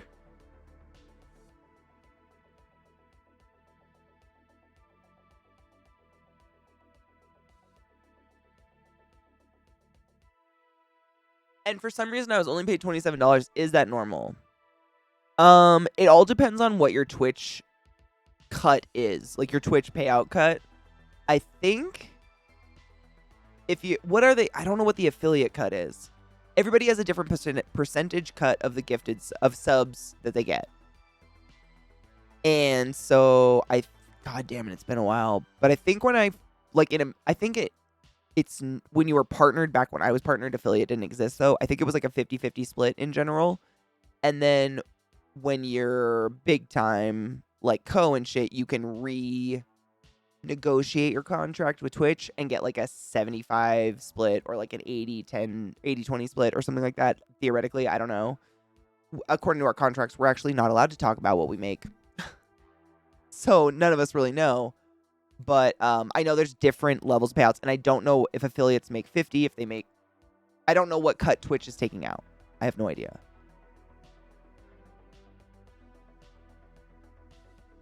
It's been a really long time since I looked, so I don't know the steps anymore. And when I was partnered, there was just partner. That was it. There weren't other stuff, so I don't know anymore. They might have changed them around. I'm not even allowed to tell you what I make. I know what I do, but I don't know why, and I don't know when, and I'm not allowed to tell anybody. Contracts.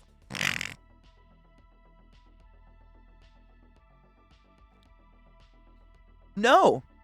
You can write to Twitch, and they should be able to explain it to you and tell you what's up. Also, it's like you have... I don't know if they still have this, but you used to have like a threshold before they'd give you a payout. Correct me if I'm wrong. I don't know if that's still real anymore. I Googled things that will probably never happen and made myself cry earlier. Don't you hate that? I've done that before, too. It's the worst. I literally have thrown my phone away from myself before to be like, don't do that. Not today. Oh, I know, right, Mishy? Everywhere has it. Everywhere. Hopkins was like that. Everywhere I've ever worked. Thank you, Kelty. Everywhere I've ever worked in my life, they have weird, don't talk to anyone else about what you make. It's all hush-hush. Which is just a way of gag ordering people so you can pay people inordinate amounts for no reason.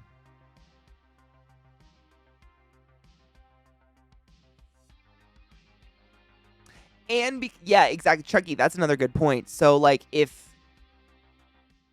our payout period is, God, I don't even know what it's different for some people. Like, if you have over a certain amount of subs, you get it monthly, or if you're partnered, you get it monthly. If you're not, you get it like every 6 weeks or 8 weeks or something like that.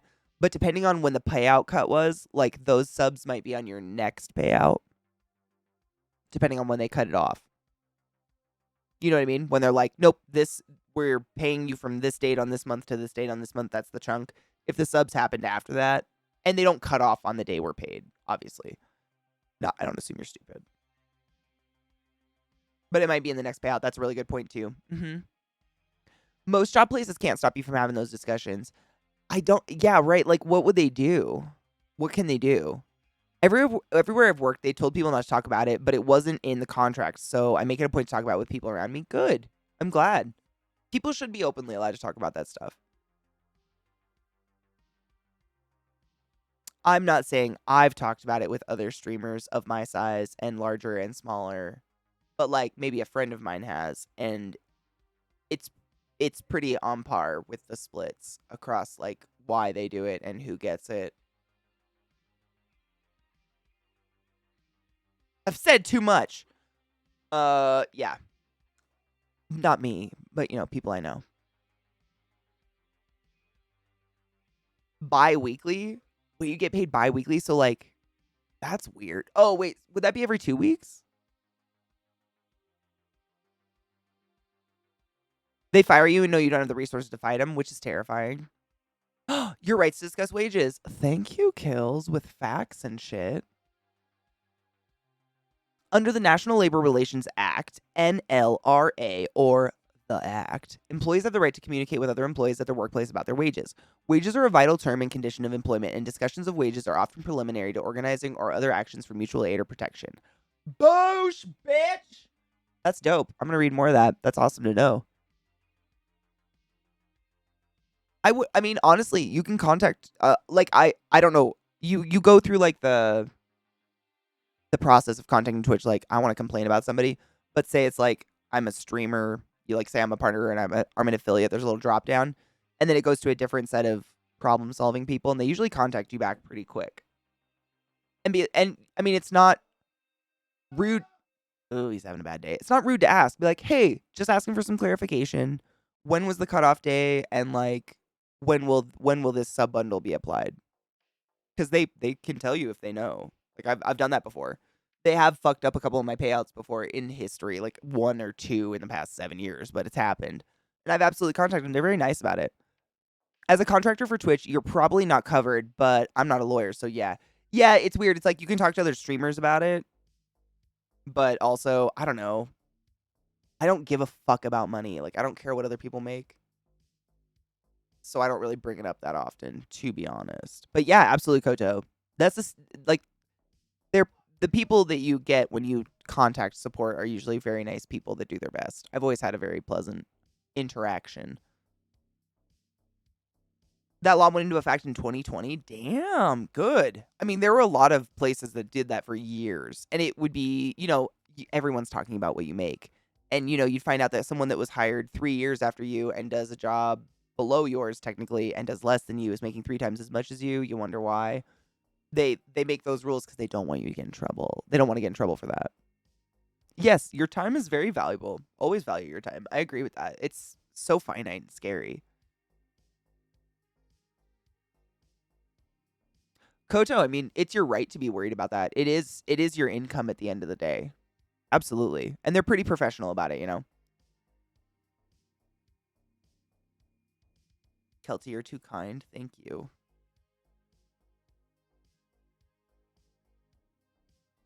It's always been taboo, never illegal, unless under contract. There you go. That makes sense. I believe that. I've just seen it in every hospital contract I've ever signed.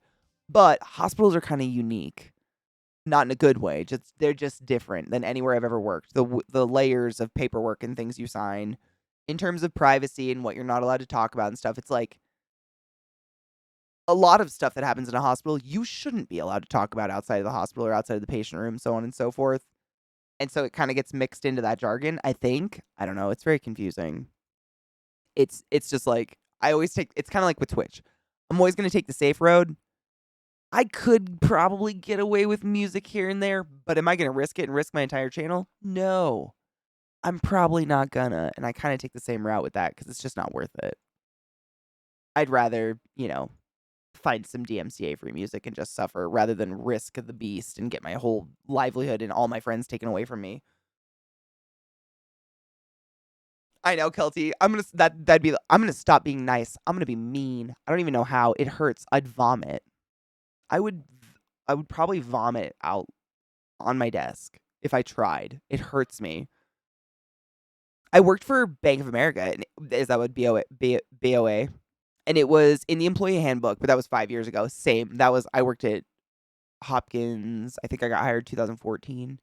So that's been a bit ago, right? And if it was 2020, like, damn. They just fire you for something dumb. Well, that's the thing. They can also do that. Like, if they just don't like what you've done, they can like, I've told you guys that at Lowe's they used to have me do that. They'd like have me go in the security cameras and look for people pulling out their cell phone, because using your cell phone on the sales floor was considered a class A or whatever fireable offense. But nobody got fired for it ever until they didn't like you for something. If they just straight up didn't like you, they'd look for footage. They'd look through hours of footage to find one moment of you pulling your phone out on the sales floor and looking at it. And you might have just been checking the time, but it didn't matter, and they would fire you. It was ugly. I work with accounting. It's the same kind of thing. We work with information. It's absolutely not allowed to be public information. So I end up signing work contracts that cover way more just out of safety. Same. Yep. It's same kind of concept. It's so much privacy involved. And I respect privacy like that. Like financial privacy, medical privacy, all that. I totally get that. Like, you should be able to feel safe. And I don't want you feeling like I'm picking through the paperwork trying to make you not feel safe. Ever. Which is probably self bad, but whatever. I don't know. This house raised. Oh, Koto, the worst employee to ever work at Lowe's had the most customer compliments and the most like those little, there's a survey in your receipt. If you fill it out, you can get $1 off your next purchase of $99.99 here at Lowe's. The people that filled it out, the worst employee had them. Literally, because she would like fish people into doing them. I don't know how she did it. The worst. I mean, she had more write-ups. She had more like offenses. She would show up to work drunk, but she had so many customer compliments. It was wild. I worked there 7 years. I never fucking got a customer compliment in my life. However, I knew I was good at my job, so suck it. I don't need no internet compliment. On that note, I'm gonna go take a nap because my face is pulsating and it hurts really bad and it's just so congested. I'm sorry I cried, but I'm gonna send you off to hang out with my friend Rod because he's super fucking cool. I never get to raid him because he usually goes offline before I do. Literally, he usually raids us. I never get to raid him. So I'm excited to host. She put her lips around my cock? I don't remember. My dick? Was it my dick? I love you, Chucky. I am so if you ever just want to chat, fucking like hit me up on Discord or Twitter. I'll get the message. Like we can cry together. There's no words. Nothing feels better. It's the worst. It's the worst ever. I wish. I wish with all my heart and soul that I could help take some of the pain away because I know it so fucking well. It's still so raw. It's just the fucking shit. It's just the worst. But I'll be here tomorrow morning. Tomorrow is Faded Friday. I'm gonna leave this table. Like we're gonna do this. I'm sorry my sinus is a bunch of shit. I kind of hope I'm just gonna take a bunch of NyQuil and sleep this off. Whatever the fuck's going on with my nose and my head, because it's very fucking painful. But I want to paint the table tomorrow. If you haven't heard me talk about it, it's a scene from Fight Club. It's mostly sketched out and done in like rough paint. So I want to do the specifics with you guys, but I'm so dizzy and pooped today. I couldn't even stand without feeling like I was going to fall over. I'm a failure. I'll do better tomorrow. Gross. Viata, I will. If you're able to on Saturday, we're going to do the BB-8 Legos on Saturday if you want to come hang out. I'm real excited. I've never done like a Lego kit in my life. This is my first one. And Vile said he's going to come hang out because he knows how to do them and he's really good at them. So I'll have some help. And I know you guys are good at Lego, but man, I'm excited. Real excited for the Lego kit. I promise. It's Saturday. So I'm going to sleep this off. I got to sleep this off before Saturday. That's my goals. Hell yes. Oh, fuck yeah, Viata. I'm excited. It's going to be fun. All right. Go hang out with Rod. I'm going to go blow the fuck out of my nose because this is disgusting. Anybody got a bug fetish? Don't. Stop it. That is illness. Get the fuck out of here. I love you guys. Be safe. Take your joy and clean your bong.